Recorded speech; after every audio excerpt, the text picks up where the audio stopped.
Всех приветствую, дорогие друзья! Вы на канале Gathering with Crow. И сегодня у нас продолжение такой замечательной серии, как Ведьмак Дикая Охота. Да.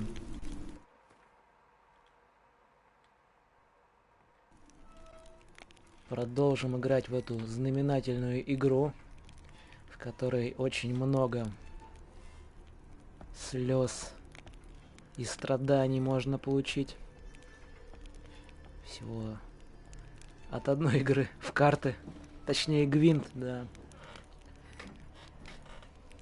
Сейчас, пока все собираются, я настрою немножечко стрим. Если вы смотрите это в записи, можете отмотать вперед чуть-чуть. Да.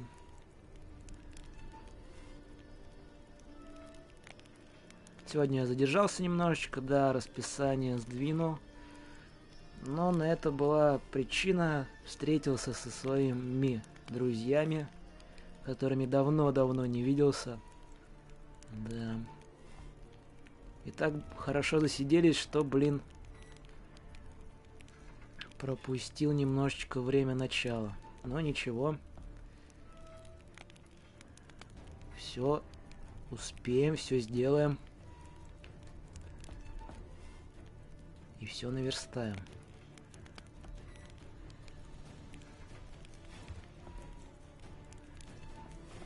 Так, вот это сохранить.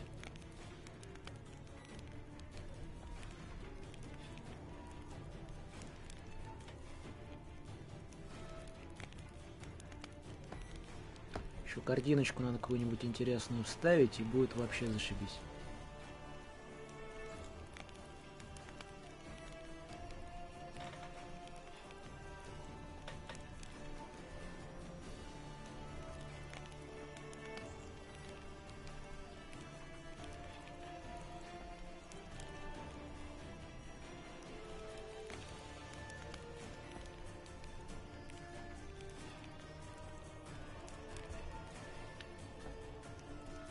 Так.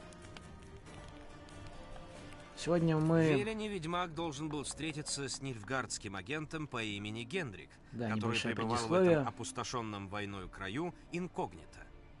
Его основным заданием был сбор сведений о Цири. Однако Геральт не смог добраться до Гендрика. Его опередила дикая охота. На месте ведьмак обнаружил только тело агента. К счастью, призрачные всадники не добрались до его заметок. Прочитав их, ведьмак узнал, что Цири гостила у хозяина этих мест, Кровавого Барона, и повздорила с какой-то ведьмой. Всех приветствую, всех приветствую.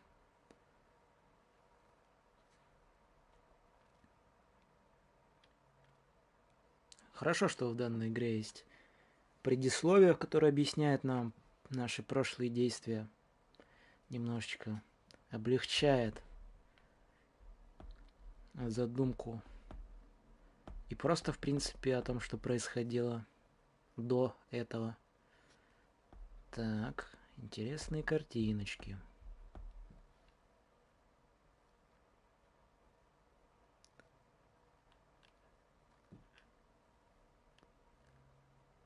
Играем мы от билда на мага. Ну, или подобие этого билда. Да. С ребятами с прошлого стрима решили, что можно попробовать. Если что, в принципе, есть зелье сброса навыков. И оно нам позволит поменять вектор своего развития. И стать кем-нибудь другим. Ну, или просто немножечко изменить его.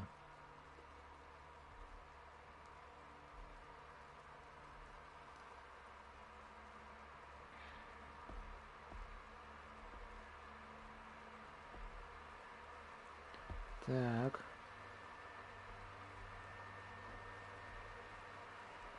В прошлый раз мы закончили на игре в Гвинт.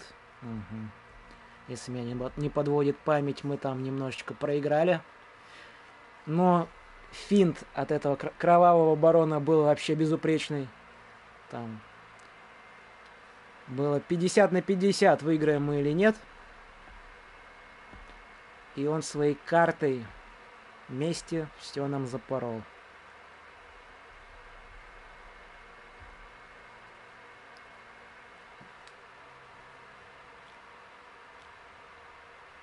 Из лута тут, в принципе, ничего не должно было остаться. Да, мы все тут забирали.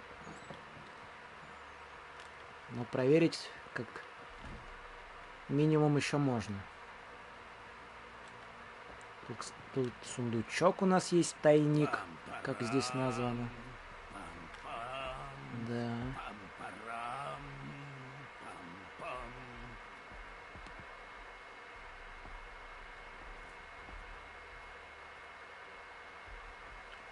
У нас пока народ собирается тут потихонечку.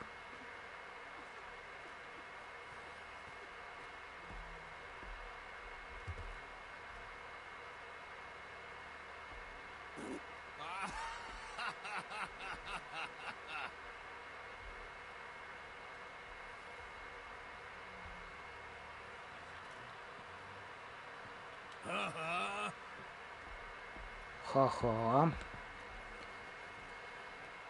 Так.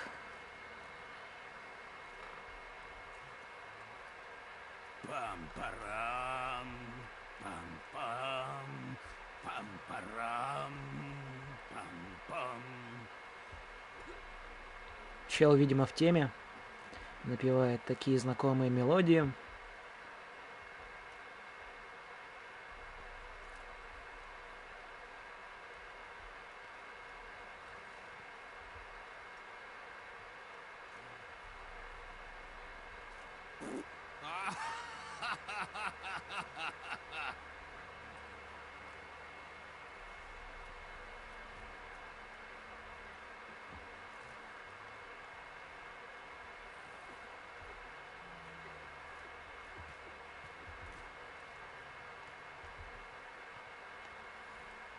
Фиг знает, не получается у меня сохранить изображение.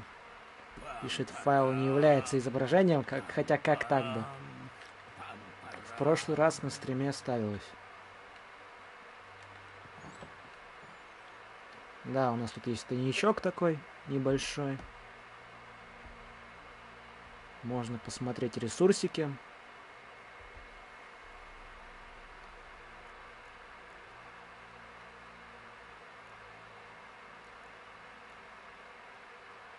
Топор, в принципе, неплохой, по урону даже бы.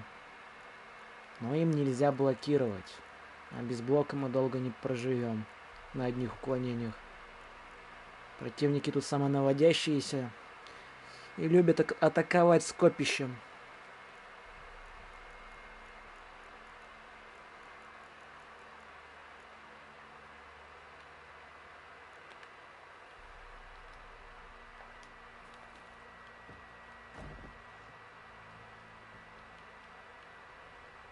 Да, тут мы все уже залутали.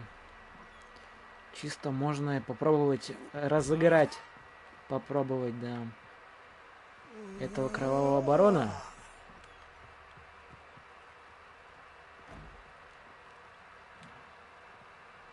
А то чем черт не шутит, может еще и выиграем.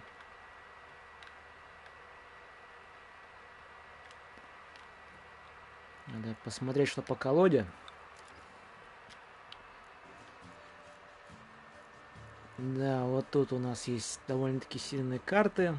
Ну, на начальной, как я думаю, варианты.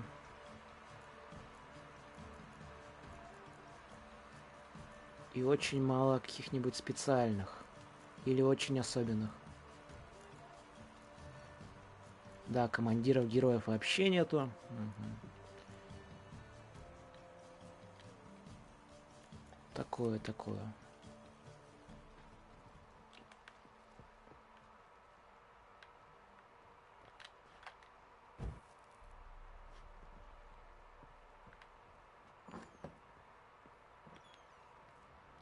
Квесты у нас не тут смотрятся. Квесты. Давайте вспомним. Мы решаем проблемы барона. У нас там было что? Найти его семью, правильно? И чтобы это сделать, надо обратиться в хату к ворожею.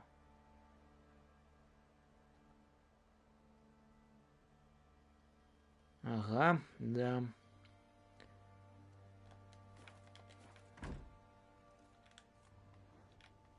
Но этот ворожей находится за 3-9 земель. Пам-парам, пам-пам, Где лестница тут? пам-парам. Здесь, да, выход? Вот, хорошо. Деревню мы, по сути, тут не особо облутали. Можно походить, полутаться немножечко. Сука, он там с час уже сидит. Кто? Чё? Здорово его прихватило.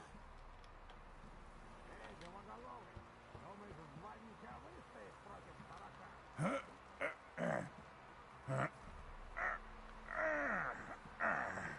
трать время. Уже 2 дня, как все ходят в кусты. Есть быстрый, значит, мужичок. Хочешь попробовать? Может, какого мужичка Бегаешь со ногами мной в засечем? деревню. Мужика. Какое интересное тут разнообразие диалогов. Только не сейчас. Поточили оружие. Как я помню, тут рассказывали, есть один отменный Пиздишь. бронник, у которого можно скрафтить броню. Достаточно хорошего уровня мастерства. Сейчас к нему обязательно зайдем. Посмотрим, что по расценкам. Насколько бедным Геральт считается на данный момент. Бестиарий брата Адальберда. Здесь описаны два способа охоты на бестию. Либо иди ищи след, либо по ним иди по ним и бей мерзость там, где настигнешь. Либо вымани ее на тобою выбранное место и напади там, где у тебя преимущество. Последний способ менее рискованный, ибо охотник не подвергается опасности неожиданного нападения. Но не забудь, что дабы заманить зверя в ловушку, нужно сперва изучить его пристрастия и повадки. Ага. Интересно. Вилохвостов. Приманивай их так. Вбей в землю кол. Привяжи к нему козла. Затем спешно укройся в ближайших кустах. Зверь учует эту вонь и явится. Если хочешь убить грифона, возьми... Это мы знаем, что крушина необходима. Да. Касательно утопцев и водных баб всяких знает. Всякий знает, что они обожают рыбу и гниющих моллюсков. А тролли падки на любую выпивку. Ага, интересно, интересно.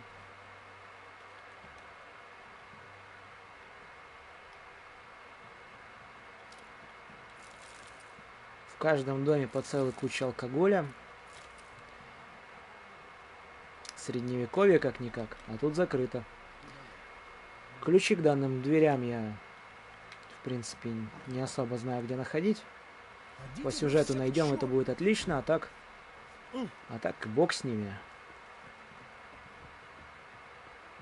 У нас Лутецкого и так хватает. И тут ключ нужен. Да шо ж ты такое? За какие грехи наказали меня боги такой компании? А?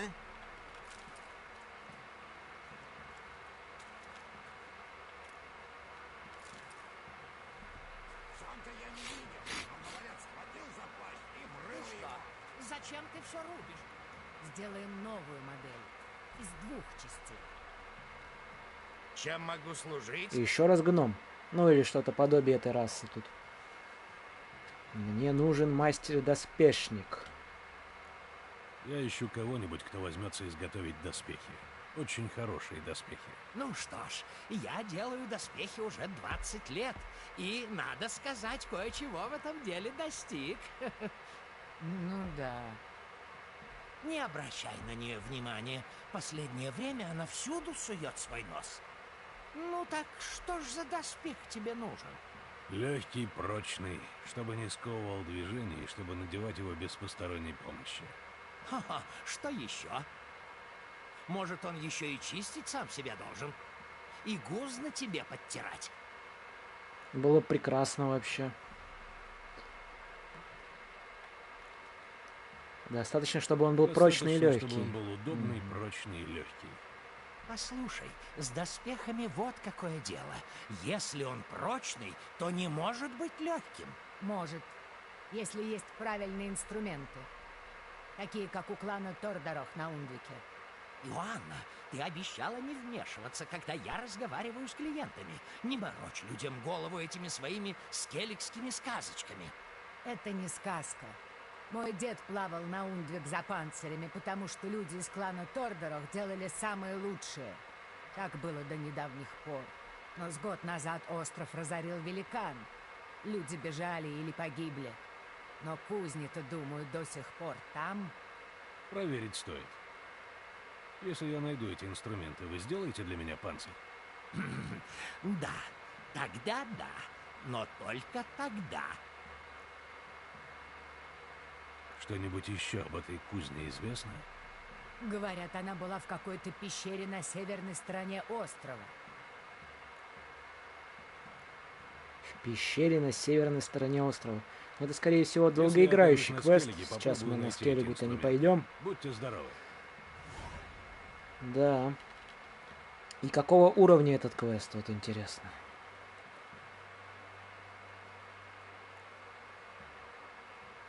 Шестнадцатого. А у нас пока 4-й. Но явно перевес не в нашу сторону.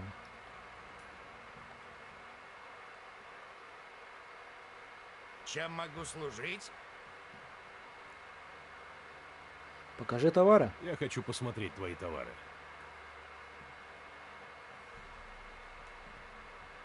Опять у них продается тут рубашка легкая. Мусор. Сапоги следопыта. Тут много всяких интересных чертежей. А из карт у тебя что-нибудь имеется? Карты. А, не видно их. Скорее всего, нету.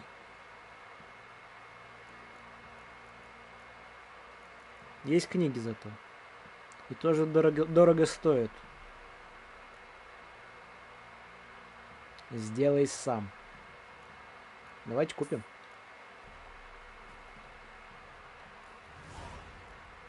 И с ним можно в гвинт сыграть. Бывай. Интересно.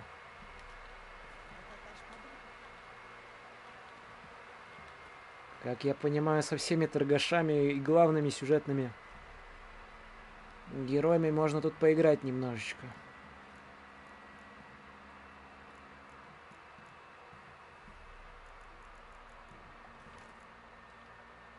Сколько раз вы призывали все кары небесные на голову портного за то, что сшитая им сорочка годится только для пугала? Сколько раз вы ругались с кузнецом из Новиграда, который за целый месяц не удосужился выковать обыкновенную подкову для коня? Как часто вы лишали еды своих детей, потому что какой-то бронник требовал целое состояние за паршивый шлем? Хватит, достаточно, говорю я. И вы также скажите, вооруженный книгой, которую вы держите в руках, и парой простейших инструментов, вы сможете сами чинить вещи и, возможно, даже изготавливать их. Покажите этим наглым вымогателям из ремесленных цехов, кто кого должен оставить в дураках. Закатываете рукава и за работу. Интересно. От голода. Чем могу служить? Давай сыграем в гвинт. Поставим 10. Как насчет партии? Ставочки в гвинт? довольно-таки небольшие.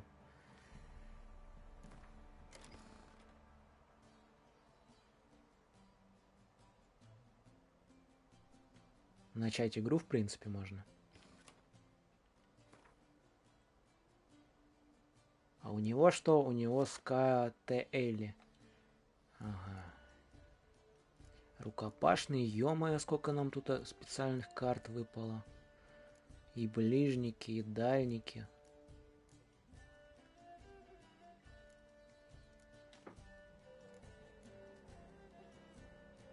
Снимать силу всех осадных. Это, в принципе, можем убрать.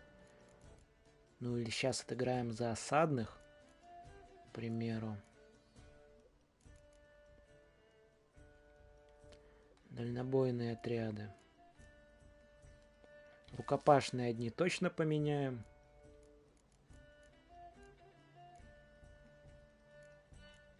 Ну и вторые давайте поменяю. О, привет, Лот. Здорово, здорово. Мы тут немножечко пока разогреваемся легенькой партией Гвинт. Да.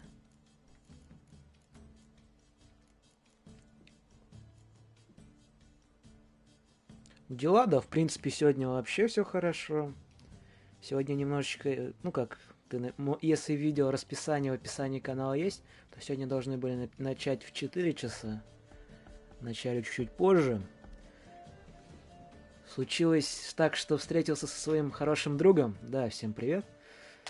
Встретился со своим давним хорошим другом, которого давно не видел. И, блин, в гостях у себя так заговорились, что немножечко пропустил время начала до стрима. Ну, спохватился, да. И вот мы сидим, играем потихонечку. Так, а у нас я уже забыл, что по картам. По настроению? Настроение тоже отличное. Соответственно, как встретились, так поднялось сразу.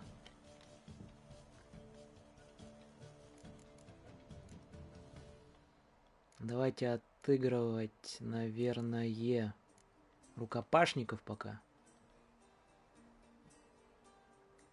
Да, спасибо большое. Спасибо за понимание. Да. У тебя как дела? Как сегодня день? Ну, он еще продолжает идти, но как он проходит?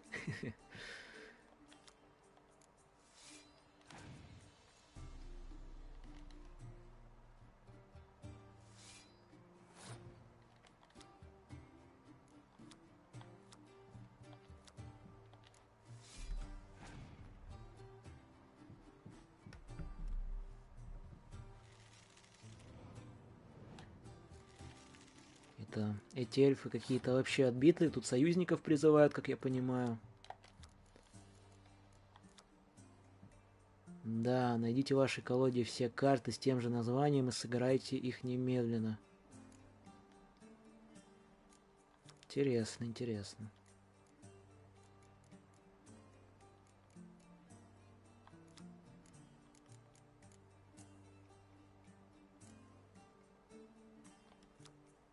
Сейчас долбанем по их дальнобойным отрядам. В принципе, да.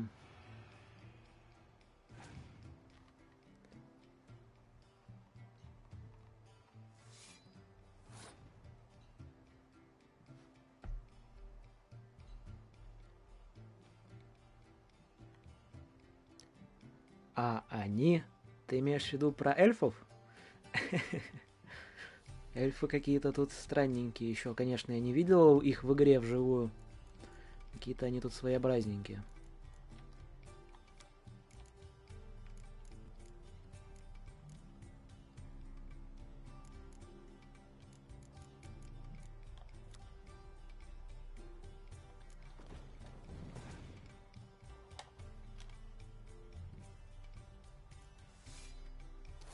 Да чё он так сильно-то это напирает-то?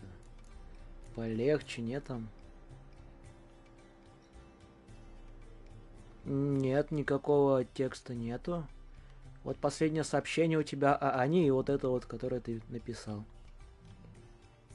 Может, это YouTube опять, как обычно бывает, чуть-чуть подлагивает? Да, бывает у него такое.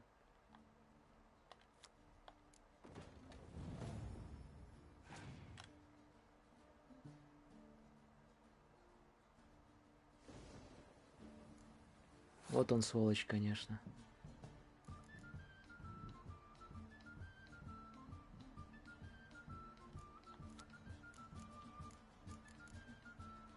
Ну ладно, тут, в принципе, бессмысленно продолжать этот раунд.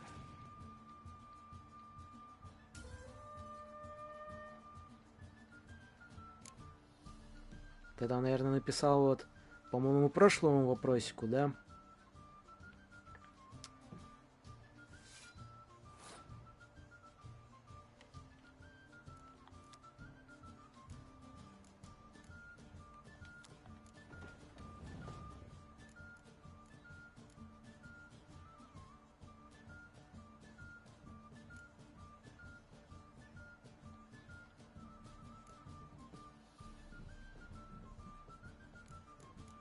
Даже не знаю, кого взять. Давайте ближний бой возьмем.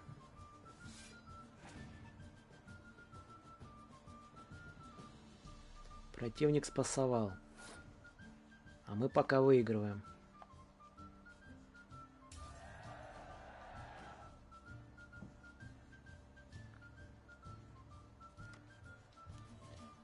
Север берет дополнительную карту. Отлично.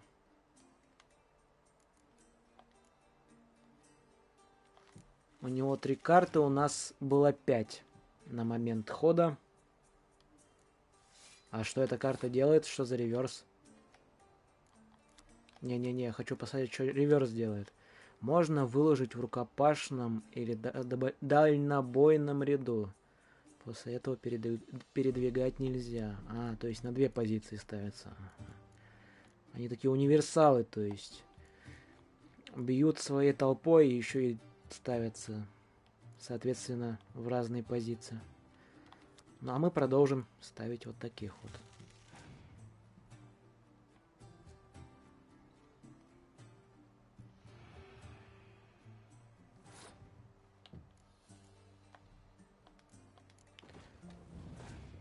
О, теперь видно.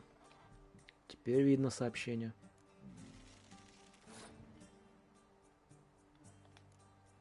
И мы выиграли. Поздравляю. С небольшим отрывом в 2 очка, но мы выиграли.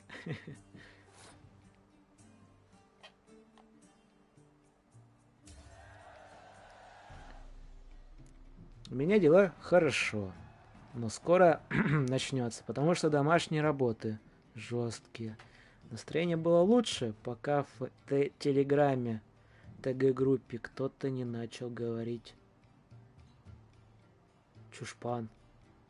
Именно мне. Эх, вроде ничего плохого не сделал. Какие-то отбитые у тебя там в ТГ значится, если с ничего начинают такое гнать.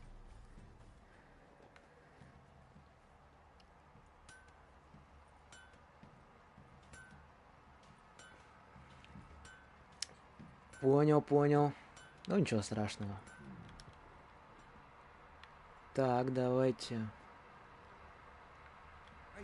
посмотрим тут доску объявлений, наверное. Посмотрим, может что-нибудь обновится на карте. Ну, таких людей не люблю, особенно из своей страны. И везде бывают, да, везде бывают такие люди своеобразные. Гадалка всю правду скажет.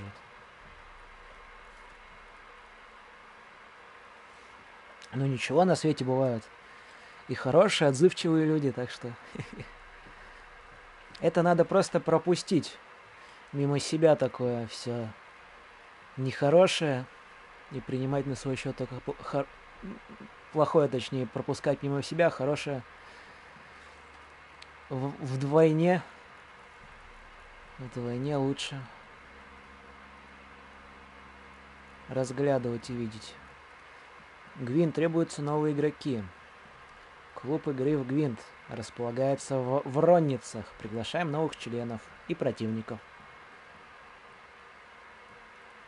За подробностями обращайтесь к председателю клуба Филиппу Стенгеру, известному также как Кровавый Барон. А, понятно. Кулачные бои. Заказ на чудовище из Доброва.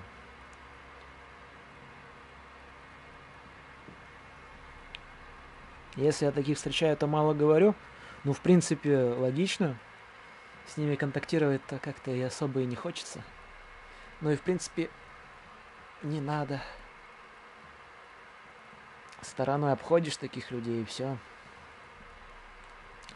Люди возле нашей деревни Добровым, позываемой, рыщет чудовище проворное и вельмы грозное все округи до куку учиняющее.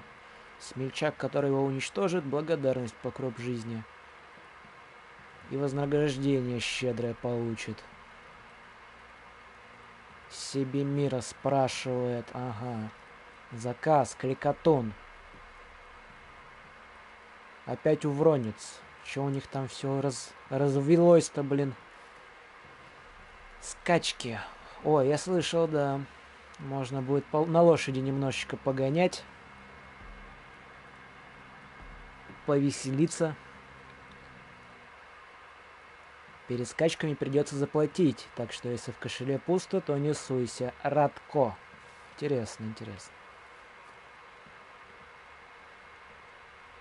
Что с нами дальше будет? Так, записочки у нас тут задания побежали.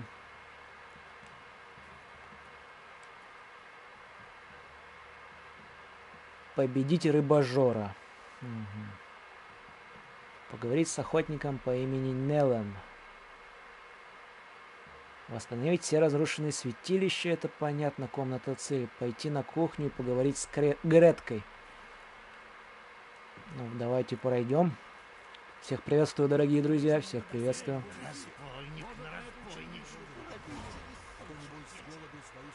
Сколько заданий-то насыпало. Успеваю только выполнять такие.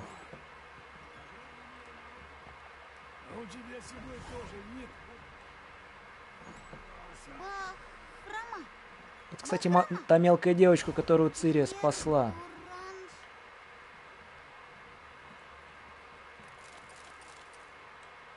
Полутаемся немного.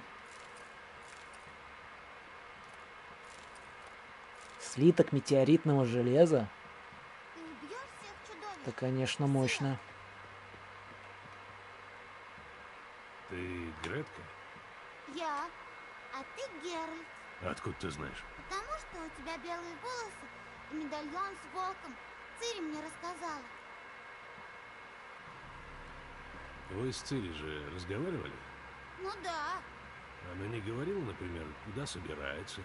Или зачем она здесь? Говорила, что ищет тебя и чародейку. Только ты здесь, значит, тебя она не нашла. Ну, может, хоть другу этому своему помогла? Приветствую, Надами, приветствую. Да, давненько не заходил. Но вот и вернулся. У нас тут опять сюжетное прохождение прекрасной игры Ведьмак. Пока немножечко ходим тут по округе, шаримся, развлекаемся разговорами. Цири хотела помочь какому-то другу. Какому, не знаешь?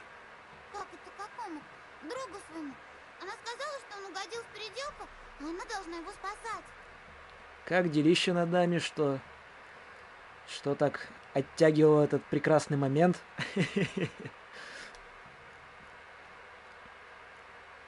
Ты знаешь, где Цири? Прямо вопрос задаем. Нет. Однажды, когда я принесла ей завтрак, ее уже не было. А барон сказал, что она уехала. Ты не спрашивала, куда? Я спрашивала, но он сказал, что я маленькая и все равно не пойму. Но Цири оставила мне подарок. Какой? Вот такой. Зеленый камешек. Зеленый. Ух ты. Зеленый это хорошо. У нас цвет канала зеленый. Спрячь его хорошенько и никому не показывай. Он очень ценный. Форс-мажор на работе был. Пришлось в сутки выходить. А, понятненько, понятненько. Это главное, отдыхай хорошо. Отдыхать это важно. Как для здоровья физического, так и психического. Это не твоя? Волчок, где ты его нашел? В комнате Цири. Мы играли там иногда. Однажды мне было очень грустно, и Цири вырезала мне волчок. Жалко, что ей пришлось уехать. Помню, как сам когда-то, ну не когда-то, а вот где-то до Нового года, прошлого года. Да, где-то 23-го работал, подрабатывал точнее, в одной компании. Днем учился, вечером работал. Ну, где-то утра в 3 где-то заканчивал. Возвращался домой, отсыпался, опять учиться, опять потом на работу.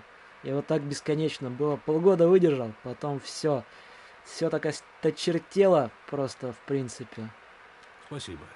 Ушел Иди с играй работы Я не и, играю, в принципе, рад я этому. помогаю.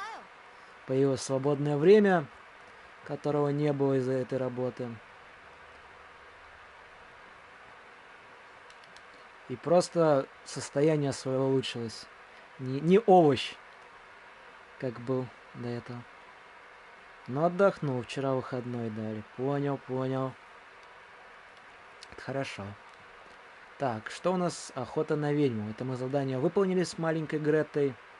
Да. По погодке у вас что, ребята? Вот сегодня вообще какой-то ужас был. Чуть 4 раза не упал, пока шел до своего училища. Все обледенело, так еще и холодно, как в Антарктиде, блин, минус 26. Ветер с моря дул, блин. Ветер с моря дул. Так, семейные дела. Найти ворожию. Давайте тогда этого барона сейчас попробуем еще раз разыграть, да. Если не получится, то и фиг с ним. Пойдем дальше по заданиям. Я так, в принципе, учился. Поступить никуда не смог. Нашел работу. Там начальство на учебу протолкнуло. Так и работал и учился. Понял, понял. Минус 48. Ну, это, конечно, не у меня не минус 48, но тоже достаточно неплохо. Ё-моё, это у тебя какой там крайний север. Да. Я, в принципе-то, зиму не люблю. А тут минус 48. Ё-моё.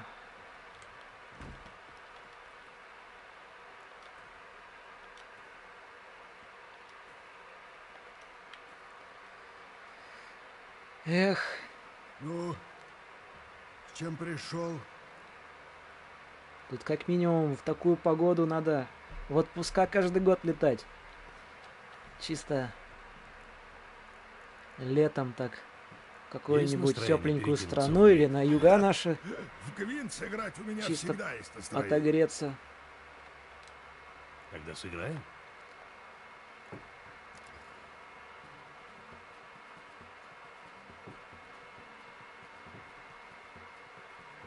Один знак и 2 цифры полностью отвели на вопрос о погоде. Да-да. Да. Ответили. Ну, так и есть отпуск длинный, к тому же еще и оплачиваемый. Вот это вообще отлично. Опять 4 карты специальные.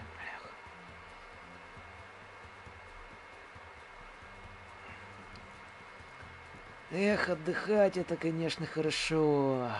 5 специальных карт. Епарасоте.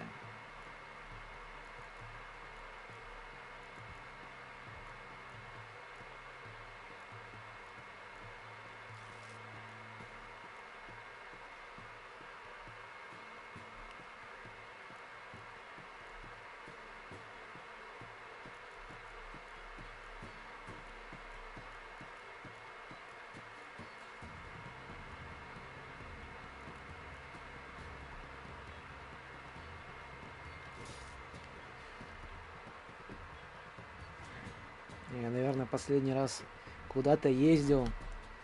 Летом это было, когда в прошлом, позапрошлом году, да. В прошлом я работал. Это лето я тоже был в городе, делами занимался. Блин, эти дела вообще всю малину портят. Отдыхать, вот это счастье. Особенно куда-нибудь с друзьями так поехать на машине.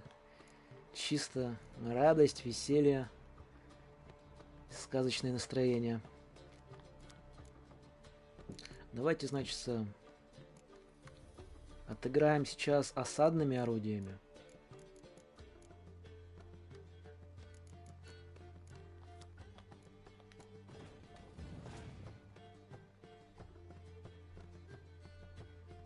Да, он тоже начал осадными играть.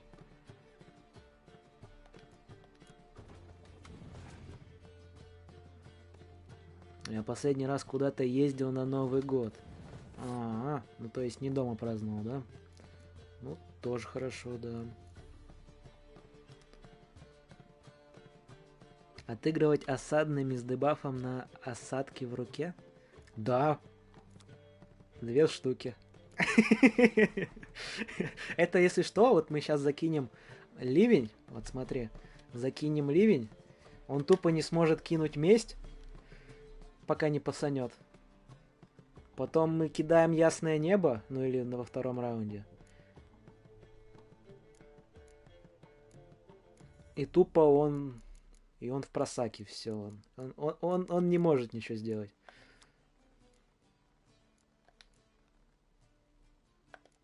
А это что у нас? Это на ближний бой, да? Месть, казнь может. Скорее всего, казнь, да. Я помню, что у него как-то очень так своеобразненько звучало. Но месть тоже бы хорошо. Особенно, когда я бы использовал эту казнь. Я бы ему оформил бы месть. Было бы с кем дома праздновать. А, понятно. Семья, дети, вот это пока все отсутствует, значится. Я тоже не успел обжиться. Пока еще устраиваюсь в жизни. Пока еще устраиваюсь. А там успеется. Главное в тридцатник уже что-то намечать. Ну или чуть позже, до 35 где-нибудь.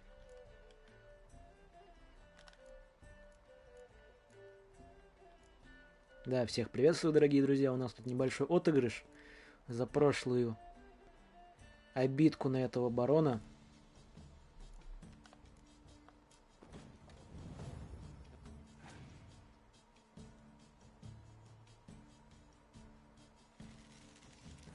Ну ты пасовать, блин, будешь, зараза? Нет.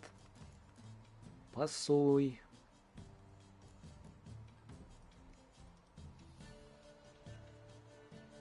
Узнав мою погоду, ты в гости поедешь?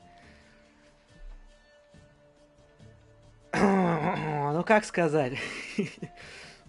Так-то вообще без проблем. Было бы. Но дела обязывают. Что никуда пока из города выехать не могу. Учеба и дела нет. Но в будущем, если настоятельно приглашаешь, то возможно.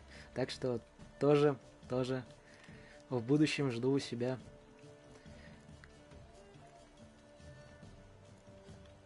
Так сказать, настрою себе свое гнездышко, когда перееду. И можно будет всех в гости звать. И что делать, блин? Ага, прикол в том, что рейс сюда только поездом и 2 раза в месяц.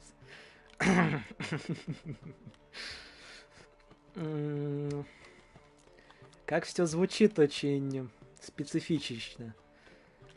Там, наверное, зарплаты очень высокие за такие своеобразные условия труда и проживания. Ну и в принципе должна быть пенсия хорошо капать, на пенсию точнее.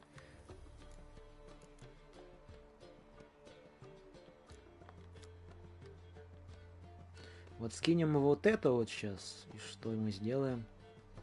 А мы сделаем фигню. Даже не знаю. Он сейчас казни кинет, и нам капец будет.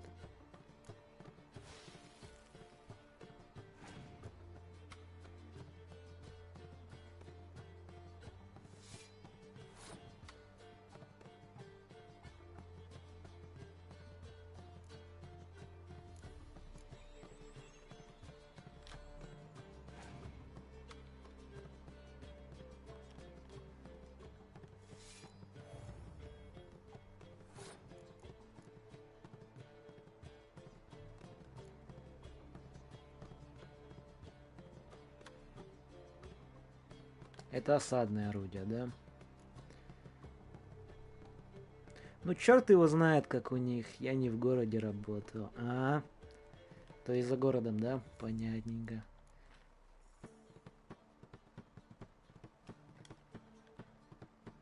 Ну, давайте тогда этот ход пропустим, дадим ему выиграть. Ладно, он молодец, очень хорошо разыгрывается.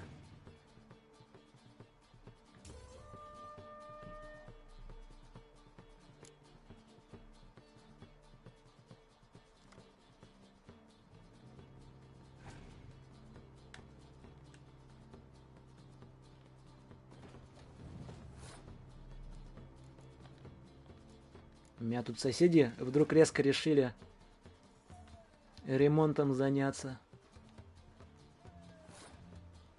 Скорее всего, на вебке, на микро это не слышно. Но тут есть такие своеобразные шумы. Будем считать, что за городом. Хорошо. Так и запишем.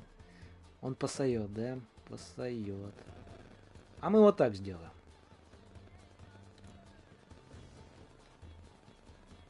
И все, и тупо мы выигрываем эту партию. Ну, точнее, раунд.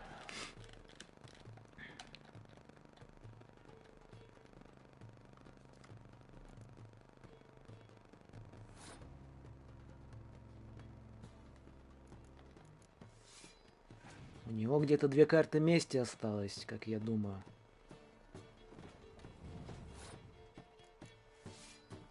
И либо мы сейчас разыгрываем, и все хорошо, либо все. Не-не-не. Тянем время.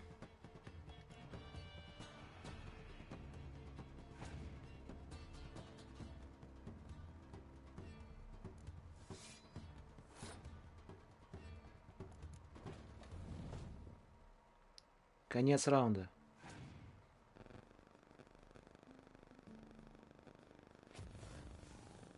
Ну это же пень какая-то, как его выигрывать? Просто невозможно. Одно очко не хватило. Ну, не то, чтоб ты был Иди лесом. Иди лесом, барон. Вот сегодня не мой день. После миссии еще раз сыграем.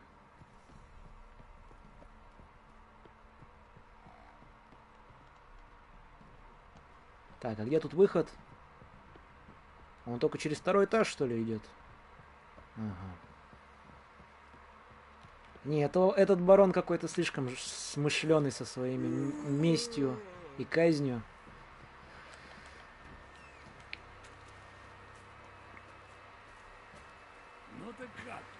Ну, как обычно. Согласен. Одно очко. Одно. Как он мог это... Так у него еще одна медь где-то осталась в рукаве, потому что, ну, он тупо не разыгрывал еще карту. Блин. Пошлите искать ворожея. Да. Это который с козлом, кстати, туту делает. Прям то самое. Ну вы поняли.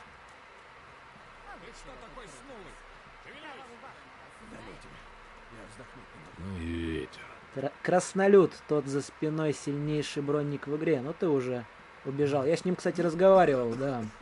Немножечко чуть ранее до барона с ним поговорил. Он дал задание там на скеллиге. На супер-мега-мега крутую броню. Мы ее обязательно выполним. Ну, пока у нас по уровню небольшой недочет. Но в будущем мы сделаем. Ну, все. Там еще я с ним в Гвинс играл. И выиграли тоже. Так, на писелюшечке. Первый раз с эльфами сражался. У них интересная довольно-таки колода. Предназначенная, как я понял, на универсальность. То есть там можно как свои отряды ставить в 2 позиции. Ну, в разные, я имею в виду. Из двух в одну. Да. Либо там на помощь призывать еще. Многое пропустил. Ну, где-то полчаса уже прошло, да, там с начала стрима. Но я не особо как-то в сюжет тут пытался углубиться. Просто чуть-чуть походили, пообщались.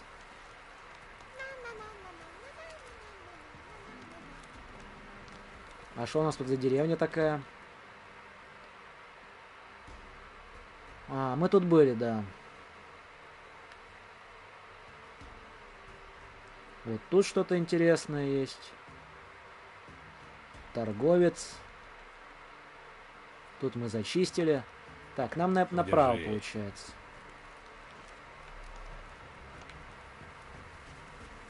Направо.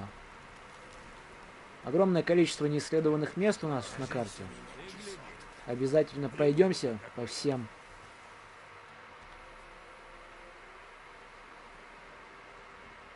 Тебе чего? Хочу с ворожеем поболтать. Так ты опоздал. Сейчас мы с ним болтать будем. Нужен второй уровень обмана, вам уже пора. Не стоит у нас. Но надо будет. Убирайтесь, а то я вас убью. Поторгуй с ворожеем и увидишь, куда деньги девать. То есть вторая травница, да, у них тут? Чего вы от него хотите? Пускай получит, что Сейчас заслужил. посмотрим, что у него Что там он в ассортименте имеется. Он поворожил и сказал, мол, у Эдрика кишки плохо уложены. И велел есть рябину. А Эдрик от этой рябины в нужнике, считай, поселился. И весь в коросте. А, это люди барона, получается, да? Это там была тоже тема. Если просто походить среди людей, то там они обсуждают, что уже вторую неделю чел занимает сортир очень долго. Убирайтесь отсюда. А я-то думал, что сегодня будет день без трупа. Слыхал я, что чародеи хорошо платят за органы редких существ. Интересно, сколько дадут за его глаза. Вали его! Стой спокойно, сука! Так, используем Квен, как обычно. Сколько мне еще ждать?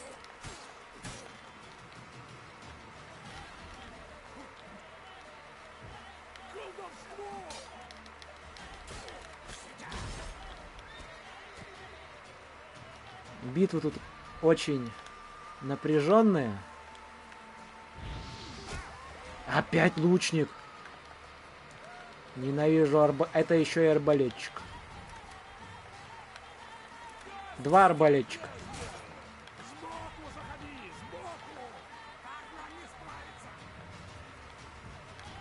Так, давайте выпьем зельица. Закусимся бутылочкой вкуснейшей водички родниковой. Не привык я, что тут стрелы Геральт не блокирует, как в Ghost of Tsushima. Там, конечно, это тоже требует навык, но он быстро раскачивается.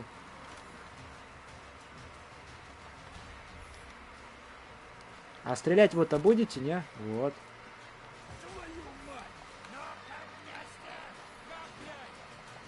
Так, отвлекли одного арбалетчика. Навешаем ему люлей. Да, так. Квен еще использую.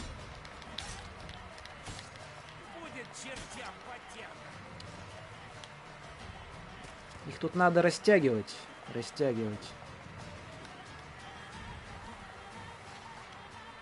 А то они толпой гасят и очень неудобно получается. Сдохни! Заходи! Шибко быстрый, сукин сын!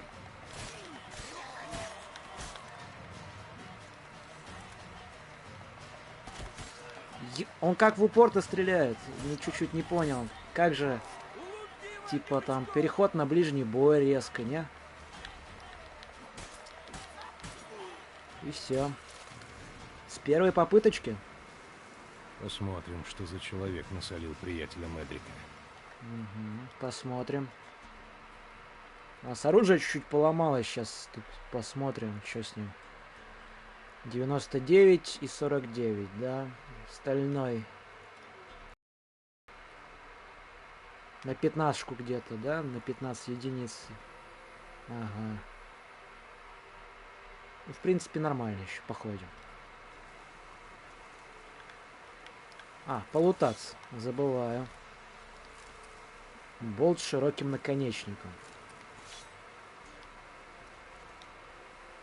Но мы не от арбалета играем, так что это, скорее всего, будет в долгом ящике у нас храниться.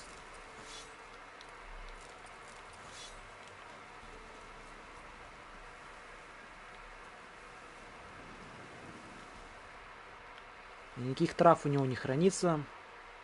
Какой-то странный ворожей. Эй, есть там кто?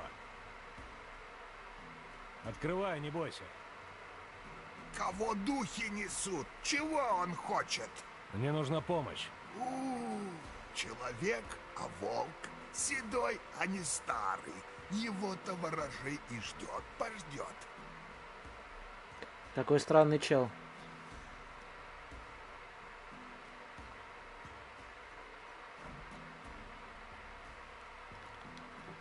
Ты ждал меня? Кости мне так предсказали. Придут те, что смердят насилием и смертью, но волк их прогонит. Белый волк. И пришел. И пришел. Ворожба не врет. Мне нужна помощь. Узнаешь вещицу? Да, это монетка у Сделанная нас, из что это елового такое? дерева, пахнет можжевельником. Она должна была кого-то оберегать? Свежая ель козьей кровью окроплена, кадилом можжевеловым окурена, для Анны на охрану. Странный, так он же с козой. Всегда держим в уме про этот факт, да. Чел не только странный, так еще и увлекается всякими нехорошими делишками. На охрану от чего? От чего он ее должен защищать? О, злые силы Анну окружили. Это, может, во самое владение безобидное, взять что он хотели. еще делает. Старая магия, что родится из небытия, течет из черных истоков. Старая магия? А точнее... Об этом болтать не можно. Этого касаться не дозволено. Ворожей мог дать только чуточку для охраны. Ничего больше поделать не мог. Анна и ее дочь пропали. Ты знаешь, где они? Нет, ворожей не знает. Он о себе в третьем Но лице духи еще и могут говорит. знать. Ворожей ворожить будет, духов спросит. Пусть будут духи. Лишь бы понять, где их искать. Искать. Ага. Лучше княжны. Княжны никто не ищет. Что еще за княжна? Княжна, коза, убежала. Испугалась, наверное. Может, вернемся к делу?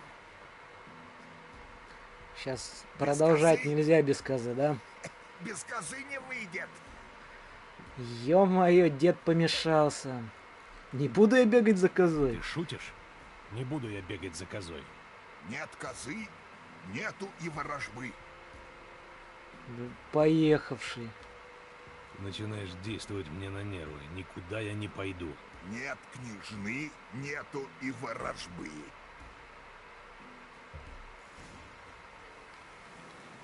Оф. Да. Чё? Так, идите по следам, да, ищите эту козу. А, согласитесь. Завоевать Ведьмак, расположение. найдёшь мою? Да, иди, дед леса. Пойдем за твоей козой. Ладно, Хорошо. схожу за ней. Колокольчик любит. Позвонишь ей, она и придет. На минуточку. Только береги земляники. И дикой малины. Да я их близко не подпускаю. Это коварные чудища. Самые, что ни на есть. Коварные. Воспользоваться предметом. Колокольчик.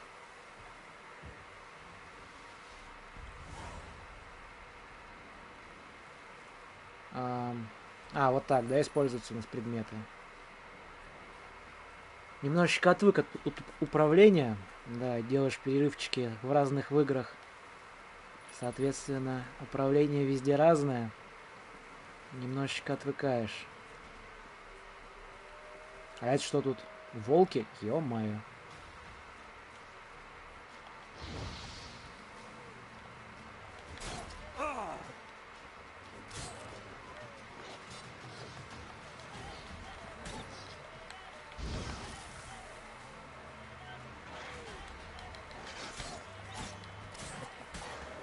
Так. Я чуть не понимаю, тут контратака действует в принципе просто как отвод урона. и контузия немножечко, точнее оглушение противника, или она какой-то урон еще наносит. Потому что что-то особого какого-то вреда противнику с контратак я не замечаю. Надо этим увлекаться, нет. Вот тут есть копытки. Наверное, сюда.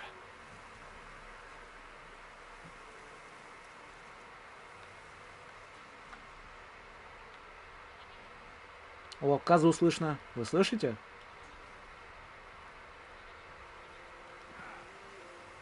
Это что? Это малина?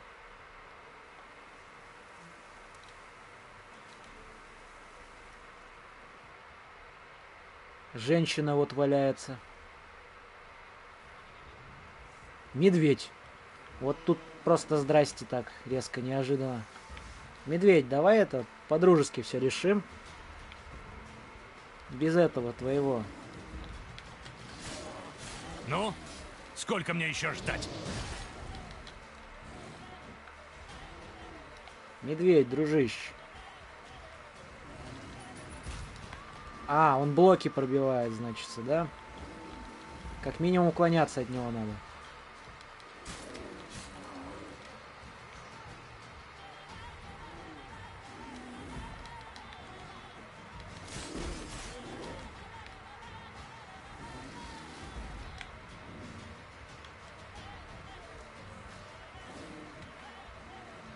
Так, это можно немножечко поменьше уклоняться. Да. ХП вот у этого здоровяка очень много. Ну ничего. Даже титаны падают.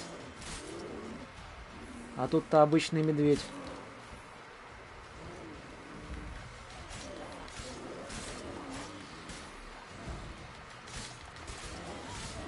Что, драться расхотелось? А нифига.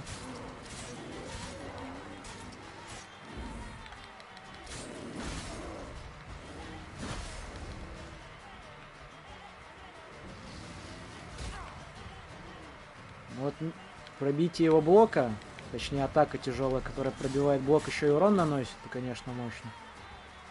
А так он, в принципе, медленный. Его просто тупо тут кайтишь, затыкиваешь и все.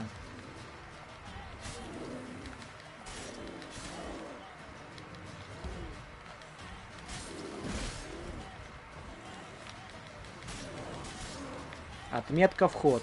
В берлогу этого медведя, хотите сказать? Ты куда, дружище?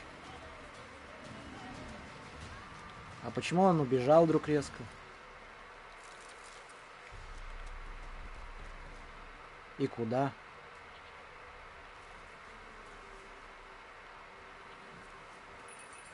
Вот ты где. Коза нашлась. У нее есть здоровье. А, княжна, иди сюда. Ну, под руки ее взял, и Вот хорошо. упрямая скотина. Теперь пошли к ворожею. Ага. То есть мы вот так ее колокольчиком должны... А, она за нами бежит, да? Пойдем, отведу тебя к ворожею. Он сохнет от тоски. Если вы понимаете, о чем он.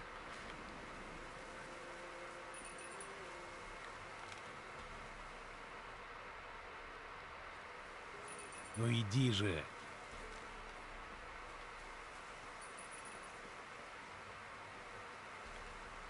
Про какую-то малину нам еще тут затирали. Я, видно, ее все обошел. Ты куда лезешь? Алло. Ты идешь там, нет? Похоже, дождь собирается. Ты куда? Ну вот она до Здесь малины и был дошла. медведь. Хорошо, Или что что? я его завалил.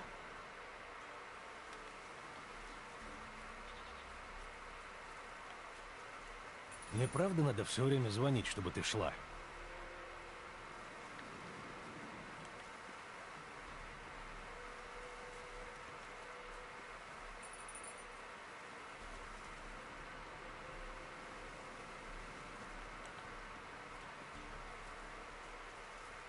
Тут немножечко осталось, давай. Давай, дорогая, дойдем. В 3 березках тут затерялись.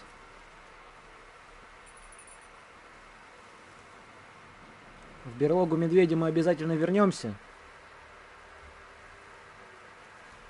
Да. Теперь осталось в реале также с медведем побороться. Нет, там с медведем будет чуть-чуть потяжелее. Козенька. Козенька. Козя милая. Там как это было из какого-то мема. Типа, если видите медведя, доставайте заточку.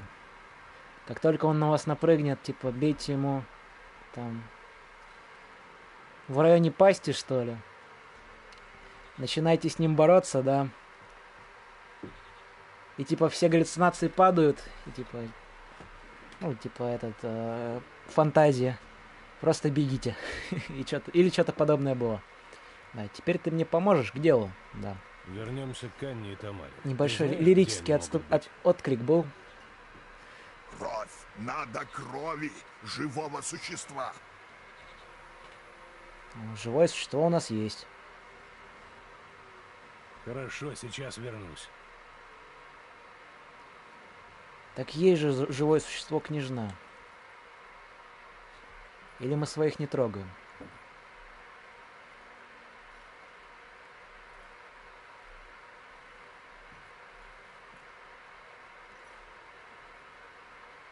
Подойдет? Крыса.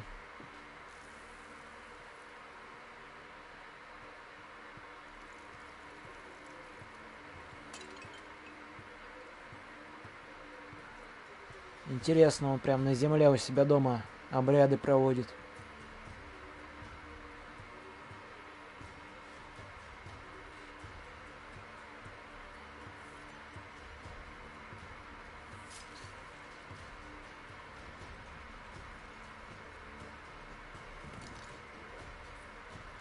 Их здесь нету. Скинули. Кровь. Вижу кровь. Чью? Нету Анны, нету Тамары, есть дитя. Етить у него тут приступ случился. А дед Рили может что-то колдовать. А и не умерла. И что это за состояние пассивное такое? Типа между смертью и жизнью? Надо больше. Все уже? Все. Духи больше ничего не сказали? Например, куда они ушли, где их искать? Пришел за ворожбой. Я ворожбу и даю. Они ушли, дитя осталось. Они ушли, дитя осталось.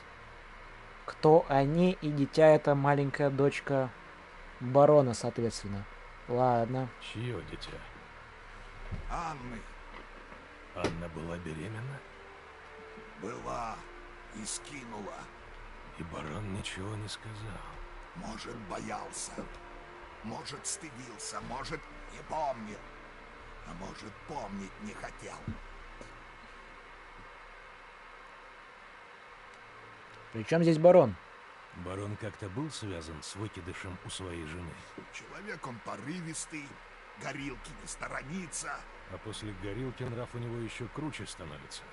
Он издевался над семьей. Анна была у тебя, ты должен был что-то заметить. Ворожей старый, слепой, но княжна пришла и руку ей полизала. И что же? Мудрый она зверь, только к тем приходит, какие страдают.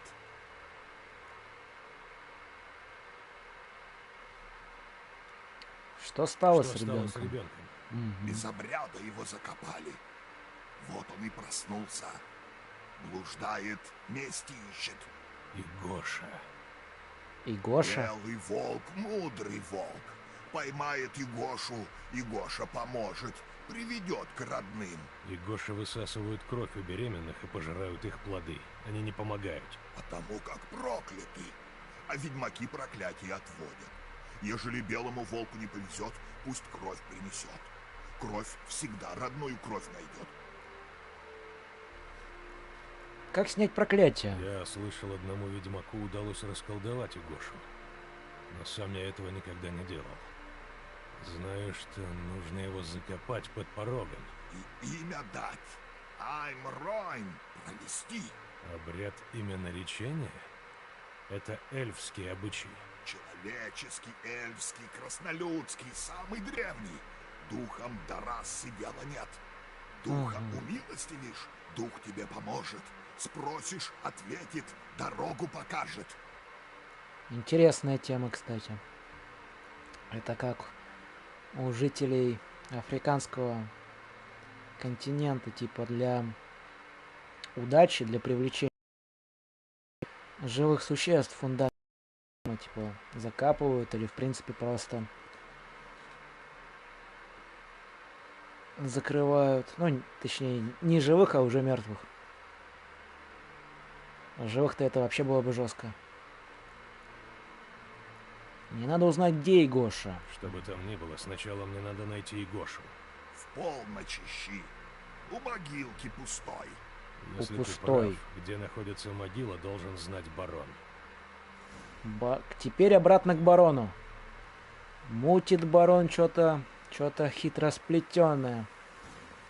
А, кстати, с ним же теперь можно по это... Белый волк, мудрый волк. Спасибо. Чего? Надо с ним поторговать, посмотреть, что у него есть. Травки всякие, чертежей дофига. Очень много чертежей. У нас всяких ингредиентов тут много. Факел продают. 10 шкур медведя. 3 косаря стоят. У нас даже косаря нету, блин. Малый рунный камень. Камень сварок. А, это все камни, да, глифы, камни для доспехов и орудия тут создаются. Рецепт Нигреда.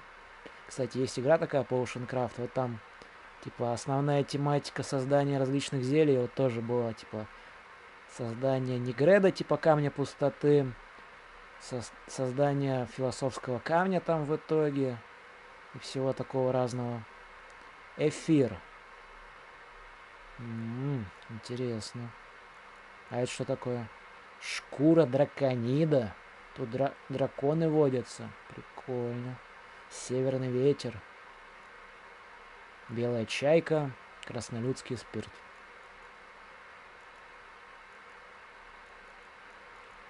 Вообще фиг знает. У нас денег нету. Что-то продавать? А что продать? Нильфгардская лимонная. Угу. Крушина очень дешевая. У нас есть ингредиенты монстров, но они очень редкие у нас. Кровь гуля. 189. Ну давайте десяточку продадим, 12.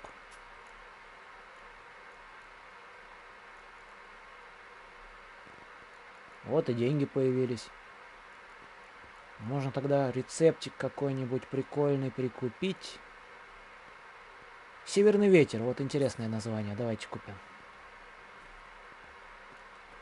Алхимия. Отвар из грифона. У нас все для этого есть. Получается, чё. Полученный урон повышает сопротивление урону до определенного предела. До конца данного боя. Полученный урон. То есть мы получаем урон, у нас сопротивление этому урону повышается до уровня какого-то непонятного. Ага. У нас все для этого есть. Давайте сделаем. У нас был какой-то еще эликсир. Эликсир чего? Зелье Петри. Увеличивает мощь знаков. Для мага вообще тема. Надо один что купить? Одну какую-то аренарию. Ага. Из тролля тут всякие есть. Бомбы, северный ветер. Замораживает противников. Удары, нанесенные замороженным противником, наносят больше урона. Вдвойне интереснее. Альбедо. Ё-моё, тут сколько ингредиентов необходимо. Так, нам сюда, Мне да? кое-что нужно. Аренарию еще купим одну, и все, и можно будет свалить от него. Аренария. Вот у него есть 7 штучек. По 5 стоят. Создаем и идем выполнять задание. Фигак. Будь здоров. Будь здоров. Будь здоров. И поставить на быстрый слот доступа это у нас сопротивление рубящим ударом. Ага. Мощь знаков.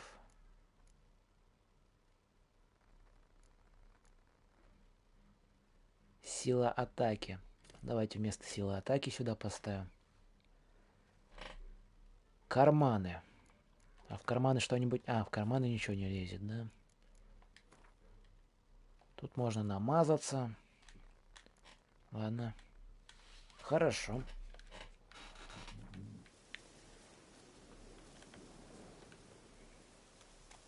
Пойдемте тогда до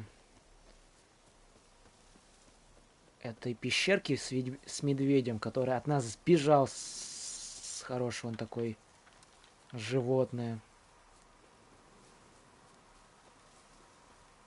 Залутаем ее тогда.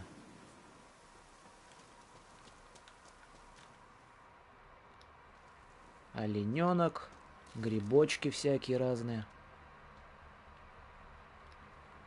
Сколько тут всяких сигналов. И сохранимся обязательно. Вот без сохранения не бывает ничего хорошего. Помираем часто, откатываемся назад и опять перепроходим. Это не тема.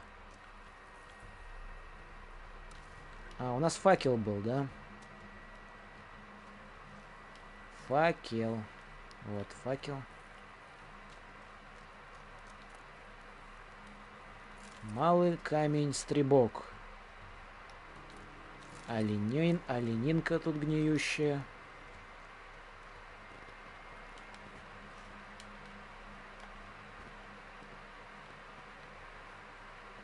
Обыскать пыль и малый глиф. И, в принципе, все вроде. Никаких больше ресурсов не видно. Да, бедно тут медведь жил.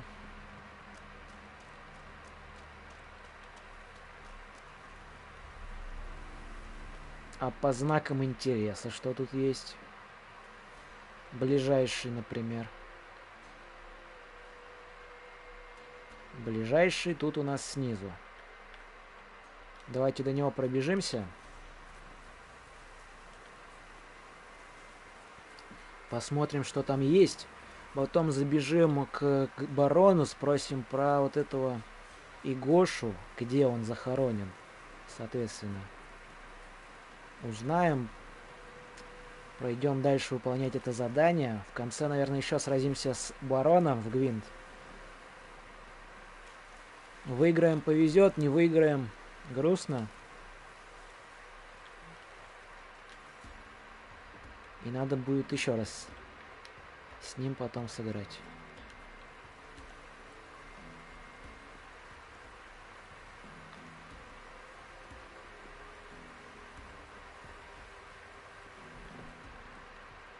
Так, инспекция. Где ваш спирт? Проверяем на качество. Раз. Маловато будет. Но ничего. В следующий раз еще принесете. Что это тут? Волки, что ли?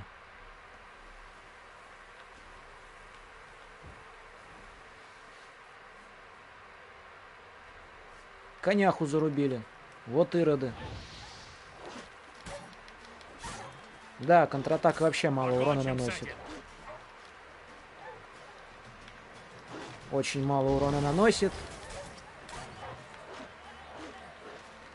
А давайте зелье выпьем одно хорошее. Не-не-не-не-не-не, в тупик-то не надо. Например, вот сделаем вот так. Поджарились? Ох, собачатенько запахло. Як вкусно. Ну, конечно, дикой. Домашний-то. Чё? Домашние наши друзья.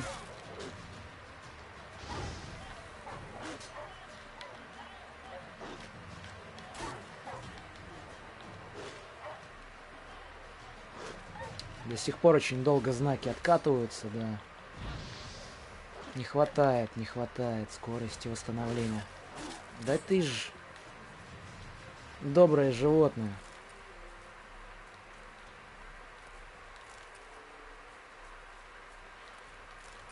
Вороны летают.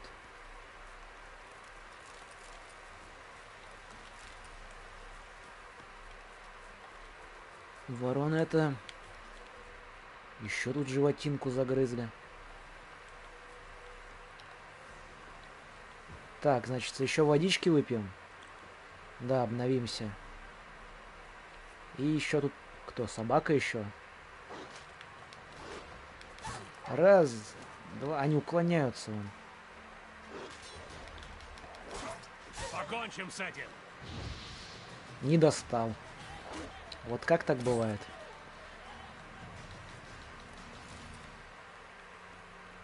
Побежали. Утопцы. Тоже. Противники не из приятных. У них очень дальний бросок. Ну, точнее, далеко они прыгают. Выбивают из блока. И станет ненадолго. А на утопцев у нас что-нибудь есть там? Типа, к примеру... Нет, не зелье. Зелье у нас нельзя уже скрафтить. Например, против призраков проклятых. А утопцы нам к кому относятся?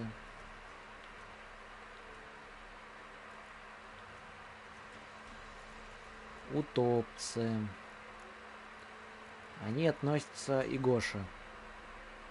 Сказать, что Игоша отвратителен, это все равно, что утверждать, будто Г не особенно приятно на вкус. Вроде и верно, но всей правды передать не может. Ламберт, ведьмак школы Волка. И Гоша – это, пожалуй, наиболее отвратительное из чудовищ, с которым приходится сталкиваться ведьмакам. Он возникает из мертвого, нежеланного ребенка, который после смерти даже не похоронили надлежащим образом. Выглядит он как сгнивший новорожденный, искаженный, наполняющим его ненавистью, страхом и злобой.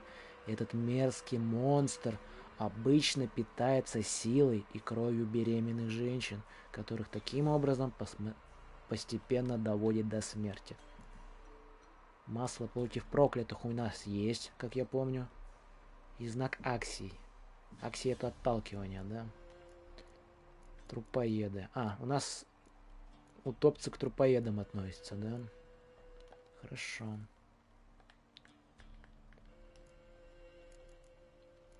Вот интересные факты об этой Егоше, да. Грустно, что у них там все происходит.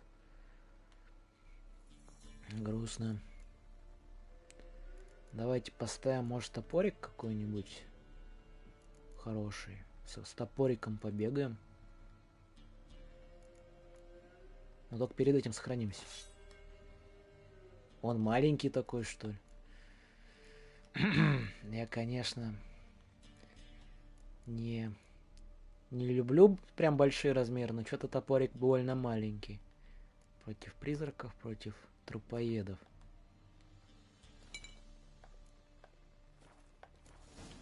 И сохранится.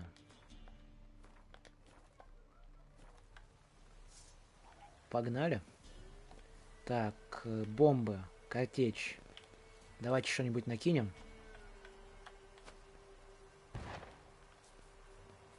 По одному попали все. Не-не-не-не-не. Ты что стоишь-то? Встань-то. Хорошо пошло.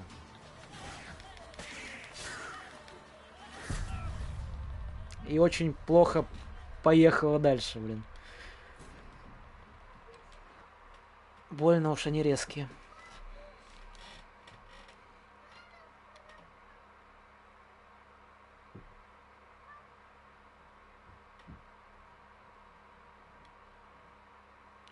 Вообще интересно, вот если у нас в реале такие существа были без магии той же самой, ну или с магией, как бы развивался мир. Да, такие вопросы больших масштабов, на которые очень сложно ответить. Как философствуют и говорят некоторые ученые, наш мир не уникален.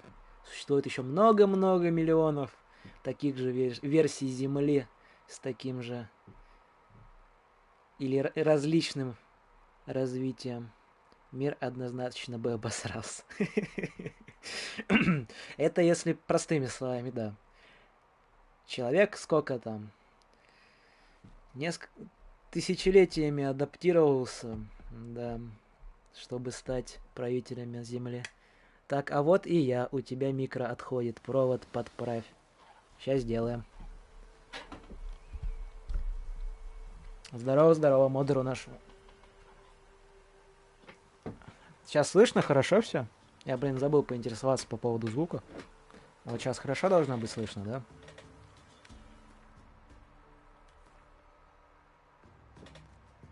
Меня слышно. Вот сейчас. Шепотом говорю, если что. Должно было быть слышно.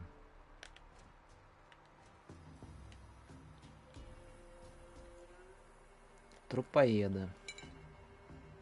Да, вроде и так было норм. Может, это стул скрипел. Стул скрипел, да. Вот и сейчас скрипнул. Сила знаков. Так, сохраняемся повторно, но только уже со всеми изменениями. Пьем зелье. Пьем зелье на это. Берем эти бомбы. Мне вот еще интересно, как действуют тут бомбы, как действуют. То есть какой у них радиус, вот. Я чуть-чуть не понял. Вот этот утопец, вот он стоит хорошо очень.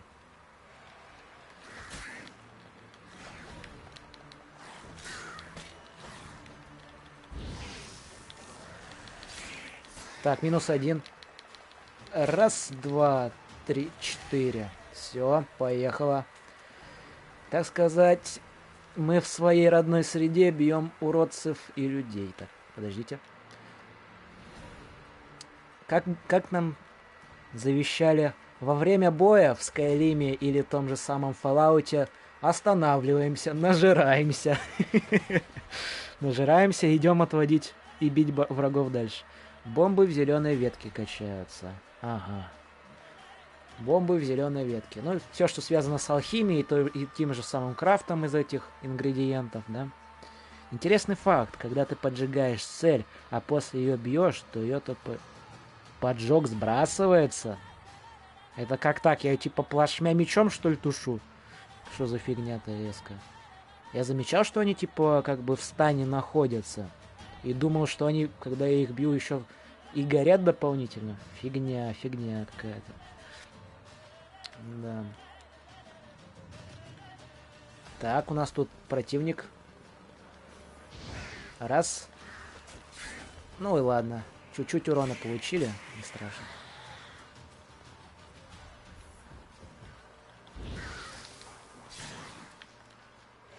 Ну, сколько мне еще ждать? Не-не-не-не-не-не-не-не. Все, отключаем эту тупую систему с навигацией.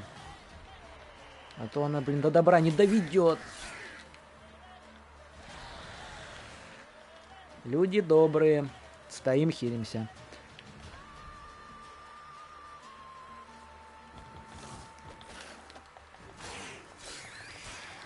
Все, разнесли их всех. Мечом разрезаешь воздух, а его потоки тушат цель, ты же сильнее человека. Ага, сильнее человека, только почему это я на уступы не могу забраться, которые больше 1 метра? Тупо как-то.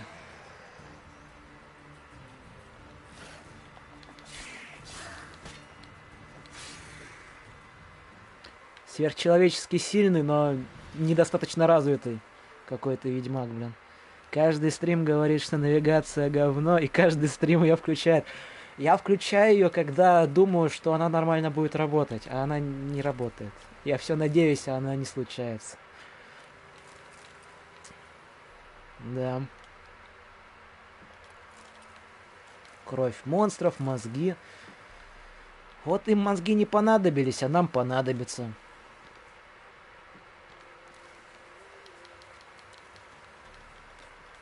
Так. Лутецкий. Мы шли ради чего? Ради магического предмета из Серебряного города? Шнурок, волчья шкура, печень волка. А она тут-то с каким фигом? Флораны и ржавый нильфгардский меч. Как же без него? Флораны, фиал. Записки разбойника и ремонтный набор подмастерье буронник. А, мы разговаривали, да, это средний набор типа. Записки разбойника. Давайте почитаем. Говорят, разбой выгоды не приносит. Да я больше ерунды в жизни не слыхивал, говорит нам этот человек прекрасный. Приносит, чтоб я сдох. Взяли мы тут в оборот одного деда. Так у него товару столько, что его за год не пропить. Хоть бы мы один хакамамский спирт жрали. Какой интересный спирт. И белым болклерским запивали. Что-то там этот старый сморчок плел, что нас боги покарают, и все такое прочее. Да я уж староват стал, чтоб в сказки верить. Ну и айда в Новиград. Продадим, что взяли, и будем жить как короли. Ну, пожили, блин. Промокший листок. Милая Виски, мы не сумели заплатить за себя и Патрика, так что посылаем только малыша. Я знаю, что тебе сейчас тоже тяжело, что у тебя 3 своих детей. Если бы я только могла, я бы тебе не просила его приютить, но здесь, в Эллене... Да, ты бы все равно не поверила. Прошу тебя, позаботься о Патрике, как о собственном сыне. Мы его заберем, как только кончится война. Да хранит тебя боги за доброту. Ханна. У Патрика в мешке кошель с деньгами. Ровно столько, насколько мы договаривались с проводником. Ничего больше им не плати. Ха-ха. ППС. Малыш боится темноты. Если можешь, оставляй у кроватки зажженную свечу. Прикольно, прикольно. Да.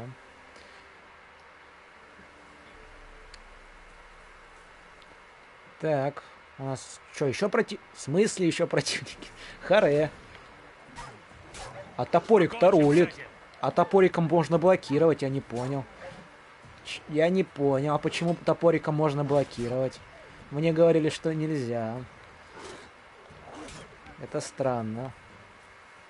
Или нельзя очень длинными топориками блокировать?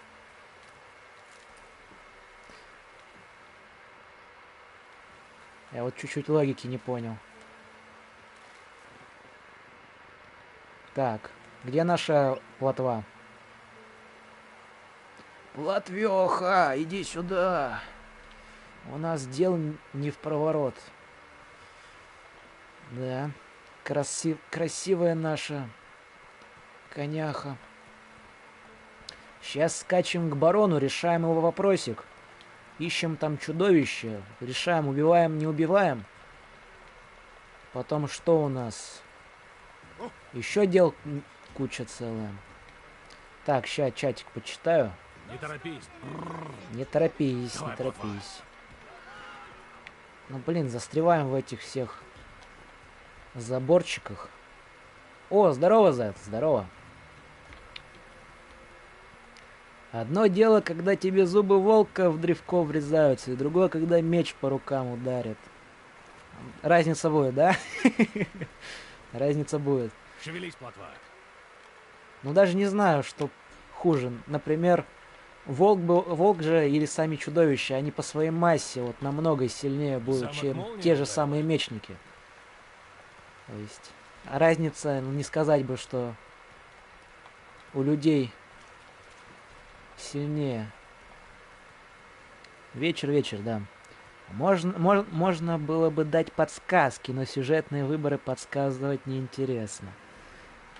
Так, Посмотрим, что в итоге получится. Тут у нас своеобразный сюжетец, где история Геральда творится на ваших глазах. А, не-не-не, не в воду, не в воду. Нет, проскакали. Ладно. Ну, слезай, пожалуйста. Опять же, путаюсь в кнопках немного. Потому что в том же самом Ghost of Tsushima там на квадратик можно было спрыгивать вроде. Да. Не припоминаю серебряного топора в игре. Серебряного? А, это не серебряный, это стальной. Да, стальной. А, понял, о чем ты. У нас же каждое оружие для каждого вида противника. Понял, хорошо. Смысл горит. Ё-моё. Ё-моё, а там барон, видно, веселится во всё. Опять жахнул своего... Чё там у него, Гарик или как там называлось? Чисто отчилит на расслабоне, баньку затопил, наверное, отдыхает. Да, хорошо. Вот бы сейчас баньку. А потом бы в снег прыгнуть. Не, в снег не надо. А вот в парилке посидеть, отдохнуть, какого-нибудь прохладной медовухи выпить, вот это самое то. Вот это было бы хорошо. Эх, счастье. Оно так близко и одновременно далеко. Освин! Где Освин? Видел его кто-нибудь? Нет, не видели Освина. Что? Горит. Вы что, не видите? Почему никто не тушит? Так все боятся? А чего? Барон как ошалеет. Так пощады не... А я говорю, барон отдыхает. Кто мешать и барону-то будет? Сейчас чатик почитаю, ребята. У нас тут... Посмотрим, что можно сделать. Быстрее! Быстрее! Спасти конюшню и лошадей с пылающей конюшни. Что там пишете, ребята? Хотя вроде если стальной маслом намазать, то по логике урон должен быть. Но у нас опять же вот это масло, например, для монстров, оно мажется только вот серебряные клинки. То есть стальным мы помазать не можем его. Проходить 2 разные РПГ за раз. Ну такое. Да. Но опять же, я проходил Ghost of Tsushima, наверное, еще до того, как активно начал стримить. И опыт в подкорке запоминается. То есть пальцы чувствуют, когда хочется вдруг резко спрыгнуть и монголу насадить в голову.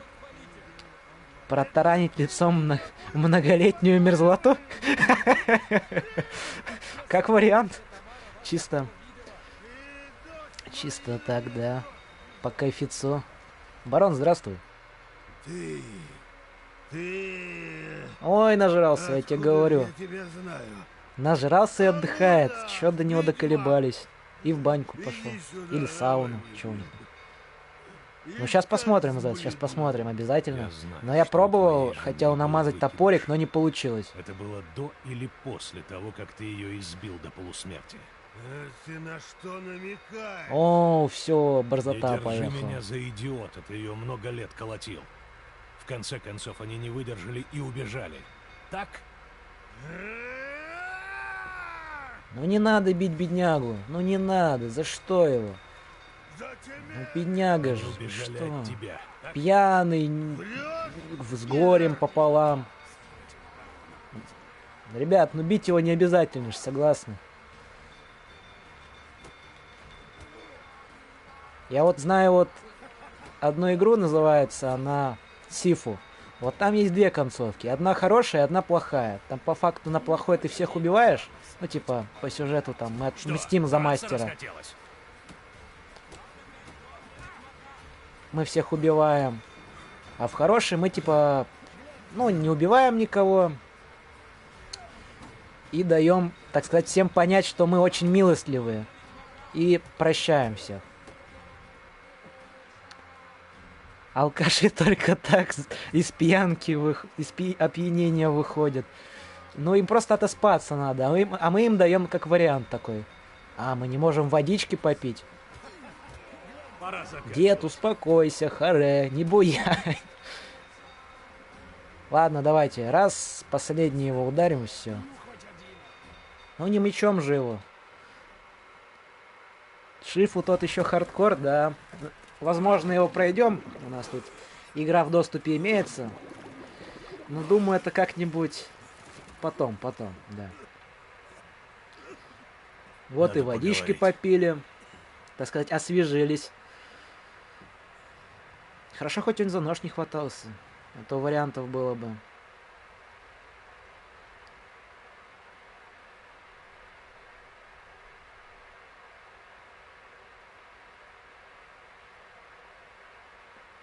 Садись. Садись. Ты их бил. Чисто Я по на фактам Тамару сейчас в разносим. жизни руки не поднял. А что с ней не так тогда было? Анна — это другое дело. Анна. Анна это дочь Она его. всегда знала, как меня достать. А нафига?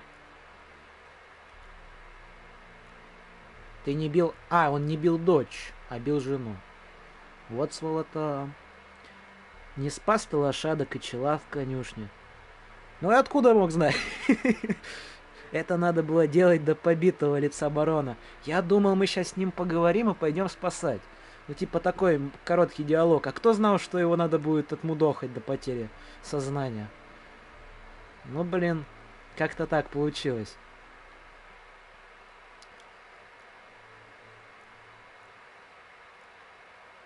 Что у тебя было с женой? Давайте Чем поинтересуемся. тебя так жена доводила? Суп пересаливала? Носки не штопала? Мы 20 лет вместе. Она меня видела и пьяного, и трезвого. Она рядом была, когда я победителем возвращался, и побитого перевязывала. Она одна знает, куда нажать, чтобы было больно. И за это ты ее колотил? За то, что она тебя бронила? Ведьмак, да что ты понимаешь? В общем, может, когда-нибудь я тебе расскажу. Ну, Когда-нибудь? когда-нибудь. Я видел одну концовку, где ты никогда ничего не расскажешь. Поэтому выборы подсказывать и неинтересно. Ну вот, так сказать, сделали, как получилось. Ты не бил дочь. После того, что я видел на дворе, сложно поверить, что для Тамары ты был любящим папочкой. Да и не верь. Только она всегда для меня была светом в окошке. Она могла здесь делать, что хотела. Хорошо, хоть Вот не в спроси тоннеле. другого. Светом, блин. Она верхом ездила, охотилась. Иногда отправлялась в разъезды с моими людьми. Это ее присылали ко мне, когда я в бешенство впадал. Только она одна могла меня Короче, успокоить. золото такое. Если у нее была здесь такая безмятежная жизнь, зачем она убежала? Если б я знал, ты был бы не нужен. Ведьмак во Френдхоне долгое время. Концу ты там расскажешь, что? Угу. Ведьмак во Френдхоне. Долгое время. Кому ты там расскажешь, что? Френдзоне, ё-моё. Я думаю, у нас типа какое-то место есть в Френдхоме. Долгое время. У нас есть Каин Мохин, я как понимаю. Да, в Френдзоне. Да. Бедного ведьмака там, как я понимаю, держат посреди 3 крепостей. Или 2. Рыжий и черноволосый. Ты знала, что они убежали? С самого начала знал, что они сбежали. Знал. А почему мне не сказал? Ты потратил мое время. Узнай ты, что я за собственной семьей уследить не могу. Ты меня размазнёй считал и ни хера б не уважал. По-мужицки думаю, так чисто. Когда уже тебе, лет 30 так стукнуло, то так начинают. За руку меня тут дергают, и вот и печатать неудобно. Понятненько. Ай. Рассказывай, что с этим побегом они не бежали. Это ты их выгнал. Это не важно, я знаю, как их найти. Давайте спросим, как как они сбежали? Вот что с этим связано? Ну, не, связано мы поняли, а как они сбежали, в принципе? Рассказывай все, что помнишь, начиная с Дня Победы. В этот раз я хочу слышать правду. Сейчас услышим и решим там, что с ним делать. Я тогда пил третий день. Вот ведь Ну, скотобаза. пришла Анна и сказала, что они уходят. Я умолял ее, чтобы они остались. Но она не слушала. Я пытался ее удержать, а она вырывалась и, упала. А больше ничего не помню. Проснулся утром Бля, в обоссанных портках и с шишкой на голове. по умолчанию, Своих когда уже и не перепиваешь, блин. Ведьмак, сука, ты знаешь, каково мне теперь, а? Сам довел до такого. Хер ты что можешь знать? Сам довел. Ничего у меня не осталось. Ничего. Только бутылка. А как же следы борьбы в комнате? Вот интересный вопрос Какие тоже, же давайте следы поинтересуемся. борьбы, Там же которые я типа обнаружил кровь в или комнате? вино было на Как же полу. дыра в стене? Да-да-да. Разлитое вино. Мы Мы все это сцепились. расследовали. Она пыталась меня подсвечником по башке отоварить. Ну, угодила сначала в стену. Притом так сильно угодила, она Потом в какая-то стол. это боевая Я баба. отступил, Сломала налетел доску. на стол. Ну, разлил вино и поскользнулся. Ох Анна ты, конечно. воспользовалась моментом и на лестницу рванула. А все время с этим чертовым подсвечником в руке. Я ее на лестнице поймал. Мы упали, я уж думал, все, схватил ее. Она вывернулась и меня И упала, блин. подсвечником по голове. Вот же лошара, а не У барон. меня в глазах аж потемнело. Я, может, даже на минуту выключился. И вот пить продолжает вот после такого. Вот нехороший человек. Давайте про дочь спросим. Тамара была там же? Она все видела? Ну, разве что из-за двери. Она в комнату не входила точно. Но жаль. Тогда, может, иначе все сложилось. Я на нее едва взгляну. И сразу как-то спокойнее становится. Да. Утешение в ребенке находит, конечно. Есть какое-то понимание, но то, что он ради своего же ребенка не заканчивает с этими привычками, ведущими к вот этому своему концу всех отношений и дел, как-то тупо и немного разочаровывающе в его плане. Ну ты погляди на этот кусок сала, атлетика это не его. Есть немного, зато в Гвин шарашит как боженька. Ну или по крайней мере с двумя своими специальными картами.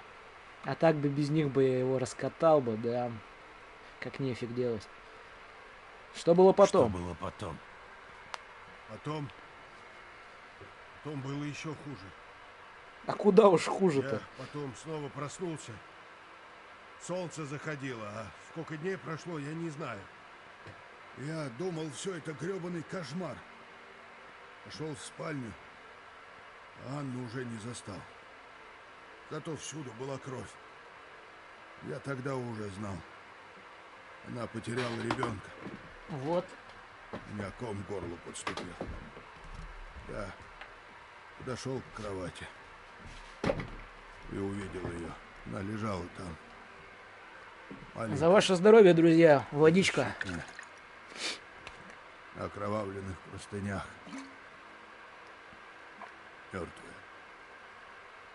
За меня.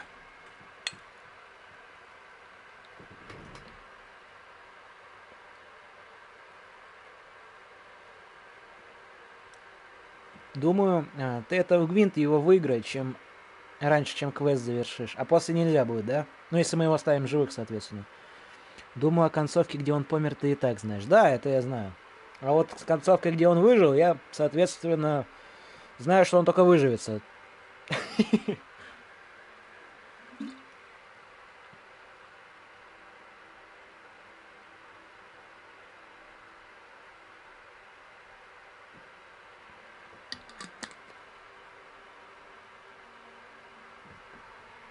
Так, давайте продолжать.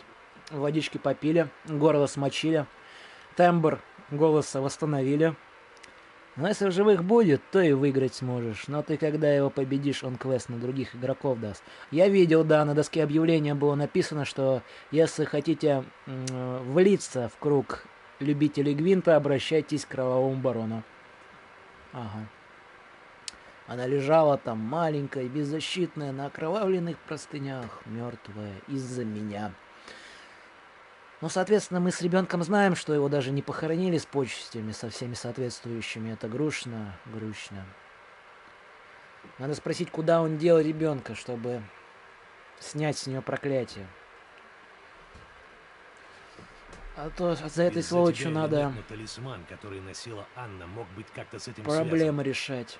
С выкидышем.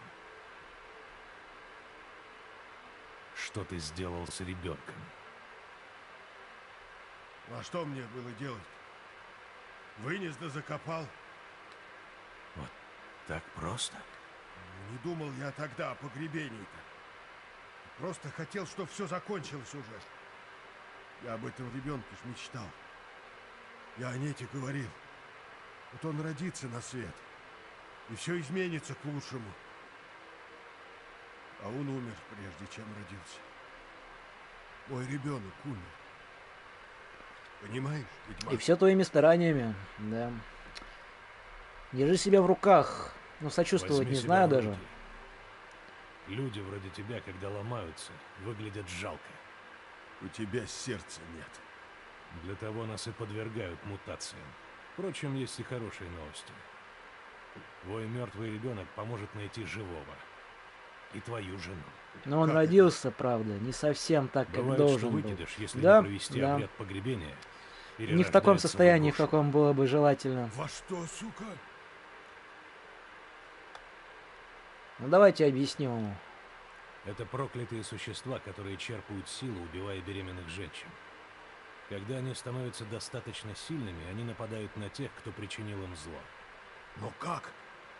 Откуда они знают? Благодаря узам крови.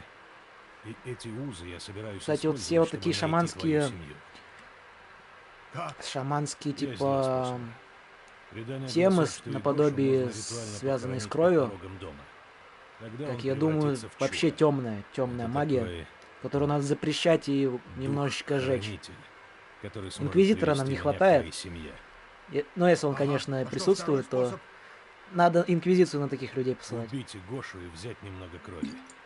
В этом случае мне понадобится помощь ворожея. Не убивай моего ребенка, а? Он и без Зато того он будет убивать настрадался. других. Ты Так и так он расколдуй мертв, его. кстати. Пусть он наконец упокоится.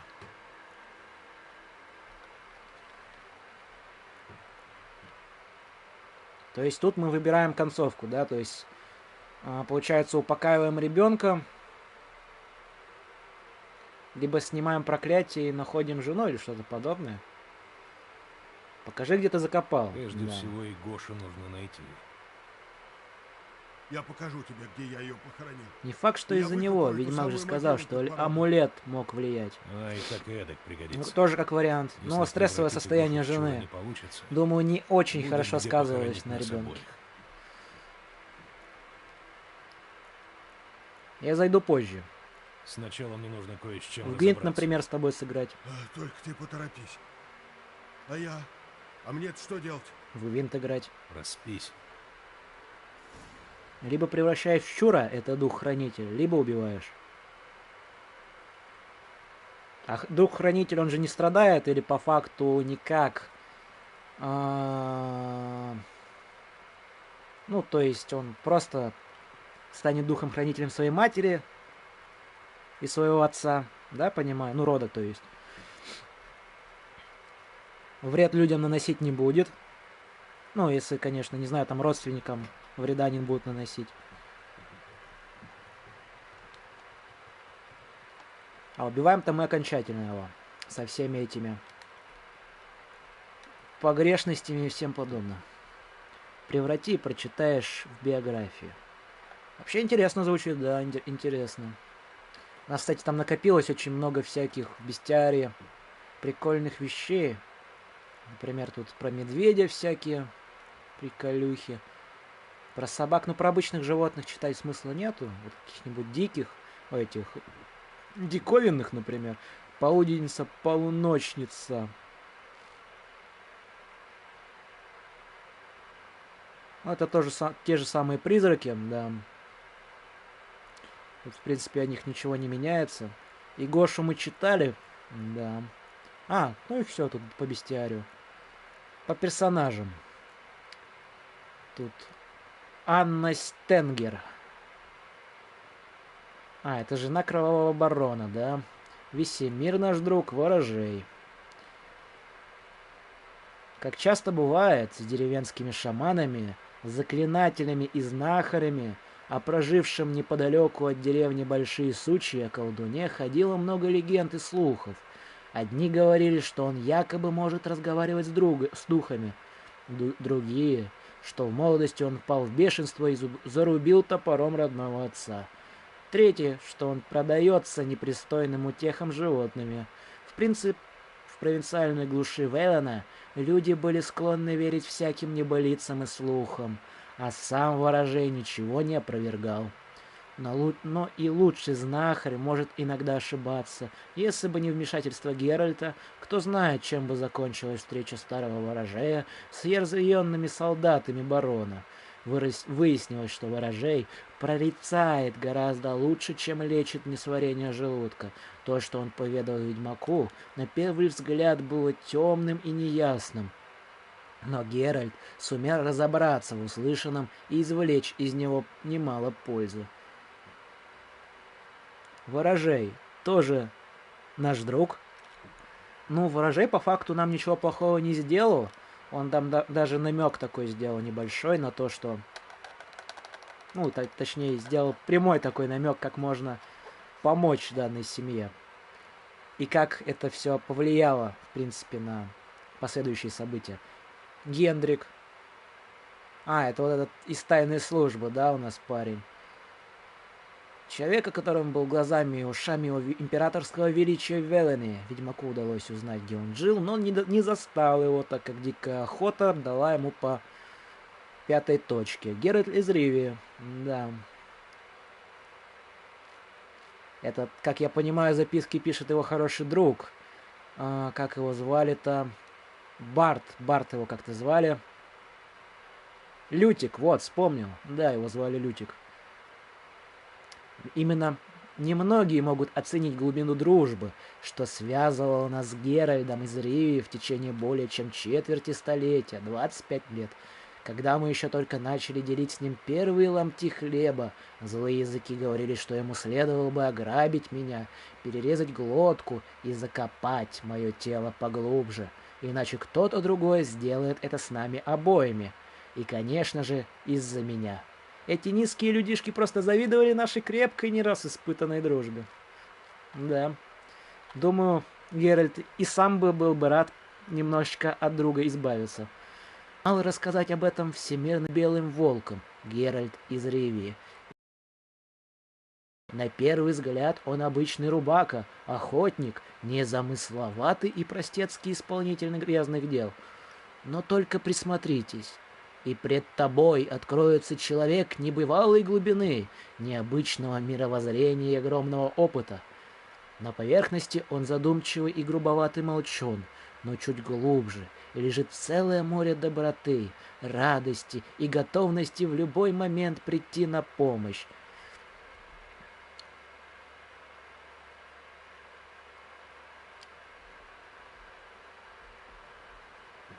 Так.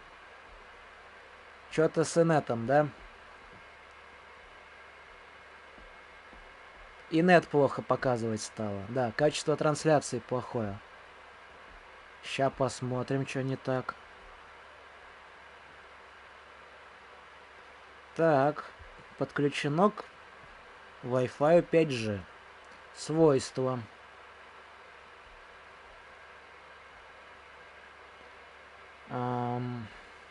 Скорость 72 мегабит в секунду. В принципе, нормально должно быть. Меня слышно, в принципе, ребят, хорошо? Или вообще все с отставанием происходит теперь?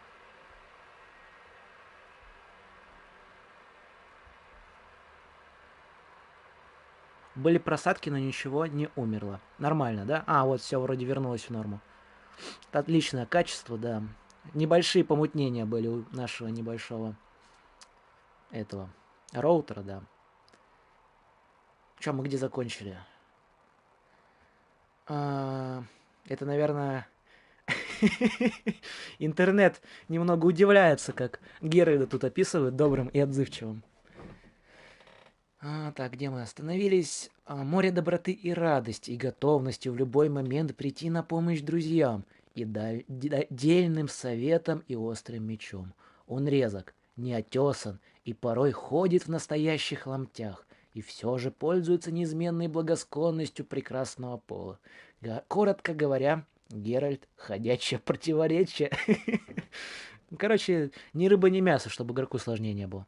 Нормально. 70 мегабайт плюс. Ты же в курсе, что консоль PS больше... Это я на компе посмотрел. На компе. Я же стрим тоже с компа смотрю. Просто если я сейчас выйду в главное меню консоли, у вас стрим тупо потухнет. Да, будет синий экран смерти. И вот это очень не очень будет. Угу. Я на компе посмотрел, в принципе, какая скорость присутствует.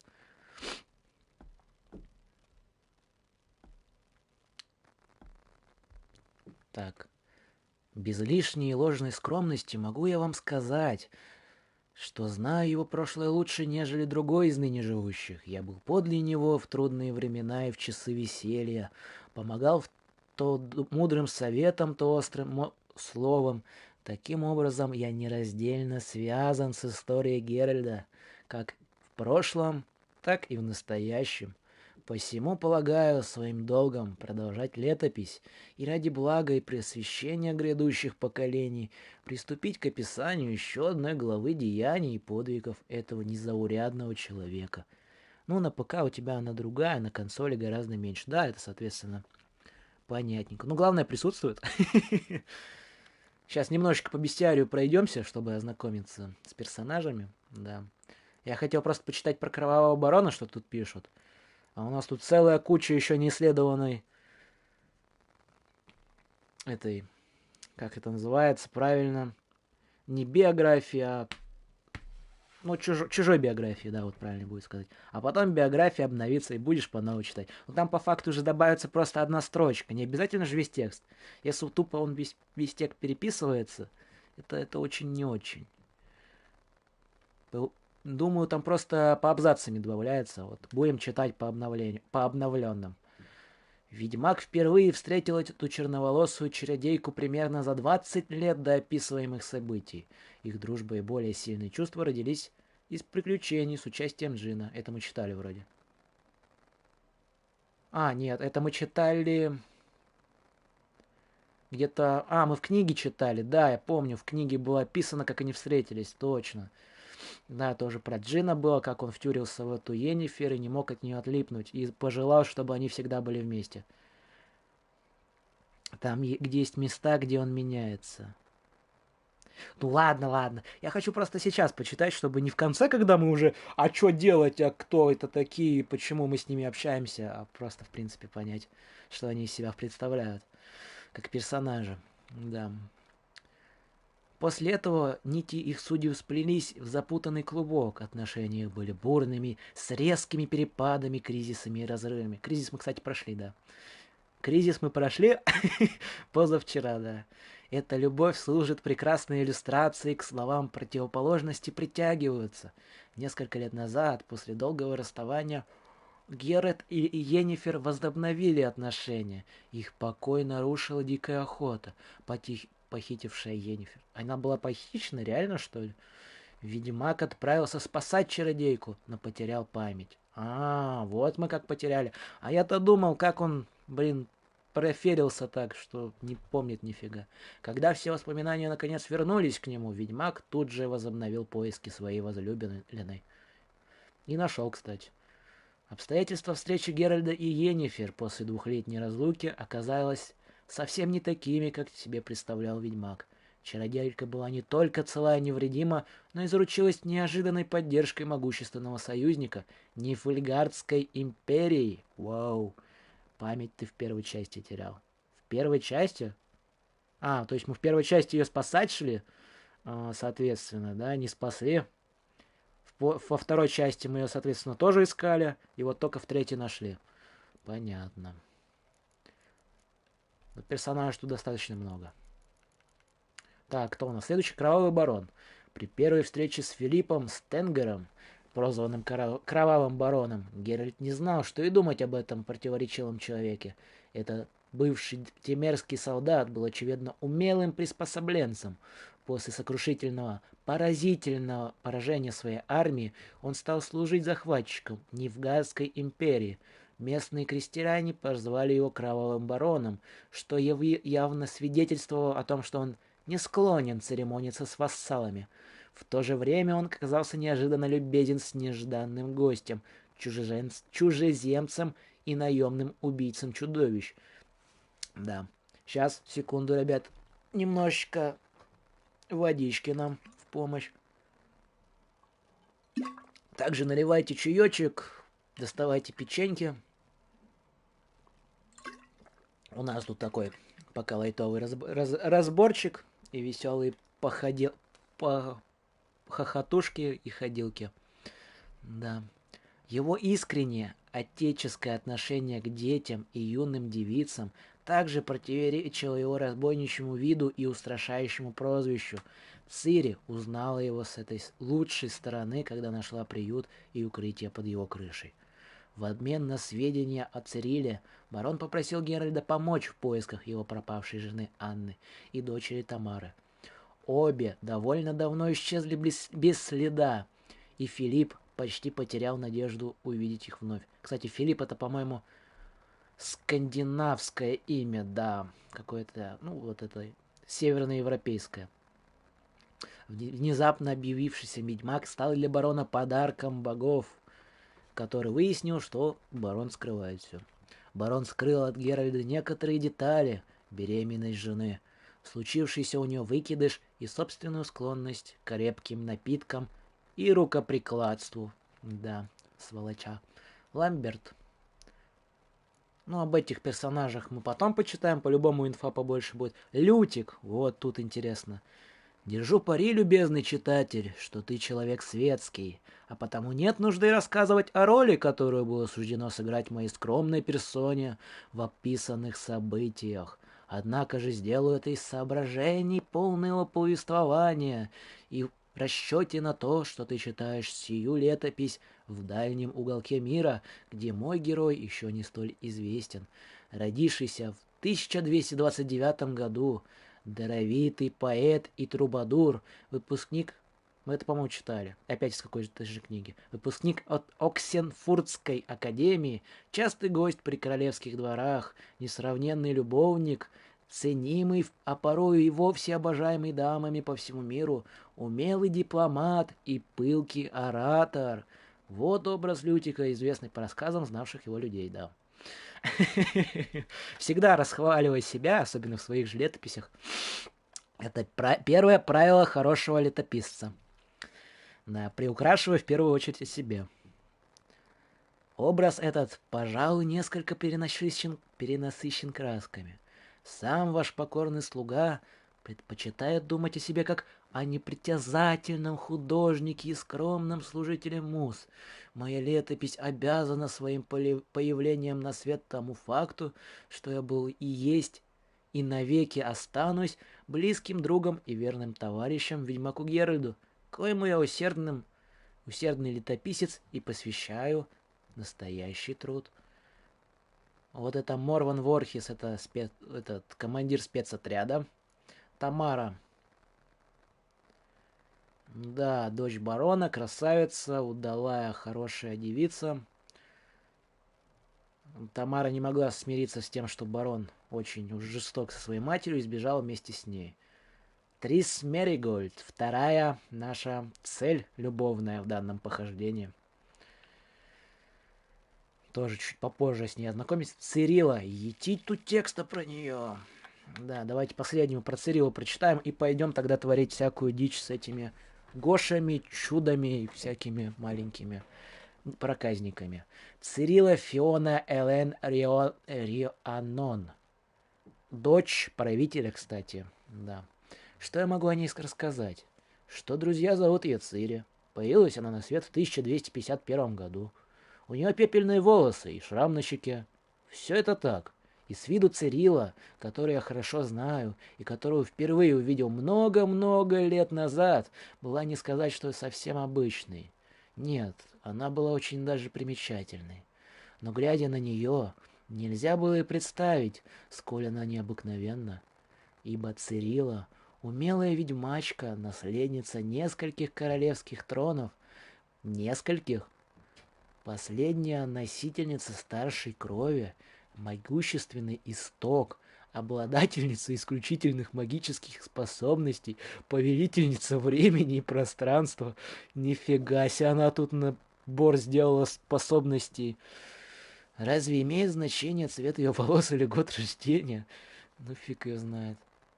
Ой. Я мог бы рассказать, что она приемная дочь Геральда.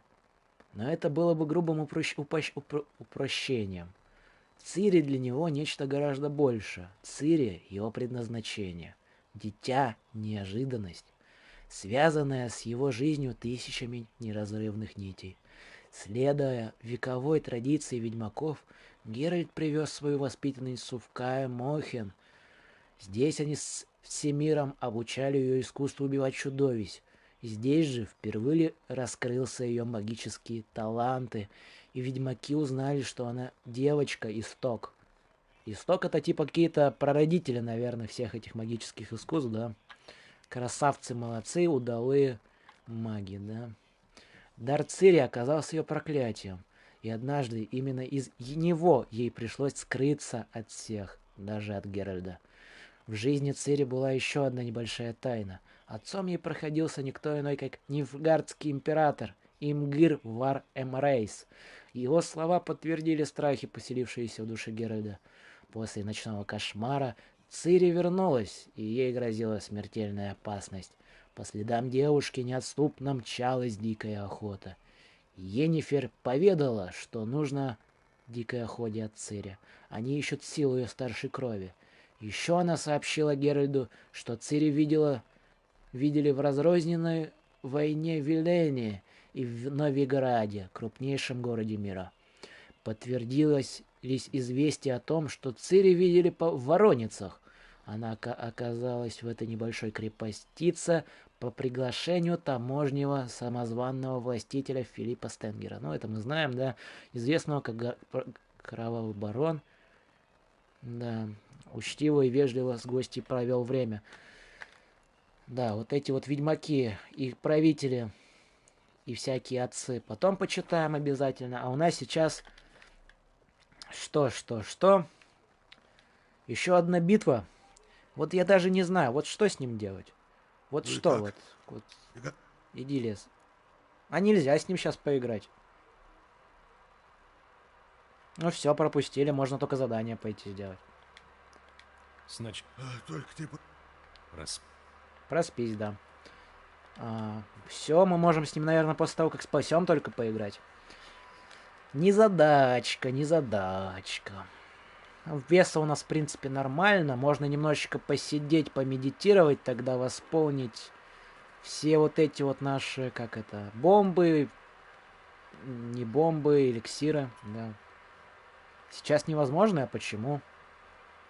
Типа мы в здании находимся, а в здании сидеть нам не разрешается. Ну давайте из здания выйдем.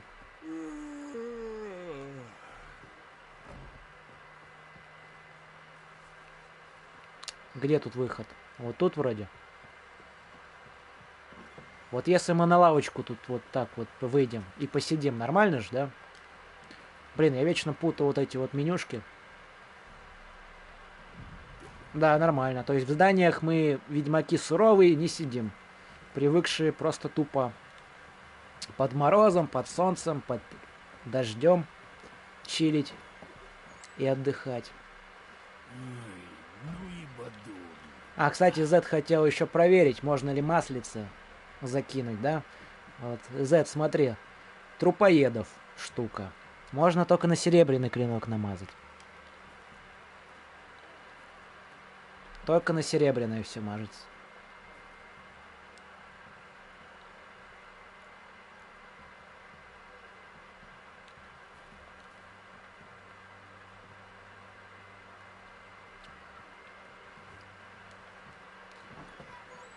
Так, сохранимся тогда и погнали выполнять задание.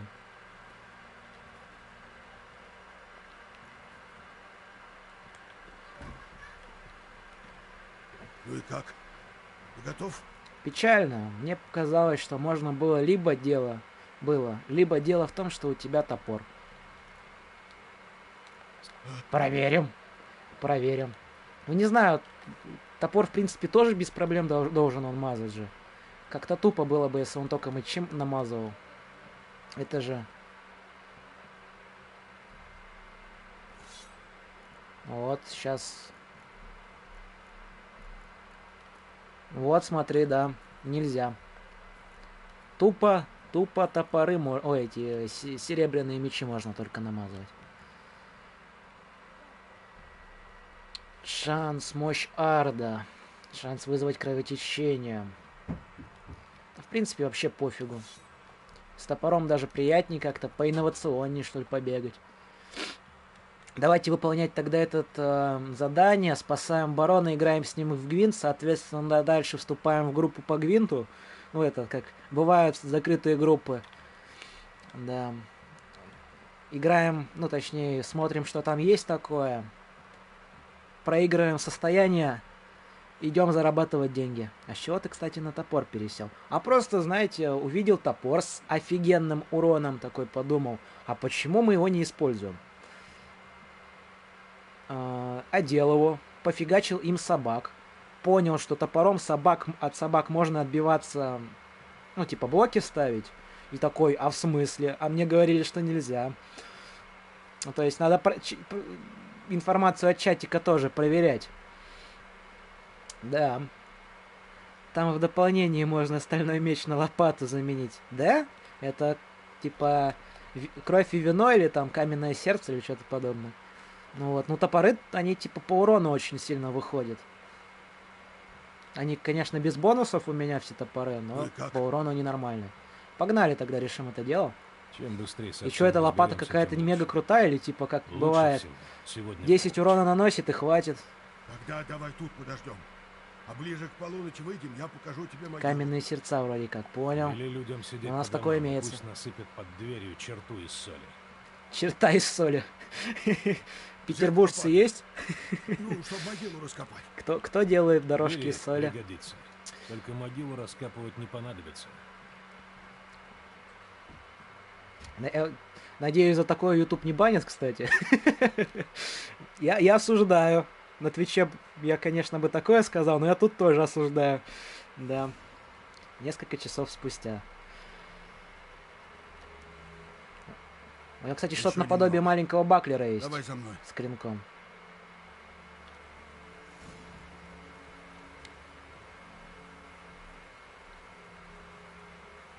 Имя ребенку дали?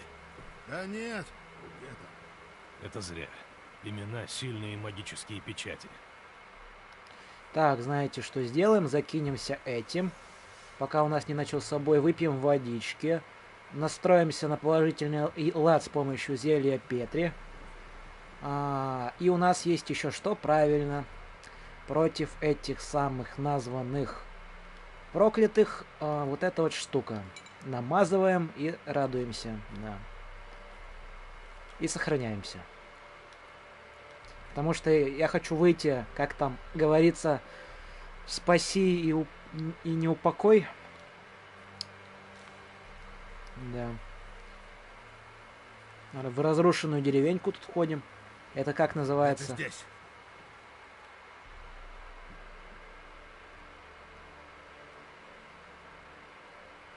Отлично, ты место выбрал. Да оставьте меня уже. Я, сука, знаю, что так не делается. Но все равно сделал. Хорошо, что знаешь. Да. Яма раскопанная и пустая.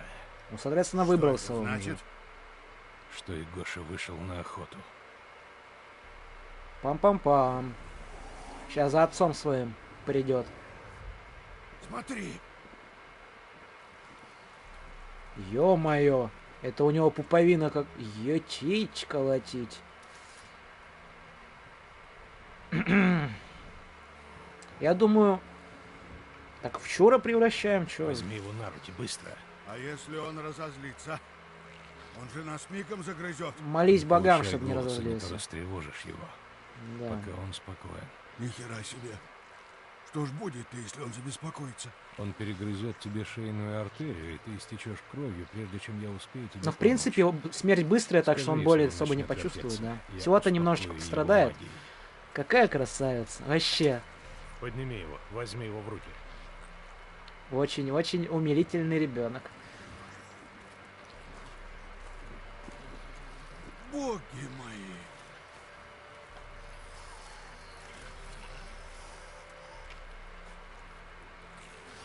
Красотуля. Ой, у него 3 ряда зубов. Не, это очень, не очень. Вернемся в Дела зал. семейные. Прямо с ним? Кажется, Прямо с ты ним. хотел проверить силу легенд и обратить его в Чура. Черт. Вот давайте чуть сапоги магические, ё-моё. Тогда я понимаю подгон.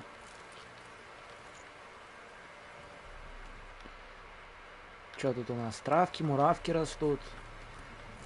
Сундуки различные. Иди, иди, мы пока полутаемся тут по ходу дела.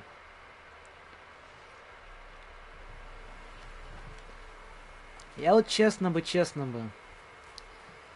Вот даже не знаю бы, если бы в реале увидел бы такое чудовище. Вот если вы играли в Dying Light, вот там есть одна приколюха, персонаж есть, который выпускает маленького ребенка. Да, его типа можно пнуть. Ну, это персонажи, выживальщики могут его пнуть. Вот даже не знаю. Не ешь, малец, не ешь. Ау, фу-фу-фу, а это что? Нельзя сохраниться, да? Голодные призраки, они чуют и Гошу. Нельзя трогать ребятенка, нельзя. Делай что-нибудь!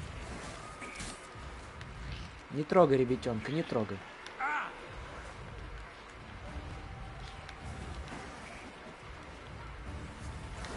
Ай-яй-яй, а вдвоем-то что это резко?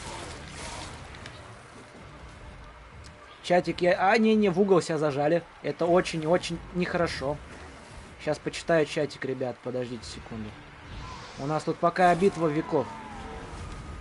Выпьем зельица. Не-не-не-не-не-не-не-не. Все, мы отходим. Еще один. Етому. Сдохни! Притом, самое прикольное, что мы этих призраков тупо можем бить в физическом плане. Или я что-то не догоняю. Подождите. Так, не-не-не-не-не, тихо, спокойнее. Так. У нас же было что правильно? Зелье от проклятых. Да, от призраков. Наносим. Раз, два. Все, минус. Раз, два, три, 4. Отпрыгиваем.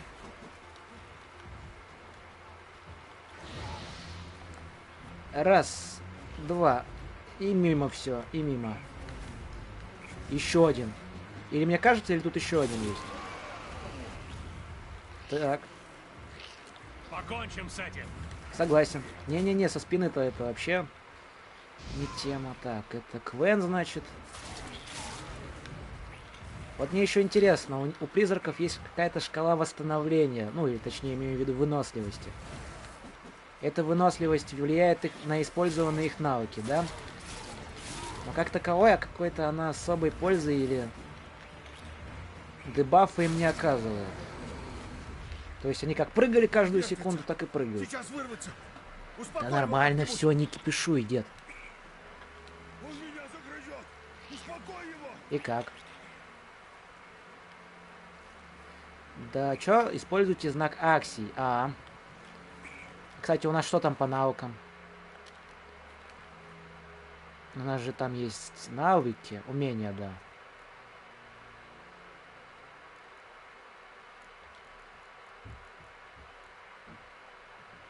И тут требуется обман 2-го уровня. А мы вкачать можем?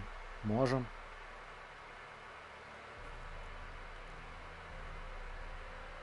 Барона жрут, так что там по навыкам. Да успеем, ты чё? Да он там стоит, отдыхает. Давайте обман улучшим, потому что требовалось. И мне понравилось. Да. Я не понял, почему я улучшаю обман, а у меня высвечивается расплавленный доспех. Спасатель года. Так, понимаешь, мы вот сейчас станем сильнее, сможем оказывать большую поддержку. Да. Ну давайте. И чё? Нельзя, да, улучшать? А, улучшать на квадратик. Давайте обман улучшим, значится. Да. Игни доспех плавить, ну фиг его знает вообще. Сила глифов, взрывной щит. Фиг знает. У тебя на доспехе просто наводится курсор. Да, я понял. Да, дальнобойный арт, в принципе, вообще без разницы, что с ним. Ну и качаем уровни, соответственно. Так, Аксий. Малыш, успокойся. Будь с папочкой поумилительнее. Улыбаться не стоит, но вот поспокойнее вести надо себя. Потому что папа может дать коньки. Я ничего, а тебе надо его зарыть под порогом. Если предания не врут, к следующему утру он превратится в чура. Тогда он будет связан с если врут, то тебя захавают баронище. Да. Жалко старика, но опыты есть опыты. Расплавленный доспех вроде как, он же броню понижает. У противника, да. У противника он там на какой-то процент понижает броню. Какая-то эффективность? Фиг его знает. Надо спешить. Не-не-не, не тупи, ни в колодки не надо. Не-не-не, не тупим. Все, стоим.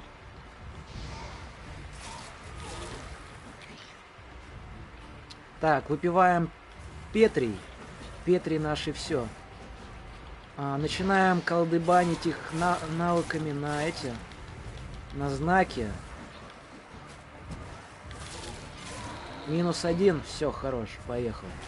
Не-не-не-не, все, успокойся, призрак. А второй это тут откуда?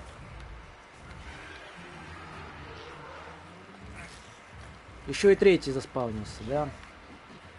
Тяжко. Так, надо выпить водички. Так, в смысле я блок же поставил? Что это за дичь? Сдохни! Согласен. Не-не-не, не я, все, спокойнее. Вот призраки реально какие-то имбалансные немножко. Ну, не имбалансные, а в принципе просто сложные противники. Как таковые. Особенно, когда их много. Да, согласен. Что у нас есть по хилке? Вот, прыгаем. Все.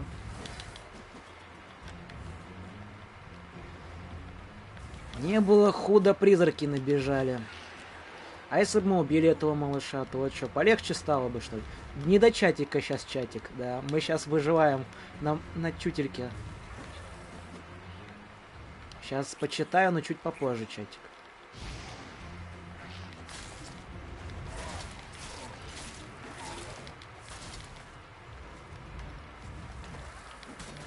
Сдохни! Так вот, они еще и самое главное позицию свою, то есть направление атаки очень быстро меняют.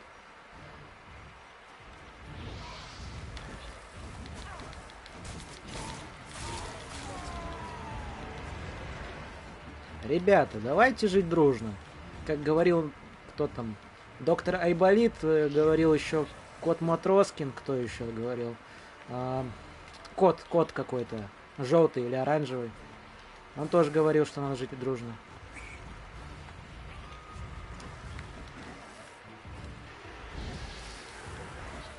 Ребята, не надо, давайте спокойно.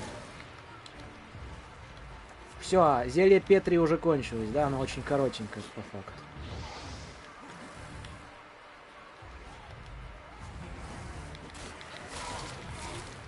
Одного мы убили или не убили? А, вот одного убили, да. Второго убили, один остался. Раз, два, три, Все, он ушел в инвиз. Раз, два, три, четыре. Опа-па, еще минус. Так, что там по чатику? Тут 80% врагов лажи характеристики брони нету. То есть, да, такая себе. Чисто слив навыков пустую. Вот блок от врага без физической оболочки. Но почему физическая оболочка у них есть? Мы их вот сейчас, вот, например, физически набивали. О, здорово, инквизитор. Добрый. Квест барона проходим и без меня. Ну, честно, долго старался его не проходить. Вот как минимум час. Вот я просто фигней страдал. В Гвинт играл. Тупо заметки читали. Тупо играли, продавали предметы. И все ждали вот нехватающего звена инквизитора. Леопольд. Вот, вспомнил. Да, хороший мультик, кстати, был. Добрый очень. Да. А тебе говорили, что призраки те еще гады? Говорили. Вот Модер, помяни его хорошим словом, говорил, да. И еще, по-моему, пару ребят. Ты их магическим металлом бьешь. Поверь, что серебро создано против нечисти. Металлическим мечом же ты их не убьешь. Но я помню, мы, когда первый раз призрака встретили, не могли его убить, так как он в воплощенном виде был. То есть даже там металл магический, этот серебряный металл не помогал, да. Но с работы меня не отпускают, пока смена не закончится. Да, выписали уже. Очень грустно. Да. Но сегодня по расписанию мы начали чуть позже, соответственно. Я там в начале стрима рассказывал, что там встретил своего очень давнишнего друга, где-то месяц с ним не общался. Так по душам с ним хорошо поговорили, что стрим, соответственно, там чаек попили. Так заговорился, что, дома немножко пропустил по расписанию стрим и начал где-то минут 20 стримить, или 25 даже. Да. Так что мы еще поздновато начали. Ты мог того же призрака мечом бить и без знака. Да, можно было. В смысле? У нас не было возможности. Я помню, мы его долго били еще так. И я не понимал, почему. Почему по нему урон там в конце, и в принципе не проходил. То есть без этого знака ловушки мы его не могли убить. Просто урона в разы меньше будет. То есть хотите сказать, я ему наносил по единичке урона, и он тупо не помирал за это? Друзья, это хорошо. Почему же этот друг до сих пор не в составе зрителей? А вот фиг его знает. Он на меня подписан, да, один из первых, кстати. Но вот почему не в зрителях? Может, потому что он не знал, что я стримлю, так как мы не общались месяц, да, не виделись. Но я сегодня ему сообщил, так что если он не зайдет, я ему а-та-та выговор в устной и письменной форме. Да. Мог, ты его без знаков бил, там урона многократно меньше. Понятно. Ну, стоит этому другу сказать и стриме. Сказал уже, да. Там. И другу, и знакомому сообщил, да. Так что. Будем ждать их в свободное время. Ой, какой симпатяха. Ножки, ручки, носик, язычок. Силами неба и земли. Чисто себе ногу сейчас откусывать будет. Фу. Силами неба и земли. Миром, что не стал твоим домом. Миром, что не стал твоим домом. Прости меня, та, что пришла, и кого я не принял. Прости меня, та, что пришла, и кого я не Скорее принял. всего, в этом заклинании также требуется тебя именем не только произнесение этих слов, а еще искреннее желание, прощения от ребенка. Вот, то есть, как минимум, должно быть желание, чтобы ребенок тебя простил. Или раскаяние, что-то подобное. Да. Потому что просто сказать слова, хорошо, без них, без эмоций и без раскаяния всего не будет. Так, ты с этими призраками также под знаковым маслом их разносить будешь. А вот огонек не так эффективен против них. Но огонек я использую, в принципе, потому что он как бы у нас очень масштабный, ну, по урону, ну, имею в виду, по области бьет. То, что он бьет также довольно-таки неплохо урона. Он у нас еще вкачан, соответственно, там на какую-то броню мифическую. Да. Какая красоточка, да. Что теперь? Да, красотуля маленькая. Через сутки Дея должна превратиться в чура. Чур. Чур-чур. Я Маленький останусь здесь и дочур. подожду, а ты возвращайся к себе. Я подожду с тобой. Исключено. Но ребенок-то мой. Ох, все. Отцовство Поздно проявлять заиграло. родительскую заботу. Потом ты ничего не сможешь сделать. Ну я... Никаких «но». Это работа для ведьмака. Я должен ждать здесь, пока Егоша не превратится в чура. А ты возвращайся к себе и постарайся не упиться до беспамятства. Надеюсь, он бросит пить, да. Огонь не самый масштабный знак. У Ардова площадь поражения в разы больше есть. Да, там надо, если вкачать соответствующий навык и вставить его в пас, то он будет вообще, по-моему, вокруг тебя по области бить. Но я не знаю, как это эффективно по своей сути будет ли. Сколько урона наносит Ард и наносит ли он какой-то соответствующий урон. Да, то есть тут много условий. Игни, он, соответственно, просто боевой навык. Тут даже и без всяких объяснений понятно. Там у Арда есть навык и по кругу бьющий, да, и на область поражения большую. Да-да-да, я вот об этом чуть ранее сказал, да. Вкачать его только стоит. Что, давайте помедитируем немножечко, скорее всего. Часик где-нибудь. Откатим все наши навыки. Ой, не навыки, а зельки, да. Посмотрим, что у нас есть с этим Егошей. Да. Но, скорее всего, мы тут, как я понимаю, идем на хорошую концовку с этим бароном. Так что все должно быть отлично. У Арда там будет мутация, чтобы ему ледяной урон добавить. Неплохо, неплохо. Вот это было бы круто заценить. Но опять же, это нам нужен соответствующий навык. Скорее всего, там какой-нибудь 30-й, 50-й условный, чтобы этот урон ледяной получить. Но можно его так вкачать, что ты многих врагов постоянно глушить будешь. К тому же можно так раскачать, что знаки тупо спамить будешь без остановки. Да, я это помню. Но мы идем же, соответственно, в маги, ну как в простые маги, которые знаками долбят всех. Да. Так что качаемся в мага, может и арт, скорее всего, заценим, как он там будет по итогу всех бомбить. Мутации открываются в дополнении каменные сердца вроде. Каменные сердца. У нас, получается, кровь и вино добавляет нам возможность зачара. Каменные сердца добавляют нам возможность мутации. Прикольно, прикольно. Или каменные сердца и то добавляет. Я тут фиг знает вообще. Давайте сидеть и ждать. Вот посидим, отдохнем, посмотрим, как из закопанной земельки может чудик появится. Или дух красивый какой-нибудь. Кровь и вино добавляет новый регион и новый сюжетец. Это отлично. Вызываю к тебе силой там, крови. как я помню, кто-то упоминал, именем. что есть какой-то босс там сильный в этом дополнении. Услышь, или в каком-то другом. На мой зов, Дея. Во втором. И она же добавляет... Опять у меня, блин, сейчас, подождите секунду, чатец выведу. Укажи мне дорогу к своим кровным родичам. И оно же добавляет... И оно же добавляет меч, который с тобой по уровню растет. Да, да. Что-то рассказывали, помню, да. Найти надо будет его обязательно. Да-да, там он. Dead Love. Звучит страшно, но обязательно победим его. Так сказать, если не с первой попытки, так, по крайней мере, с сотой-то забьем его. А вас не смущает, что тут летающий этот дух есть? Или мы только его видим своими глазами? Бежим, бежим, бежим, бежим.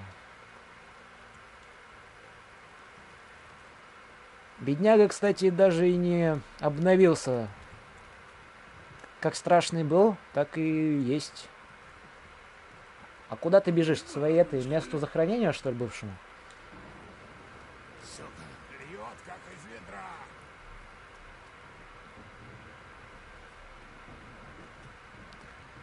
Скорее всего, не туда. Куда-то... А, мы сейчас родичей искать идем, да? То есть ведет он нам к своей матери и сестре. Утопец. Накидываем Квен, наяриваем, что у нас есть в рюкзаке, на алхимию. Против утопцев, да, зельку сейчас скинем. Против трупоедов. И давайте утопца жахнем еще. А то что он тут около земель обжитых ходит? Раз, два, три, четыре, пять. Раз, два, три, четыре, пять. Раз, два. Все, минус утопец. Ай, это в смысле сзади нападаешь? Это не очень тактично, знаете ли, мистер Чудовище. Вы должны соблюдать кодекс чести.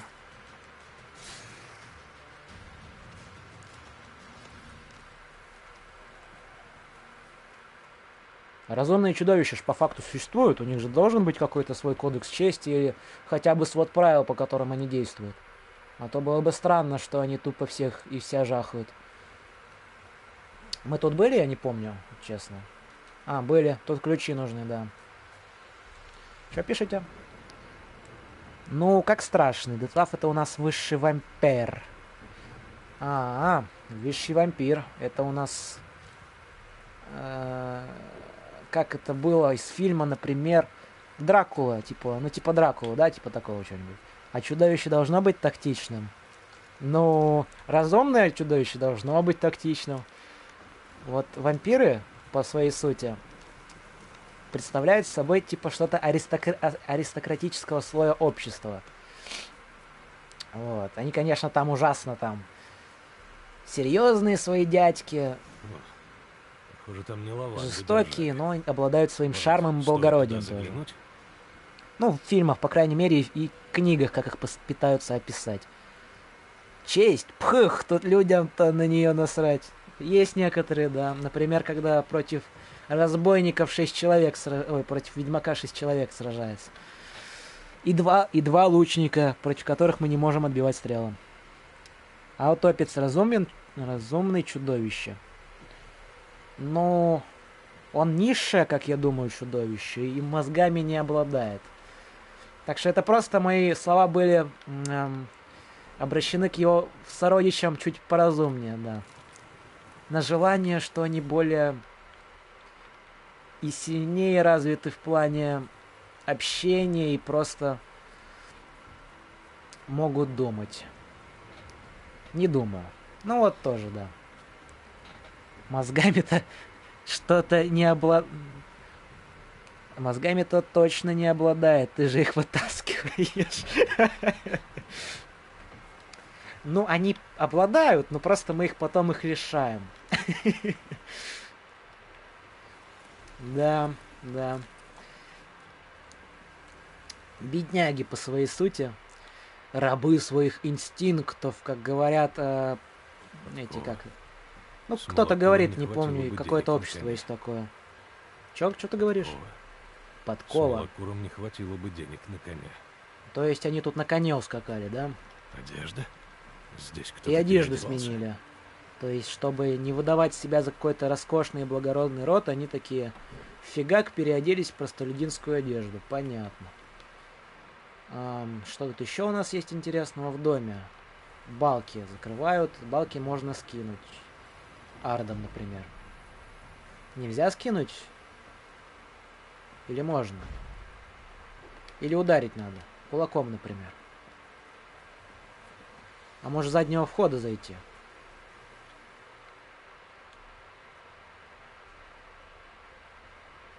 Осмотреть вокруг сарая, используя ведьмачье чутье. Маленькая коробушка есть. Браслет. Браслетик. Наверняка его обронила одна из них. Обе были здесь.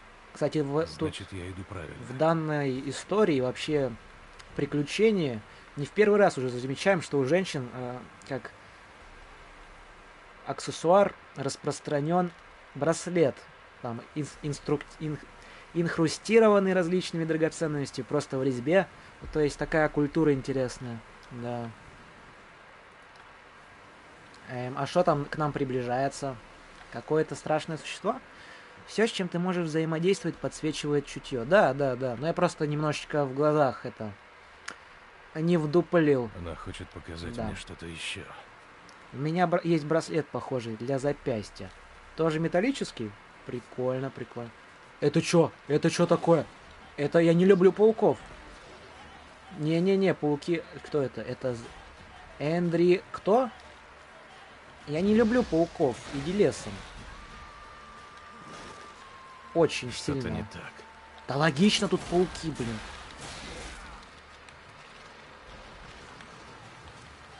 Она плюется ядом.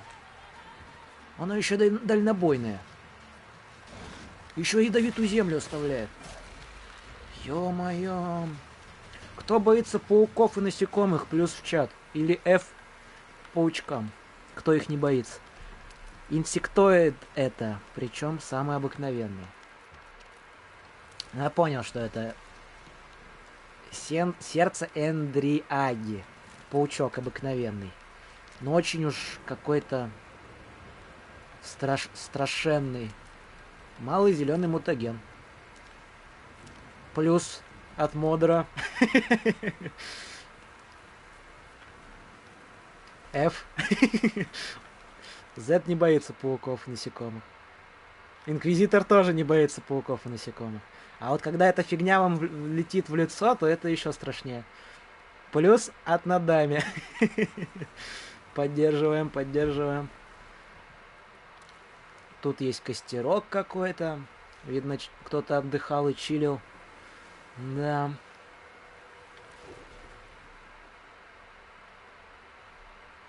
Что-то погодка вообще какая-то это разыгралась. Совсем пасмурная. Дождь, молнии. И не лучика солнца ни разу. Ягодки, малинки, травинки, клубнички, шишечки, корешочки. Чё на нас бежит? А чё там опять? Это чё? Это гнилец. Что такое гнилец? Это какое-то подобие трупоеда, скорее всего, да? Урона у него не очень много от нас проходит, да? Что это такое? Почему он раздувается? На заметку. Гнильцы перед смертью где-то 1/5 здоровья взрываются. Да. Какая область поражения? А фиг его знает. Так и запишем. А у нас есть запись по этим глистам-то ходячим? Что это такое вообще? Инсектоиды. Работница. То есть это даже не боевая фигня, да? Иволга. Эликсир есть какой-то. Или... Да, эликсир Иволга. Холера, я-то думал, работницы не нападают. Ян Зайк по прозвищу Хромой Следопыт. Работница Эндриак образует самую многочисленную, а потому наиболее часто встречаемую разновидность этих насекомообразных. К их обязанностям относится в том числе постройка гнезд и коконов, добыча пропитания, а также опека над яйцами и личинками. Когда они чувствуют угрозу, то зовут на помощь воинов. Однако, если они вынуждены защищаться сами, то справляются с этим на удивление хорошо. Отлично. Но мы видели какую-то еще зеленую дрянь. Разновидность, наверное, инсектоидов была, да. И Гоша. Вот мы все читали, вот, то есть ничего не изменилось, да. Гнилец. Конечно, он воняет. Думал, они называются гнильцами от того, что приятно пахнут. Да нет. Всемир, наставник ведьмачьей школы волка. Гнилец. Выглядит как разлагающийся человек со снятой кожей, голова которого распухла от собравшейся в черепе газов. Появление гнильцов сопровождается удушливым запахом гнили, которому они обязаны своим названием. Опасная разновидность гнильца – пожиратель, от которой отличает неуемная тяга к людской плоти. Фу, блин. Фу, всякая бяка гадость развелась тут.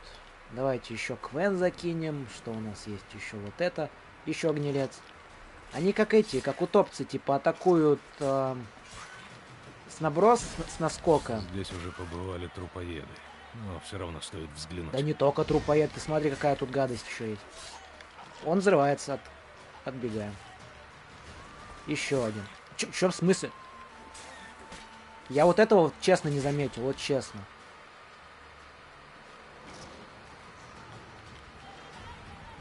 Не-не-не, ребят, давайте по одному, вас и так сложно как бы это побеждать.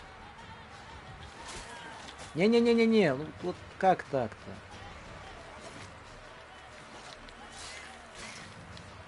Так, раз подгорелая кожа. Не-не-не-не-не-не, все, летаем.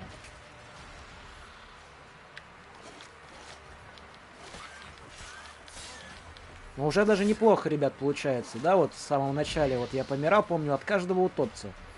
А вот уже даже что-то это получается. Да этот-то откуда набежал, ё-моё. Даже сражаться получается как-то, ну, более...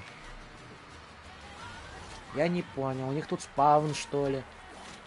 Раздача на миде, что это у них? Я, конечно, в КС не играю, но парочку словечек я знаю. Ну, сколько мне еще ждать? Лучше уж подождать, чем, блин, потом зубов не собирать. Не-не-не-не-не. Командами, блин, нападают, сволочь.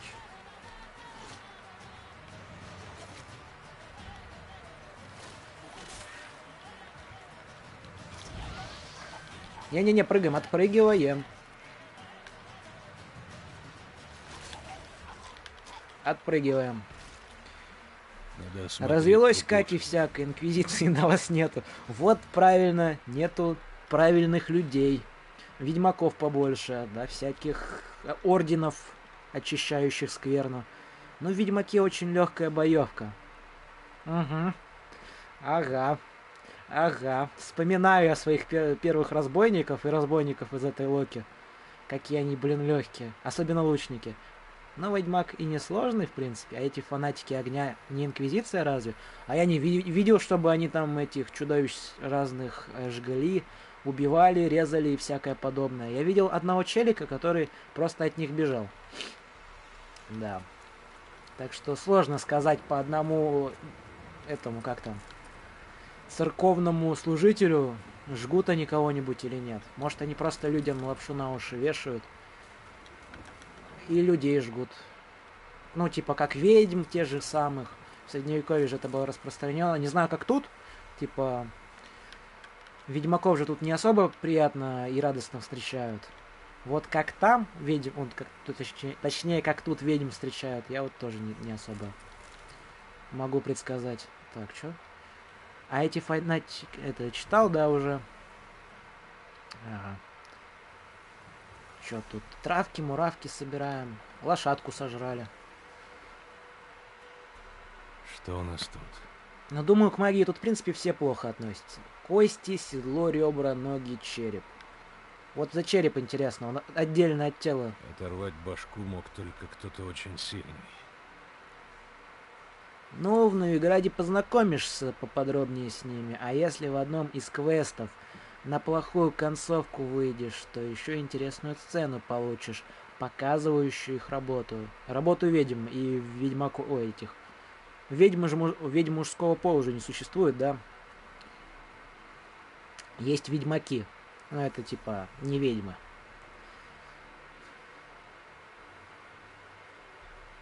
А, фанатики огня, а не ведьмы. Ага, понял.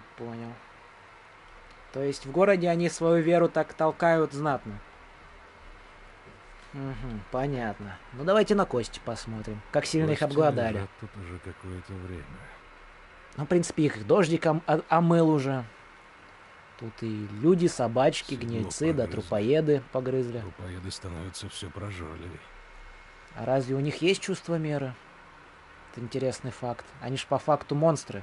И нечисть. Подковы. У них не должно быть чувства меры. Или конь потерял ее на старой смолоконе. Не хватает подковы. И ребра. Последняя, кстати. Следы огромных когтей. Это не трупоед. По факту.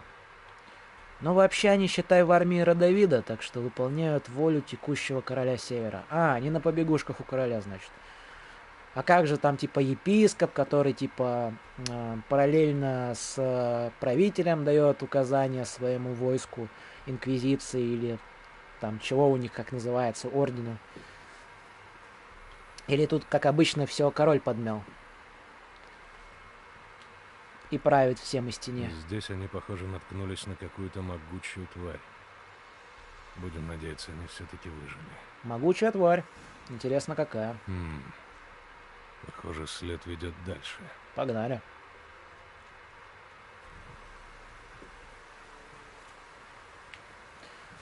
Собираем травки, муравки. Не назвал бы их церковниками. Ну, не знаю. Я познакомлюсь с ними чуть позже, так что мне более подробнее сказать трудно. Вот, кстати, топорик. Топорик очень хорошо их режет. Тут всякая мелочь, блин, бегает, мешает. Волчара! Бей волков, чтоб свои боялись.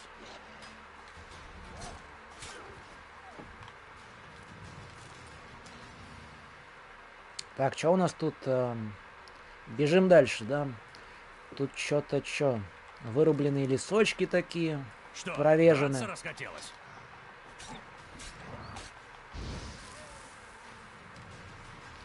Самое прикольное, что он выкрикивает все эти лозунги, ну просто тупым созданием, которые его даже не понимают. Волк, который валялся и отдыхал, вот зачем беднягу трогать? Он же отдыхал. Нежился на солнышке. Волки вообще не чистильщики леса, должны с монстрами сражаться. А ты их убиваешь.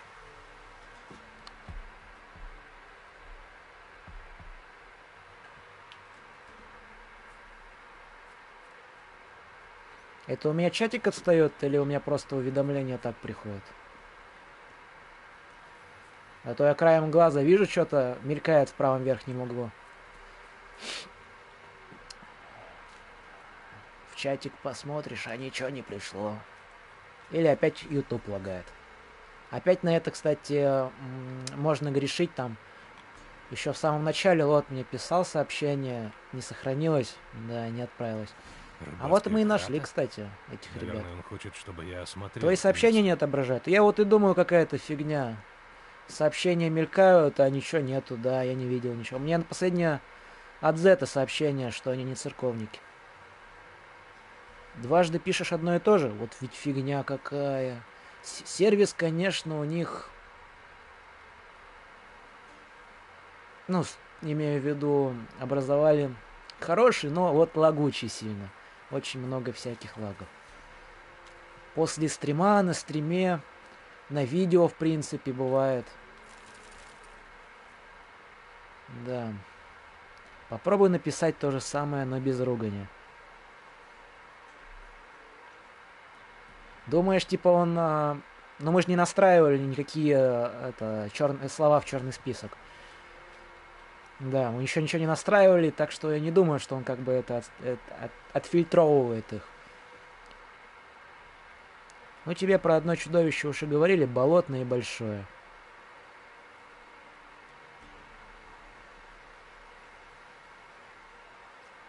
Это типа, ты имеешь в виду то, что мы их сейчас встретим?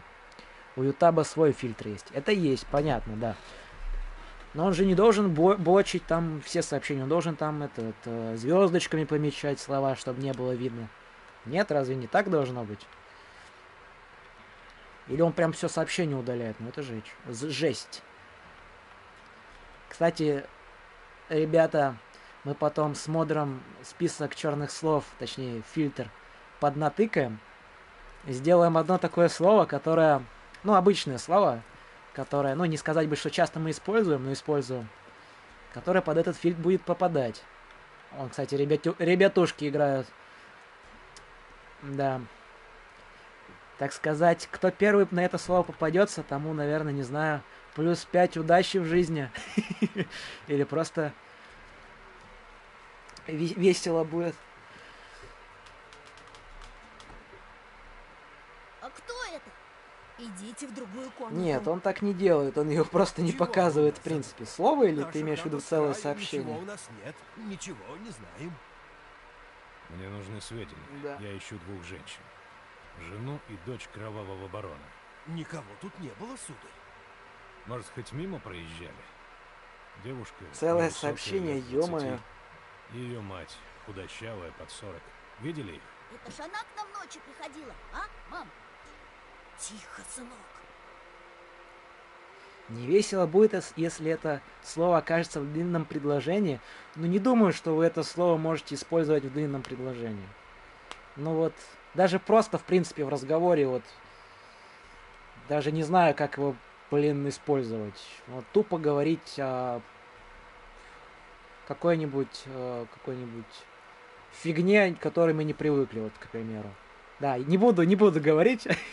Дети цветы жизни. Знаю, где свои 5 копеек ставить. Дети знают, да. Особенно, когда дети цветы жизни, и они не у тебя. Так, что стало с девушкой, которая вас гостила? Расскажи, как она выглядела. Давайте спросим, как она выглядела, потом, соответственно, узнаем, что это за девушка, ну, точнее, куда она пошла и где она была. Может, какие-то у нее есть, как это назвать, улики, да, правильно. Я сам это слово-то не помню. Ну, вот ты-то узнаешь, тебе-то там доступ есть к этим словам. Расскажи, как она выглядела. Я хочу помочь этой женщине, ей может грозить беда. Он никого не видел, сударь. Это ж ребенок. Да-да. Вот я и хочу. Не узнать, брешь, что не ему брешь, привиделось. женщина. Ребенок все расскажет. вот ведь. Ребенок за Кто конфету здесь был? выдаст. Дядя привел ночью эту барышню, которая из лекаря. Очень она боялась. Говорила про страшное чудище. И что надо вернуться. Не знаю куда. Тетя с мамой ее успокоили и дали ей новую одежду. Вот Потому чисто что ремня я потом сильно ребенка дадут по-любому. Нагоняй какой-нибудь. Ну вот теперь узнаем, где она Куда у вас делась гостила. девушка? Твой сын сказал столько, что нет смысла отпираться. По вы, факту. сударь, не похожи ни на кого из людей ее отца. Потому что я не из них. Я ищу Тамару и ее мать. Мне надо убедиться, что они живы и в Да. безопасности. Тамара-то, небось, сидит у моего брата в Оксенфорте. А с госпожой Мальчик, Анной мы просто тут решили другое тебе дело. рассказать. Ты Хотя приемный. ей, наверное, всюду лучше, чем в Ромнице, у господина Это, барона. как обычно, в средневековых семьях же много детей бывает. Так он и Ну, любит одним меньше, всю одним большим, но в госпожу принципе, ну, Анну. даже голодный рот. Все об этом Избавимся знали, от но него, да? никто пальцем не пошевелил. Да. Это как в Цири, типа, где рассказывали, как родители маленькой девочки, не помню, на Каю имя было, она у барона живет, да. Приютил он ее. Как они ее послали там по какой-то сладкой дорожке тупо. Вот вообще капец какой-то. Ну и сами взрослые, соответственно, впроголодь, когда живут, тоже ходят. Ну ты когда за Цири играл, про сладкую тропинку девочку отправили. Да, я вот об этом и вспомнил. Да. А эта сладкая дорожка ведет к ведьме какой-нибудь, или к монстру, к тем же самым волколакам. Да. Или волкам, в принципе. Даже не представляю. Вот ужасная смерть. 3 сюжетно важных персонажа скоро увидишь. А, то есть сейчас, да? Угу, интересненько. Где же жена барона? Я сейчас буду разносить ваш дом. Что стало с матерью Тамары? Вот как было дело. Я ждал их в старой смолокурне. Привел коней. Смолокурня? А темно Я даже так, погуглю, что за я слово назвал сейчас. отца, Смолокурня. ничего не видел. Месяц Что это стоял такое? высоко, а они все не приходили. Я уж бояться начал, что их какое-нибудь лихо утащило. Но, наконец, они явились, и отправились мы в сторону реки. Тут вдруг ни с того ни с сего налетел вихрь. Я решил было, что мне башку оторвет. А вдова Неужели это от эти здоровущие образования птицы, слов смола их и целые курение? тучи кружили над лесом, а крик такой подняли, что аж в ушах звенело. Да, это добывание Госпожа смолы Анна из крикнула хвойных и деревьев. скорчилась. Как промысел. Тамара Интересно. взяла ее за руку, и я увидел, на ладонях у нее пылали знаки. Кстати, точно изобразил знак. Это... Почему вы им помогли? Что было дальше? Что за знак? Почему вы помогли им? Зачем ты вообще им помогал? Ты же здорово Интересно. рисковал. Должок у меня был перед барышней Тамарой. 3 луны тому назад сын мой лежал в горячке, и мы уж думали, что не выживет. Тамара об этом проведала, принесла еду и лекарства. А то у нас нужда такая, что в доме шаром покати. Что тут скажешь? Спасла мне парнишку. Сам бы я не решился помогать, но жена мне сказала. Настал час войны и презрения, час вражды человеческой. Теперь должно за добро добром платить. Какой правильный поступок они совершили. Совершили правильный поступок. Ты женат на умной женщине. Жаль вот только госпожу Анну не спасли. Что за знаки? Какие знаки? Ну, такие, будто ей кто железом выжег. На ладони. Етич, как будто пометили. Как клеймят скот? Ну да. Только не говорите, что это барон сделал. Вот честное слово. Вот не говорите, что он в порыве ярости ее кочергой ударил. Точно живым огнем светились. Хорошо, и что Я вот, дальше? если это барон, подумываю над моментиком оставлять его в живых или прирезать при следующей встрече. А из лесу вдруг такой рык раздался. Меня холодный. Я дух перевести не успел, как из чащи. Да. Это как это. Мило котики, так, знаете, иногда бывает. Рычат. Даже не рычат, а... Я-то думал, конец мне. Только чудище бросилось на коня госпожи Анны. Башку ему оторвало, а саму ее в лес унесло. Наши кони, значит, мой и барышни Тамары, переполошились и понесли, куда глаза глядят. Только потому мы избежали. Тамара хотела вернуться за матерью. Но на счастье жена ее отговорила. Убедила, что одной ей ничего не сделать. Это ж как надо кочергой бить, чтобы за такие знаки выжечь. Ну, типа, знаете, шпага. Типа так тыкнул, она рукой прикрылась, он тупо ей прижег руку, да. Додавливал, и сильный ожог остался. Клеймо своеобразное, блин.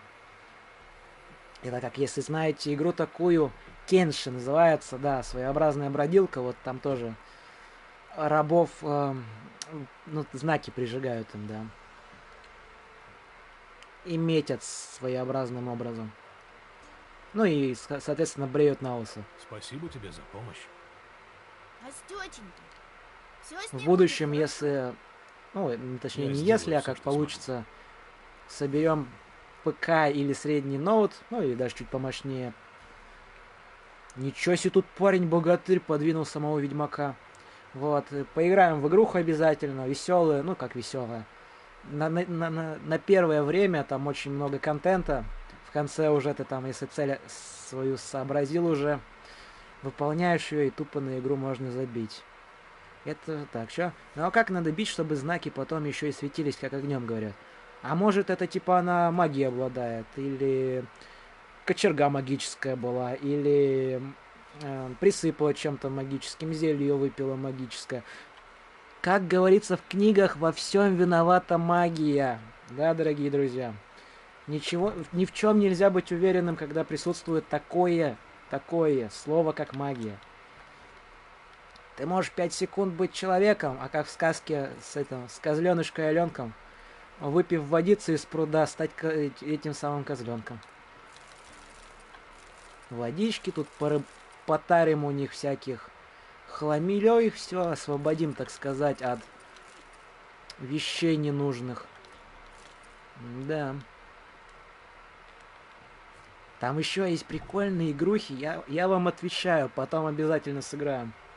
На этом самом здесь ПК. кончается наш общий путь. Благодарю тебя, Дея. Иди с миром. Да, прикольно.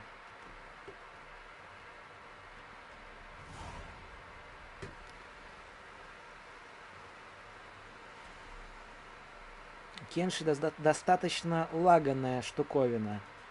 Да, она очень... Ну, вообще, там есть несколько настроек. По факту, не знаю, как это работает, но, типа, если ты играешь в полном окне, игра лагает. Если ты играешь в оконном режиме, ну, то есть не в полном, то игра лагает меньше. Да, там в настройках также можно включить режимы. Ну, то есть прогрузка не... Ну, там есть по дефолту прогрузка всей карты. Ну, то есть ты такой бежишь из одной зоны в другую, там подгрузка чуть-чуть какая-то есть по противникам, и ладно. Но это на мощных компьютерах, соответственно, работает. И есть прогрузка только области, в которую ты зашел. Вот ты зашел, она прогружается. Там добежал до следующей, стоишь, прогружается. Ну, это если, соответственно, ты на большой скорости все это делаешь. Если на медленной, ну или на второй, то он там пока бежит, там оно успевает прогрузиться, все, так что там все нормально. А то, что под текстуры проваливается, так есть функция поменять местоположение союзников. Ну, то есть ты такой заходишь в иконочку в настройках, тыкаешь союзников поменять местоположение, они типа спавнятся, где не могли выйти, или рядышком с местом, где стояли, и ты ими управляешь спокойно. Магическая кочерга лучшее вложение. Только у нас магическая кочерга 2 в 1. Да. И фонарик, и знак, блин, красивый. Татушка, короче. Вообще жесть. Кенши плохо оптимизированная штуковина. Согласен. А если на модов на нее накачать, так вообще жесть. Но на мощных ПК она, ну, то держится довольно-таки неплохо. А на низких настройках, даже на моем, ну, рабочем ноуте, в принципе, с подзагрузками, ну, и небольшими такими лагами, то, в принципе, работает. Лошадка, ты чё там? Вообще какая-то у нас плотва ленивая. В Ghost of Tsushima, как персонаж свистнет, так лошадь прям наша, там их назвать можно 3 разными именами лошадь. Вот. Там она несется прям со всех ног, лишь бы к хозяину побыстрее. Самурайская лошадь. Тут так вальяжненько задком, передком переставляет свои ляжки. Блин, вообще лошадь как будто всегда ей весело и хорошо. А чё? Найти Тамару, дочь барона в Оксфурте. Поговорить с бароном о его семье. Так, у нас есть разветвление. Идем сюда, соответственно, да. Разговариваем с этой Тамарой, с дочерью его. Выясняем, что происходит. Либо идем сразу к барону. С бароном говорим. Барону говорим, что он лошара, мы знаем, где они. Он высылает людей, их забирают. И типа такого будет, да. У меня от 30 до 300 FPS скачет. Ну, такая игра, да. На низких настройках играешь, там, с отключенным всем, что есть, и, ну, и ладно. И работает, и хорошо. Призраки Цусимы лошадь и по морде дать может. Не видел ни разу, кстати. Надо эту тему будет, когда мы будем на стриме проходить, заценить, да. Вот я максимум, что ее видел, что она убегала, когда ты с нее падаешь. Или тебе по мордасам дает. Так, получается, мы куда? Идем в Оксфорд. Да? Кто за Оксфорд? Плюсик в чат. Кто за барона? Минусик в чат. Потому что, ну, в принципе, вообще разницы не вижу. Можно сначала и с бароном поговорить. Если квест сохранится, то можно и за Тамарой съездить. Если так работает, конечно. Ну, второй вариант в Оксфорд через все знаки вопроса. Либо к барону. По-быстрому. Угу. Кстати, тут лодка есть. Я лодку ни разу не видел в игре. Ну, видел, конечно, в прохождении, но ни разу не плавал. Ты и туда, и туда. Ты и туда пойдешь. То есть к барону сейчас слетаем в следующий раз к Тамаре, да? Ну, давайте к барону тогда, если все так, как есть. Надеюсь, он опять не напортачит. Сохранимся. А то неохота, чтобы он там опять что-нибудь натворил такое этакое, что мы потом корили себя, что не помогли девочке бедной в спасении ее жизни от этого тирана, лгуна, разбойника, пьянчуги, лошары, бедного где-то убийцы. Ну, у него, короче, много прозвищ, да. И много-много придумать можно. Давай, плотва, ну ты чё?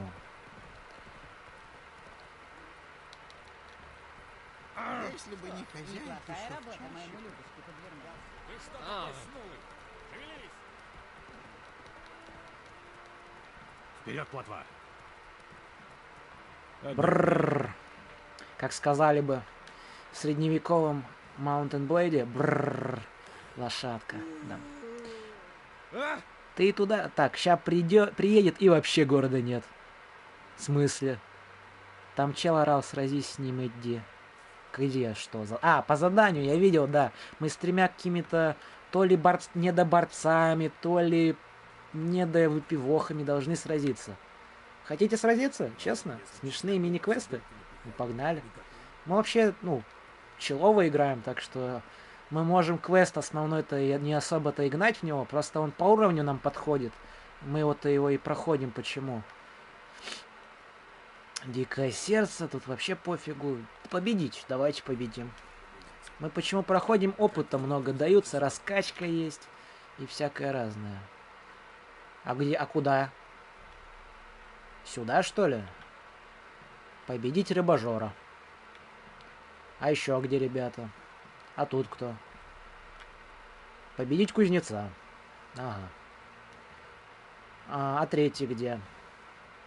А третий тут. Победить Йонаша. Йонаша. Скорее всего, на последний слог, как в этих европейских именах всяких. Да. Не-не-не, это не этот квест, это другое. Другое. Кулачные бои — это еще одна цепочка квестов на накопление. А это просто цепочка для квестов. Этот чуть ли где-то на входе стоял, орал. Ну, пойдемте посмотрим, честно говоря, даже интересно стало, кто так на Ведьмака-то прет с кулаками-то. Ну вот водички выпьем, и у нас будет постоянное восстановление здоровья, к примеру. Танцевал, кстати. Чел гадалки не ходи, понял всю истину. Да не ори ты. Вау. Где этот чел? А это кто, кстати? Это его дочь? О, это жена, что ли? Да, жена. Никто не подскажет, где этот чел? Где-то на входе стоял, орал. Дальше где-то у домиков. Дальше ты имеешь в виду у домиков типа за воротами, да? За городом, да, за городом. Хорошо, сейчас глянем. Но ночью я не видел, чтобы тут стояли. Здорово. Драться будем? Махаться на кулаках? Чё ты говоришь такое? Орущих самоубийц немного. Так, домики. Домик где? Вот домики. А, есть квест, да. Вот тут есть какой-то квестик. Ронвинд из Малого Лога. Какой-то клан, видимо. Давайте сохранимся, вдруг он очень сильный. Ведьмак не боится, Ведьмак очень много перестраховывается. Потому что смерть Ведьмака повлияет за мировыми событиями, которые очень сильно скажутся на жизни обычного люда и просто мира сил всего. Каким обедом? Я не хочу есть, я обеды уже покушал, водички попил. Девы, ягодки. Откуда она узнает, что ты 100 именно провел? Может, ты 10 сделал, она такая: ты сделал 100, да, молодец. Но это уже от самоуважения зависит, кстати. Опять кто-то в чатик написал, я не увидел. Неужто опять чатик фильтрует? Я сражусь с тобой. Кстати, что по времени? Время еще есть. Успеем морду набить. Может, даже за одной принцесской тут баронского титула сгонять. В этот раз это хотя бы не я. Ну вот не знаю, вот YouTube очень любит стирать, например, просмотры, те же лайки или сообщения в чатике. Очень странная фигня, вот честно. Вот даже немножко грустно становится после вот вроде вот все хорошо, там ребята очень активничали много, писали интересные информации, а YouTube берет и все это, блин, чистит. Хорошо, хоть комменты не удаляет. Тьфу-тьфу-тьфу. Через левое плечо правому сапогу барона на ухо. У тебя значок этот вылазит, когда зритель к трансляции присоединяется, а не только на комменты. Ну, это я знаю. Но я иногда считаю, точнее, не замечаю, кто это, да, что это одно из двух. Я просто вижу, что 6 человек, ну, хорошо. 6 человек это хорошо. Сидим, кайфуем, общаемся. Так, давайте сразимся. Я, в принципе, понял, почему он сражается. Потому что он хочет получить руку какой-то принцессы или леди. А морду набить это 5 секунд дел. Твоим услугам. Да. Согласен, в принципе, нормально. По-быстрому. В смысле? Ну, сколько мне еще я ждать? думал на кулаках. А на кулаках будем, нет, драться? Ребята, я не понял, а где драка? Да. Я его тупо загасил в серии атак. Я даже не почувствовал. Где урон? Говорили они. Да? А чел просто трухнул. Цель у дурака мы поняли, теперь нос ломаем. Да. Но я даже думал, мы на кулаках драться будем. А мы его топором колоть начали. Топором, Хьюстон. Мы ему там ран режущих в реале нанесли бы, ну, штук 7. Притом очень таких себе неплохих. Мы же ведьмак. Учились сражаться. Ну, не знаю, на топоре фехтованию не учат. Скорее, бою на топорах учат. Правильному. Потому что, ну, топором не фехтуют. В следующий раз я тебя убью. Ну, убивать я не знаю, просто пусть сваливает. Он нам ничего плохого не сделал. Пока я не передумал и не пересчитал тебе все кости. Мы еще встретимся. Какой-то он злой, его реально убить надо было. Я так и в первый раз тоже думал, но правда, кулаками я его и отделал, меч его не спас. А, ты то есть оружие убрал, да, и кулаками его замахал. Понятно. Ну, он мне даже секунды не дал на раздумье. Он меня сразу бить мечом начал. Но я что, буду на агрессию с оружием отвечать кулаками? Я дурак, что ли? Ну, я имею в виду, ну, просто тупо, ну, логически подумать. Я никого не хочу оскорблять, но в принципе, если он за оружие взялся, то должен понимать, что его этим оружием как бы и нахреначит. Мы застряли. Все, вылезли. Но я его отфигачил топором. Один раз контратаковал, серию атак провел, он даже не успел пикнуть больше. Так что нормально. Поздравляем, теперь это чудо будет к тебе постоянно приходить. А можно не надо, а? Ну пошлите тогда еще 3, тогда набьем морды. Что, так понравилось мне больно уж это побеждать. Подписка на дурака оформлена успешно. Спасибо, друзья. Я мечтал всегда о постоянном противнике, да, который будет появляться и мешать нам, или проявлять участие большое в столь соревновательной форме. Рыбажор. Рыбажор, жор. Жора, кстати, интересное имя такое. Я даже не знаю, какого оно... Жора. Я даже, может, сейчас погуглю. Вот интересно вдруг стало Жора. Это же не полное имя. Это, наверное, уменьшительно-ласкательное. Да? Это как это... Мысли в 3 часа ночи. Что было первое, курица или яйцо? По типу такого. Хотя первыми были бактерии, а потом динозавры. Да. А вот перед кулачными и скачками, как и гвинтом, надо сохраняться. А на все можно... Но не все можно перепройти. Понял.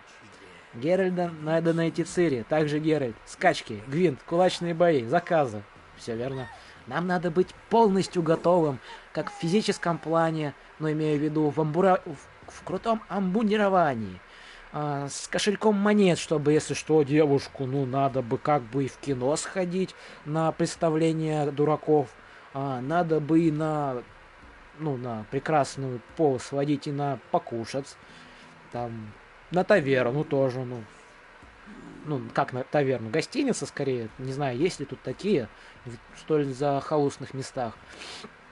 Потом что, в психическом плане мы должны быть достаточно спокойны, то есть с холодной головой прибегать к поиску всяких различных наших этих прекрасных женских представителей, чтобы не помирать каждый раз, а вот так вот. В спокойном темпе, да, все это. Спасибо, дружище. Ну, там можно и квест на свой собственный домик пройти. Свой домик? У Геральда будет место, где он может отдохнуть? Ничего себе. А можешь сделать нам по-настоящему классное оружие? Вот. Ля конфетку сделать. Вот такую, что прям... Люди смотрят и уже режутся, как бы. Новиградский мастер, о нем любой слышит. Новиградский Впрочем, мастер. говорят, он ушел на покой, а значит, нет больше настоящих мастеров. Найдем, заставим работать. Гвинтс. Хотите в гвинт? А как же эту морду бить?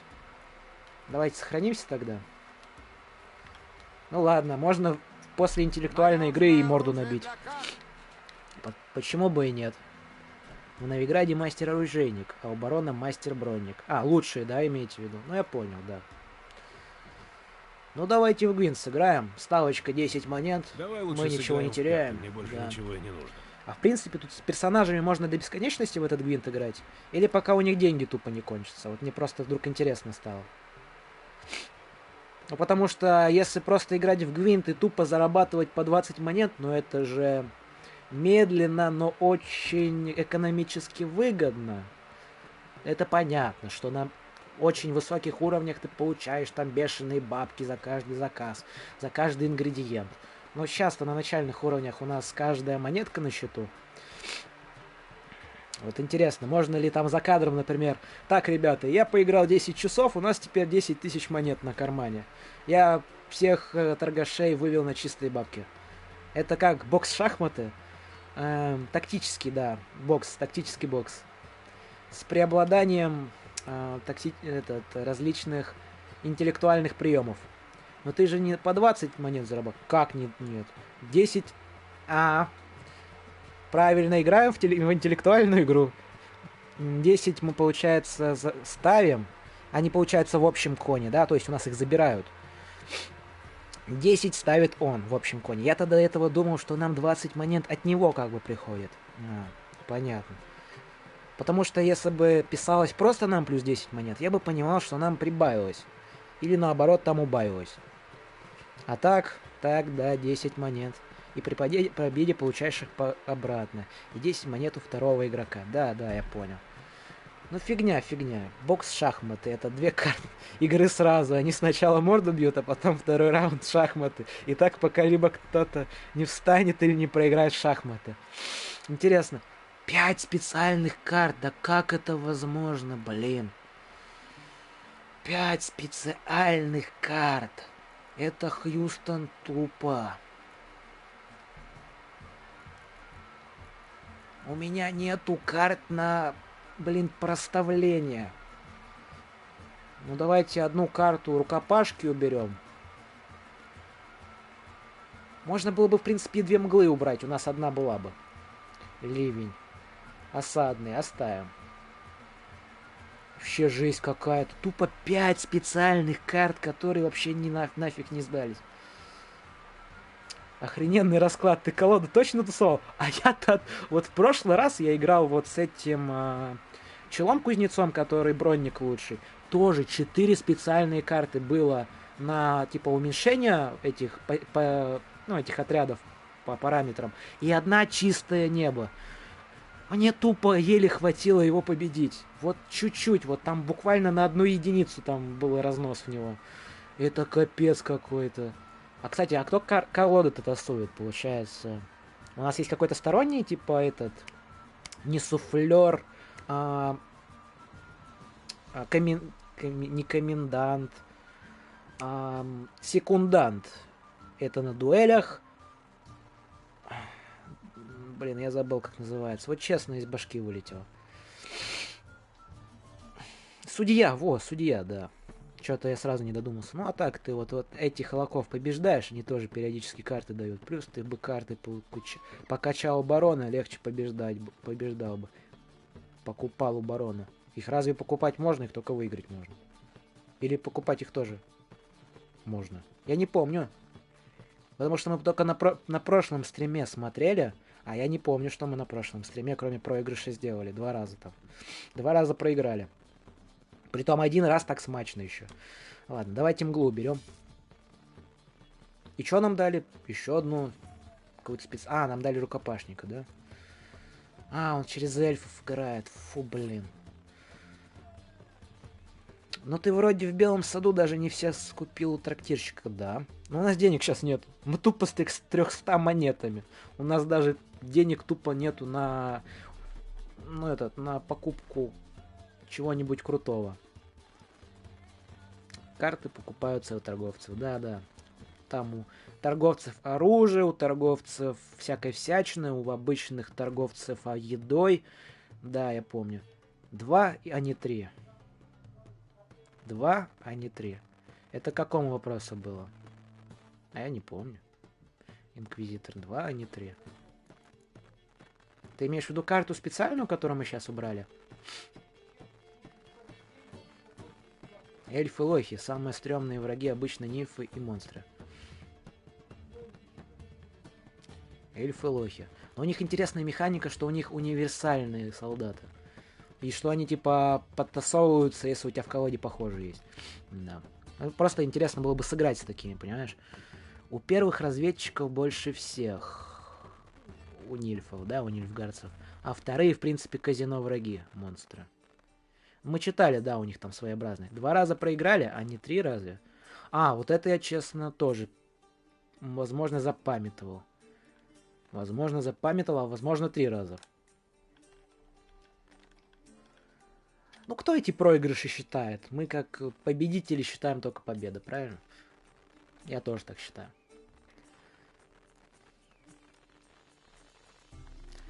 Что делать будем? Ну, давайте поставим, значит, кого? Через осаду играть смысла не вижу пока. Если он осаду поставит, мы ее заблочим. Дальний бой тоже. Ставить смысла нету. Так что играем через ближников, да. 2 раза... Да, это уже почитали.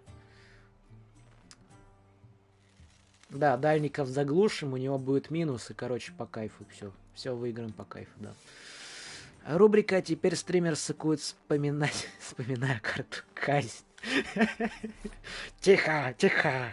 Стример не сыкует, стример просто пытается избавиться от плохих воспоминаний. Вот вы, например, не знаю, там, не вспоминаете, как... Что можно вспомнить из юношеской жизни?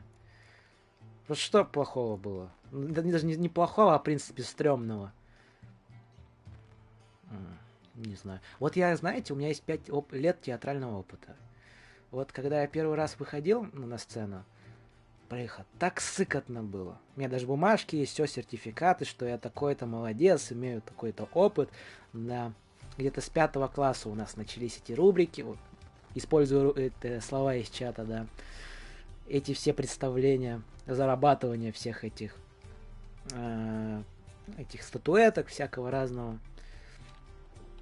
Короче, тоже было своеобразно. Но я же это не вспоминаю. Я это храню в своих чертоках памяти, как типа было и было. Ладно, хорошо. Не, в юношеском ничего стрёмного не было. Вот рабочие годы. Стрёмного, да, нахватались всякого.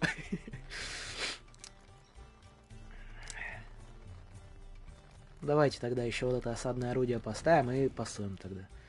Но у меня пока рабочие годы, вот, в принципе, вот я где-то полгодика поработал.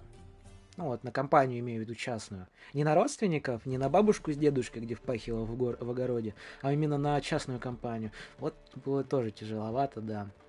Ну, как первая работа, я старался как мог, проявлял себя очень сильно, да. Сыкотно было, когда я сдавал на права, и все 3 раза, когда ездил по городу, постоянно видел аварии. 3 раза, то есть ты пересдавал, да? 2 раза, на 3-й раз ты, получается, успешно сдал. Поздравляю. Поздравляю с получением прав. Правда, какой категории? Ну, скорее всего, легковая машина, соответственно. Возможно, какая-нибудь еще у тебя есть там категория. Там, в зависимости от того, в какой год ты сдавал и где. В армии там, например, можно было категорию Б получить и С. Ну, или что-то подобное. Не страшно не сама работа, а то, что на ней насмотрелся. Вот. У меня друг был, честно, в Москве еще, пока я учился. Хотел на патологоанатом поступить, понимаете? Он мне как-то включает видосик, вот, ну, ему скинули там, ну, и друзья и просто родственники, которые там работают, как там тупо чела препарируют, ну, и, в принципе, как там с трупами относятся. Ляха, я не понимаю, я чем-то психически болен, или они больны, как люди туда, блин, стремятся работать, это жесть. Нет, 3 раза по городу ездил с учителем. А, ты просто, да, ездил. Категория А, Б, С. О, поздравляю. Правда... не помню, что такое. Не помню, да. Может, мотоциклы? Надам, НС, РТВ. Не, мы, конечно, с эльфами сражаемся, инквизитор, но ты не уподобляйся данным представителям фауны. Ты говори с нами на нашем исконном, как это сказать, общепонятном языке, да. Но я тупо даже ставить ничего не буду. Пусть все как есть будет. Пасуем. Надам, ты кем ты там, блин, работаешь? Вот интересно тоже. Но не говорит.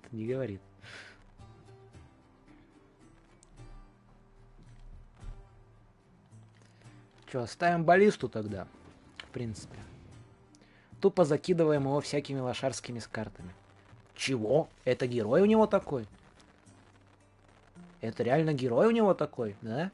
Дает плюс 7 к отрядам в ряду. Это герой, да, наверное. Не могу сказать. Сейчас это секретный объект, да?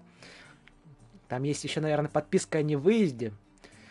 Это не герой, это обычная карта. Как же? Вы говорили, что герой с 10 ходит. Или хотите сказать, что обычная карта тоже с 10 специальным навыком бывает? Ну это тогда зашквар. Если герой 10 дает, и обычная карта. А не выезде нету. Ну, документы об этой всей штуке подписаны. Понимаю. Да. Ну давайте тогда вот этих челиков поставим.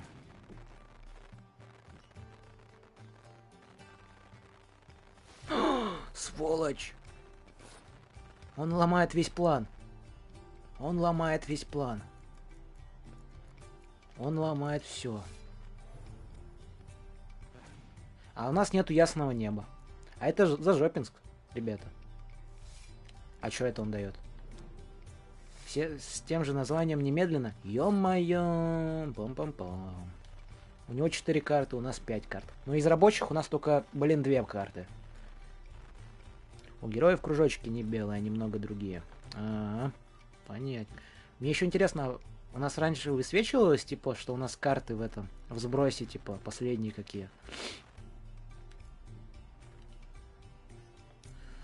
Но у нас тупо даже не можем использовать никакого, к примеру, специального умения, потому что мы закинем что-нибудь, и он начнет, как это сказать бы говоря, по урону все равно выше нас. Да, он все тупо выше нас по урону.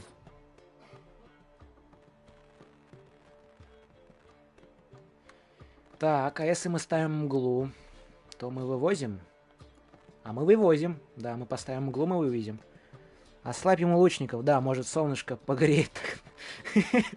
Нет, когда и мгла, и мороз, я думаю, там солнышку в принципе уже это нечего видать.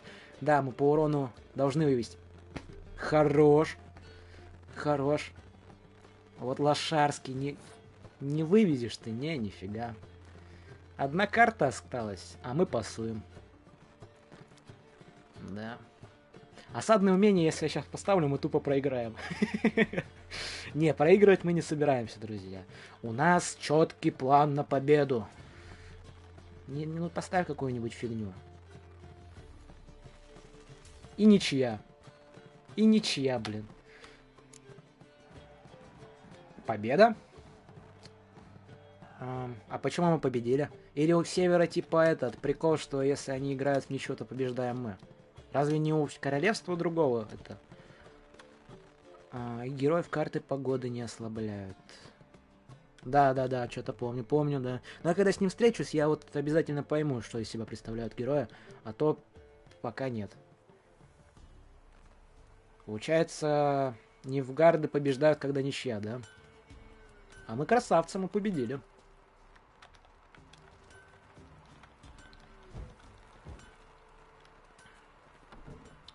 Да. Кто верил в стримера? Конечно же, все верили.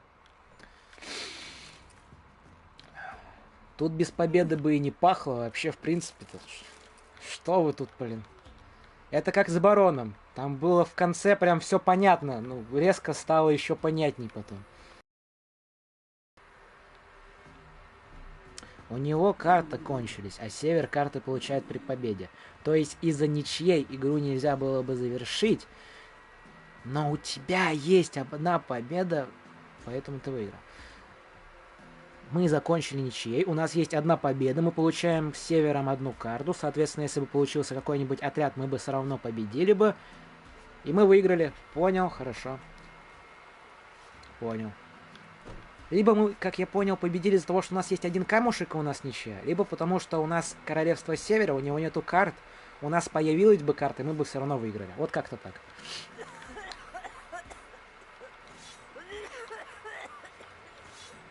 Ой, и броню улучшили, вообще по кайфу. Сейчас чисто драться будем улучшенными. Я детишек вчера по грибы послала.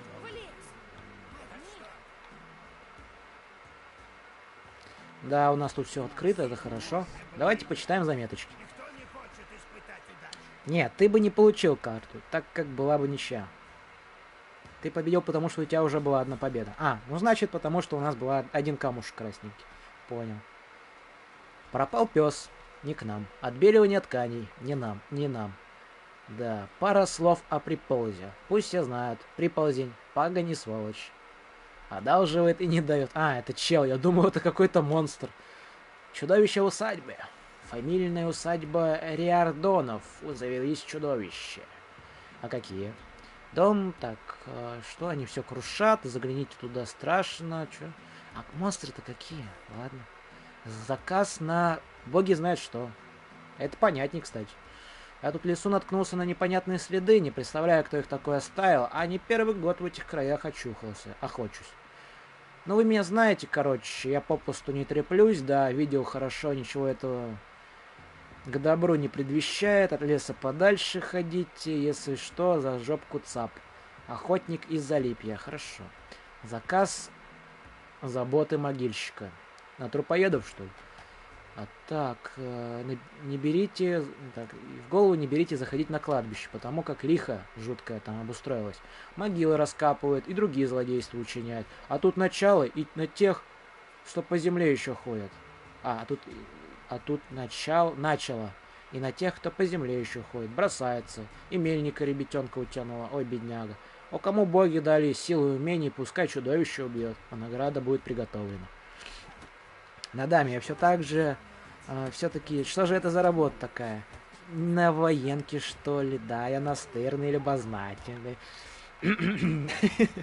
Как говорили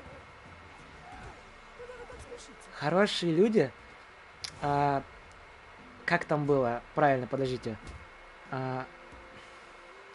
Настырные вороне на базаре нос оторвали. Что-то подобное, короче. Короче, не наводите лихо, пока тихо, да, вот. Не надами вызвали. За надами вызвали. Вызвали, наверное. Не назвал бы это военкой, но не расскажу, так как не могу. Секреточки. Подписы. Может, какое-нибудь частное учреждение, где нельзя разглашать информацию о объекте. Ну, бывает такое, логично. Это же составляется в юридическом порядке. Да. Ну, или какое-нибудь госучреждение тоже. Значимостью определенной. Так что... Будем знать, что на даме у нас человек серьезный. Да.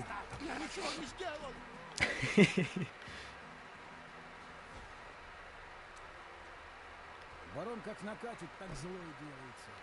А пьет барон без Опять о бароне говорят. Бедняга барон. Все о нем плохо говорят. Кстати, тут вообще лута никакого нет. Меньше знаешь, крепче спишь. Любопытно Варваре на базаре нос оторвали. Ну да, типа две поговорки. А, это одна поговорка в целом, да? Или ты две разные назвал? Может, мне старика к ручью? Здравствуйте, ребят. Драться будем махаться, нет? Как тебя зовут? Драться умеешь? Геральт. Умею. Ты там после рассказа о 20 лет веселых посиделок. Там после рассказа о 20... А, за раскрытие, понятно. Веселое учреждение, да. Две разные поговорки, две разные это. Понял. Я, конечно, книги люблю, но в нашей немножечко словообразовательной и жизни России не особо глубок. Да. Я готов. Давайте подеремся. Я готов. Давай уже драться. Я не помню, мы ставки там поставили или что? Потому что я что-то кликнул, там экран погас. Наконец-то нашел себе противника. Здесь и сейчас, на этой земле. А сохранился? А нет. А у нас перед Гвинтом там сохранение. Будем опять в Гвинт играть, ребята, так что не переживайте. Вы хотите сказать, тут противники настолько жесткие, что нам дадут по мордасам? Да я вас умоляю. Могу вас кое-что спросить перед боем, господин? Пожалуйста. Да, спрашивай. Вижу я, что вы за птица. Куда там мне до вас? Мне б живым уйти. Последнее время в реках рыбы нету. Детки голодные плачут. А за Хех, победу дают так-то мешок тебе-то с надо мукой. всех побеждать, не поддаваясь, кроме одного Дайте врага. мне выиграть. В смысле, тут один против всех, что ли? Ё-моё. Я не поддамся, дружище. Я не поддамся. Если хочешь выиграть, Ты придется чё, не меня мужик, победить. что ли? Победи ведьмака в честной силе. Я не понял. Слабак, что ли, или засал?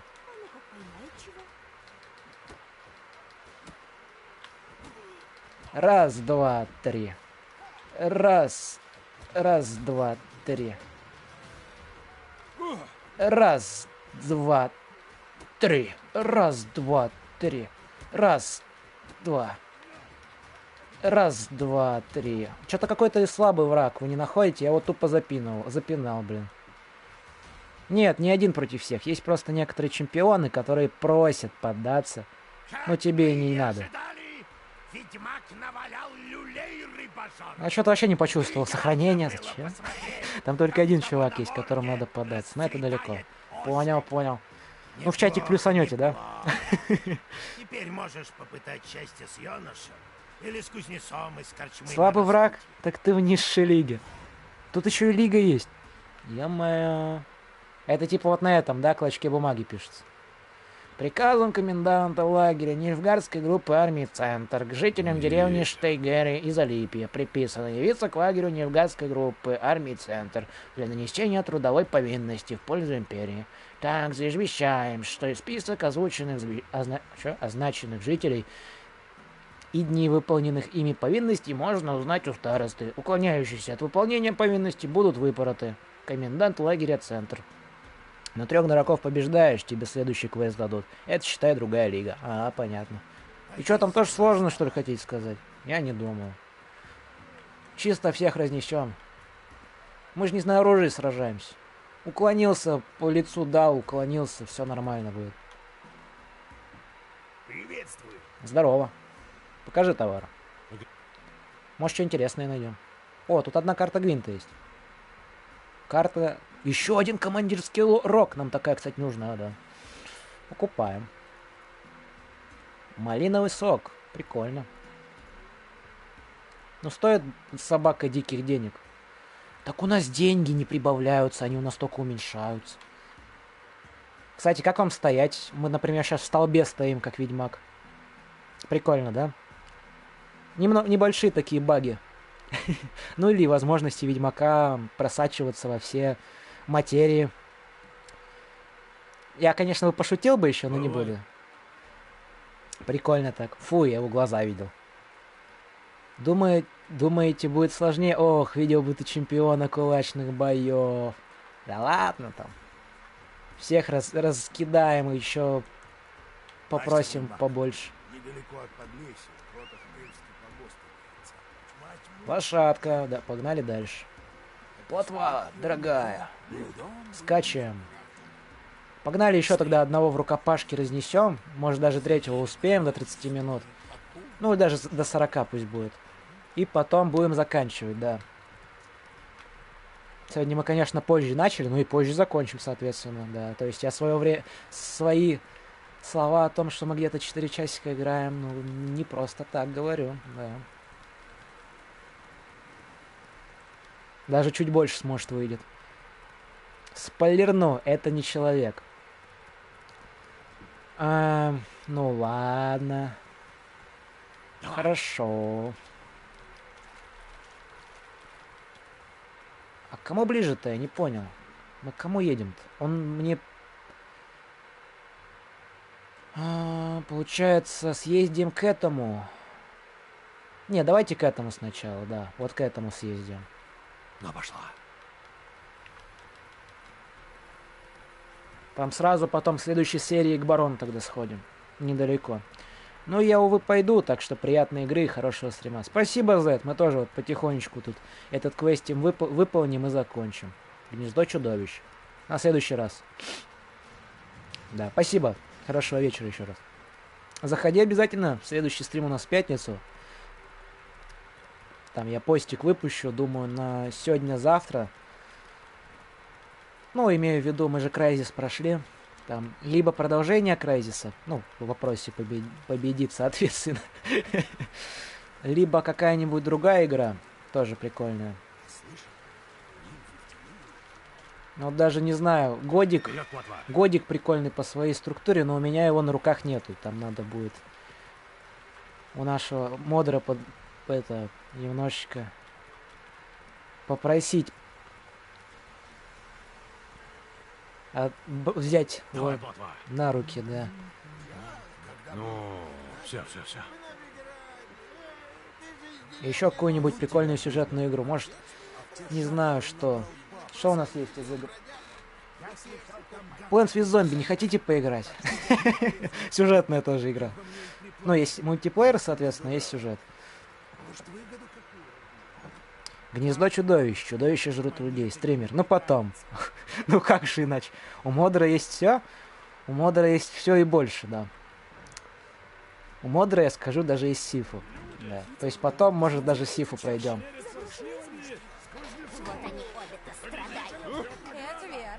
Но сифу это надолго, так что пока без него.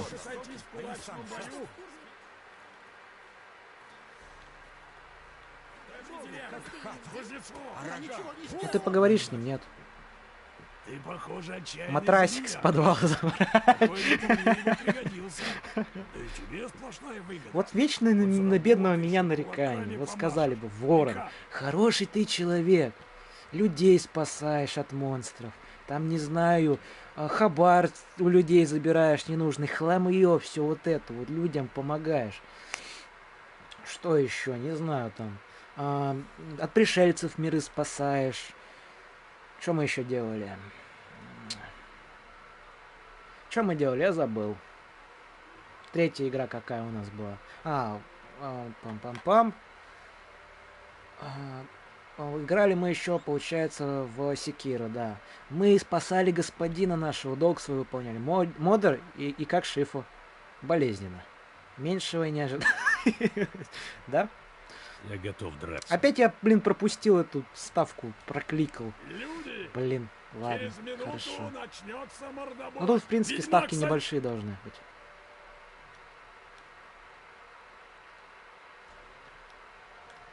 Давай, сейчас по мордасам дадим. А почему он быстрее нас атакует? Я не понял.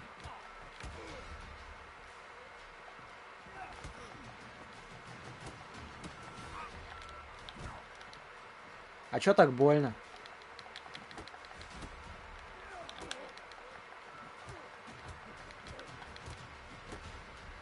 Он меня там кулаками дубасит или молотами, блин? Потому что у меня его каждый удар этот сносит. Хорошего понемножку. Ну все, и отъехал, чел. Кто-то разогрел... Что? Разогревал свои клинки, наверное, да? В кулачной ставке больше, чем в Гвинте вроде как, да? Только Йонаш. Удачи! У Кристиана рука тяжелая. Набитая, да? Ну, правильно. Ну что там? 70 крон заработали, а там можно было, наверное, 100 поставить. А, разогнал, да. А, разогнал. Да. Кто-то разогнал свои клинки. Клики. Клики ты имеешь в виду как всеобщие, типа, эти сборы? Ну, как, типа, оклики, там, вся эта старорусская речь и все подобное. Здорово, давай поговорим. Привет. А, мы с ним разговаривали, Да, кстати. У него еще один командирский рог есть. Давайте 3 штуки поставим. Давайте. Прощай. А, разогнал. Ты имеешь в виду про скипл. А, клики по скипу диалогов. Понял теперь, да. Да, сделали такое. Ну, блин, ну хочется сейчас доделать задание и пойти немножечко отдохнуть. Ну, как отдохнуть? Делами домашними позаниматься еще. Давайте, последний кулачный бой. Успеваем? Успеваем. Даже время еще останется. Можешь немножечко пообщаться. Если кто-нибудь что-нибудь интересное расскажет. А ты знаешь, что такое коллекционный Иго. Нам надо будет на платву, кстати, что-нибудь наподобие улучшения купить. А то у нас бедняга без украшений, без всяких этих, на лицо всяких украшений, да. Как это, шоры называется, да, вспомнил. Ездит. Шоры, как я понимаю, это еще Горький в своем рассказе «Мертвые души», да, «Мертвые души» говорил. Типа шоры используются для того, чтобы ограничить взор лошади. И, в принципе, чтобы она смотрела прямо и куда указывает ей извозчик. То есть такая тема. Чтобы она меньше думала, больше делала. А зачем покупать? В скачках выиграть надо. Там тем лучше. А, там лучше. А, там даются такое, да? Вот тоже первый раз слышу. Спасибо за инфу. У нас про скачки что-то там было, какое-то задание. В следующий раз обязательно выполню. Что это у тебя с рожей? Спасибо, даже мальчик не преминул рассуждать, что у ведьмака с рожей. Какие все бесстрашные были. Вот сейчас диалог скипать мы не будем, я вот обещаю.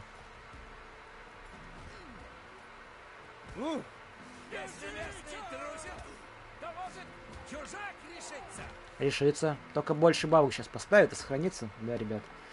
Бабки на кону это святое. Вот, сейчас все прослушиваем и ставим бабки максимально. Честный кулачный бой. Да-да. Предупреждаю, Йонаш мужик злобный. Любит Он нам кусаться. подмигнул. Это как? Если бы это было бы не средневековье, и тут были бы какие-нибудь другие гендерные эти разнообразия, я бы подумал, что он нам это...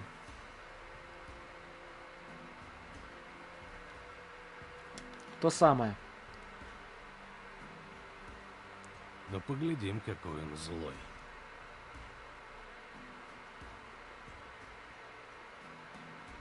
Тогда сейчас мы увидим бой между Йонашем и путешественником.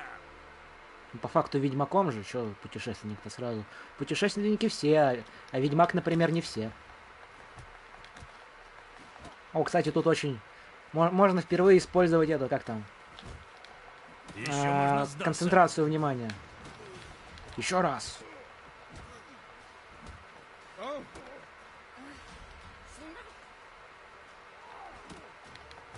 Раз, два, три, четыре. Раз, два и минус Йохан.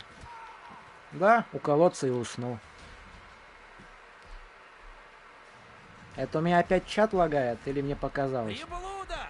Победил юноша! Кто знает, может, в Велине скоро будет новый чемпион! Если хочешь стать чемпионом, отправляйся во Вронницы и спроси сержанта. Или испытай силы в Новиграде. Там тоже драчуны найдутся. Как, думаю, и на Скеллиге.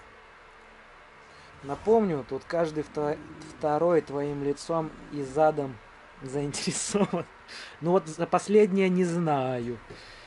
Ну нет, некоторые, конечно, там очень говорят нам идти куда-то и подальше бы, и глубже. Вот про лицо, да. Про лицо красивое такое, седое, со шрамами спросить. Не помянули бы в любом разговоре. Тут закрыто везде. Все тырим. Все нам надо, все очень дорого стоит. Да.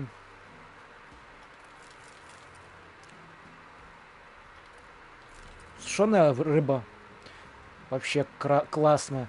Достойная ведьмака добыча.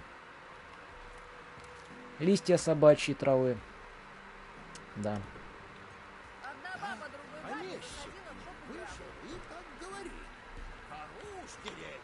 А что тут по ремесленнику?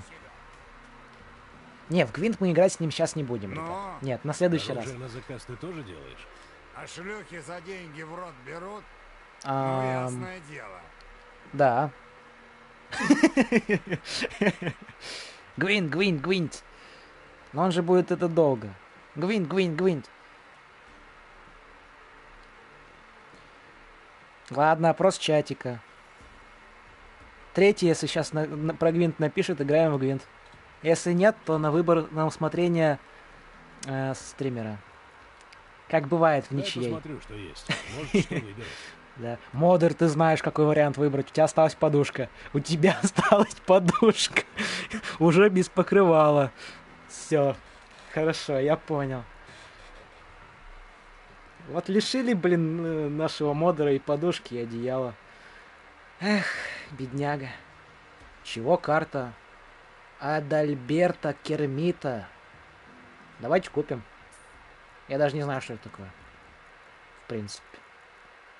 И у него карт нет. Мусор. Всякие мечи, топоры. У него меч есть зачетный такой. По урону вообще хороший. Но у нас топор примерно такой. И уровень подходит. Модер хорош. Модер красава, за контент. Все понятно. Сейчас сыграем, ладно. Разыграем партеечку. Как раз 2 карты купили хорошие. Даже не будем сохраняться. Не желаешь сыграть в Гвинт? На 5 единиц. Вот опять прокликал. Я вот не понимаю, как оно, блин, так работает. Оно тупо прокликивается. Давайте уберем вот эту карту, вот эту карту. Не, ясное небо оставим. Вот 2 карты ясного неба, это топчик. Мы же покупали еще один рог. И где он? У нас 1 рог, что ли, будет только? Ну ладно. Вот донаты подключи, я свой счет туда поставлю. Ну. А модер хитер, хорош. Займемся как-нибудь обязательно. Так сказать. Если кто-нибудь захочет отблагодарить за создание контента в будущем, то буду рад всему, что будет на данной штучке закинуто. Да. Так сказать, надо обновлять для улучшения всего и вся, в том числе контента, оборудования и всякое разное. Ну, погнали тогда, сейчас сыграем. Начать. Ход делаем мы. 2 карты, вот стабильно. 3 чувака. Все, это победное. Еще и разведчик. Дальнобойные и рукопашные. Я даже не знаю. Мы по факту можем мглу сейчас убрать. У нас будет одна. Да. Командирский рог. Ля, как хорошо на душе стало. И вот это еще. И еще шестерочку. Хорошо. Вот на Кровавом Бароне бы так везло. Вот честное слово. Вот кому-то конец. Да. Кому-то реально тут прям полный жеп-жеп. Жеп-жеп. Так, что у нас есть? Давайте походим от осадного орудия, прочувствуем, что он поставит. Да. Вот тоже осадное орудие. Хорош. Играем тогда от ближнего боя.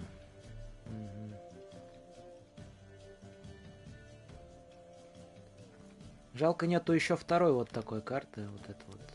Бойца синих полосок. Вот это грустно было. А вроде у этих челов втроем и под рогом будет сила 24 у каждого.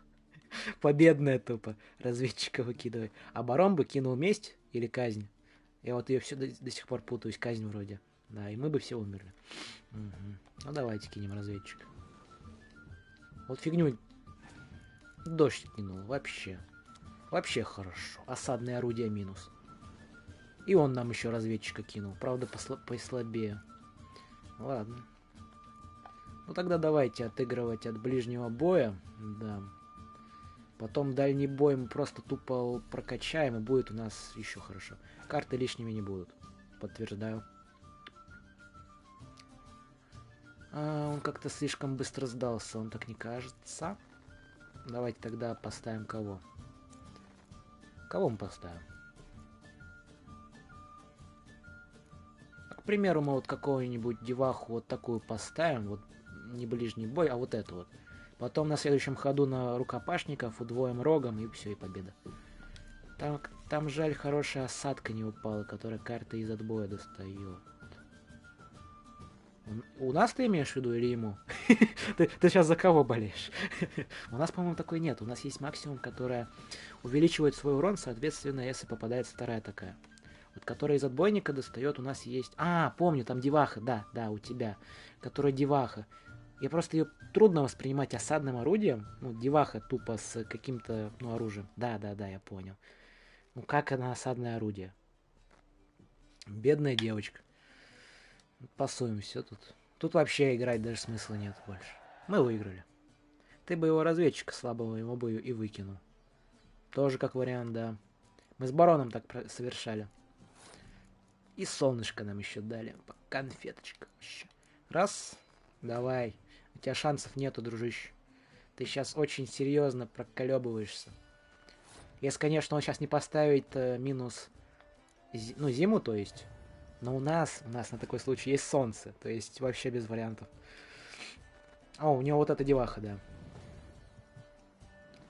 Спасибо. Тупо удвоил нам еще силу на 10. Спасибо ему большое. Он очень молодец, старается поддержать нас в тонусе. Да. А у него 10 карт. А чего у него так карт много? Он прошлый ход, да. Пропустил сильно. Но мы ему даже не дадим выбора никакого, просто тупо закидаем этими картами. Сейчас 60, нет, сколько? 16, 21, 26 умножаем на 2, это 32. 21, 26, это 52, да, и что-то это. Сильно просчитался. Ха-ха, лошарич.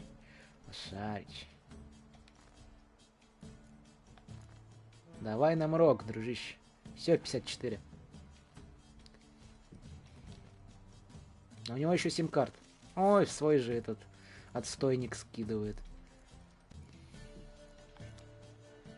Что думаете, осадное орудие, да, ему закинем тоже? А то фигли. У него одно осадное орудие, а у нас нету. Вот на даме ты прям, после того, как я его порассуждал, уже, блин, в этот момент уже кидаешь свою прекрасную мысль. Да, все верно. думаем мы с тобой одинаково, как и многие другие, наверное, на стриме. Так что посоем. В принципе, дождь от героя. Есть такое. Но у нас уже один дождь есть. Зачем нам кидать второй? Или ты хочешь сказать, они типа наслаиваются? А, типа ход мы типа пропустили, он сейчас еще кидает. Да, тянем время. Ага. Сейчас мы дотянем время. Да. Ну, будем надеяться, что у него нету никаких таких топовых карт. С Богом, друзья. 54 против 20, и у него 4 карты. Не, единица тут ничего не сделает. И тут единица ничего не сделает. И тут единица ничего не сделает. У него просто вариантов даже нет. Вообще вариантов нету. Не-не-не-не-не. Тупо в отстойник, беднягу, да? Можно и солнышко было под конец долбануть, конечно. Но это риски. А рисковать Ведьмак не любит. 53 против 24. Победа лучших. Да. Также хотелось бы спросить, вот, понравился ли формат... ну, конечно, в субботу формат разговорного стрима не очень получился, так как я был сонный, народ был сонный. Ну, как бы там просто контентика завезли. Ну, просто, в принципе, разговорный контент в субботу необходим. Ну, в принципе, просто там пообщаться, походить, по лайтово так попроходить игры. Например, на той же Сабнатике. Или не нравится. Вообще спал во время стрима. Это я помню, да. Нам в Шарагу в субботу. А, понял почему. Но... Нам же утром в Шарагу в субботу. Наверное. Там где-то, ну... Где-то к часу... Ай, не знаю даже. Скорее всего, тогда видосик я запилю. Хз, норм. Ну, нормально, да? Ну, я, конечно, тогда не особо, да. Просто про игру бубнил. Так что, может, не особо как-то вышло. Рассуждал много о Сабнатике. И о всех ее прелестях. Я, скорее всего, тогда в субботу какой-нибудь видосик выпущу. По одной интересной игрухе. С коротеньким сюжетом. Кстати, называл ее уже на стримах, да. Ну и что могу сказать? Еще сделаем опрос тогда. Он до следующей пятницы висеть будет. Да. Или даже, скорее всего... Да, до пятницы. В пятницу определимся. Угу. Там посмотрим, какая игра. Если какая-нибудь опять огромная сюжетка, то, скорее всего, будет Ведьмак в пятницу. И со следующей недели, в понедельник, попробуем эту игру с сюжетом. Если какая-нибудь игра легенькая, ну или просто интересная, то в пятницу, да. Выиграет Кикмак 3D Casual. Ну, посмотрим, как получится. Да.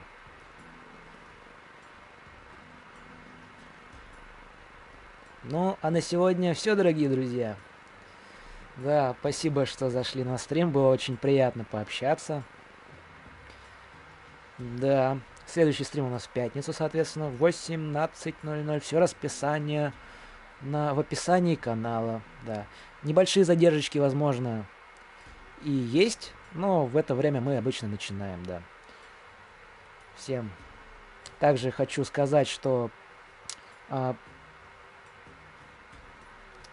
все прохождение есть в описании под стримом трансляции, да, то есть у нас плейлист сохраненка со всеми трансляциями. Там вы можете просмотреть всю нашу приключенческую сюжетку, дополнение, просто, в принципе, все махач, да. Ну и что сказать. Ставьте лайки, подписывайтесь. Всего вам хорошего. Желаю всего вам, так сказать, доброго времени суток. Всем пока. До грядущих трансляций.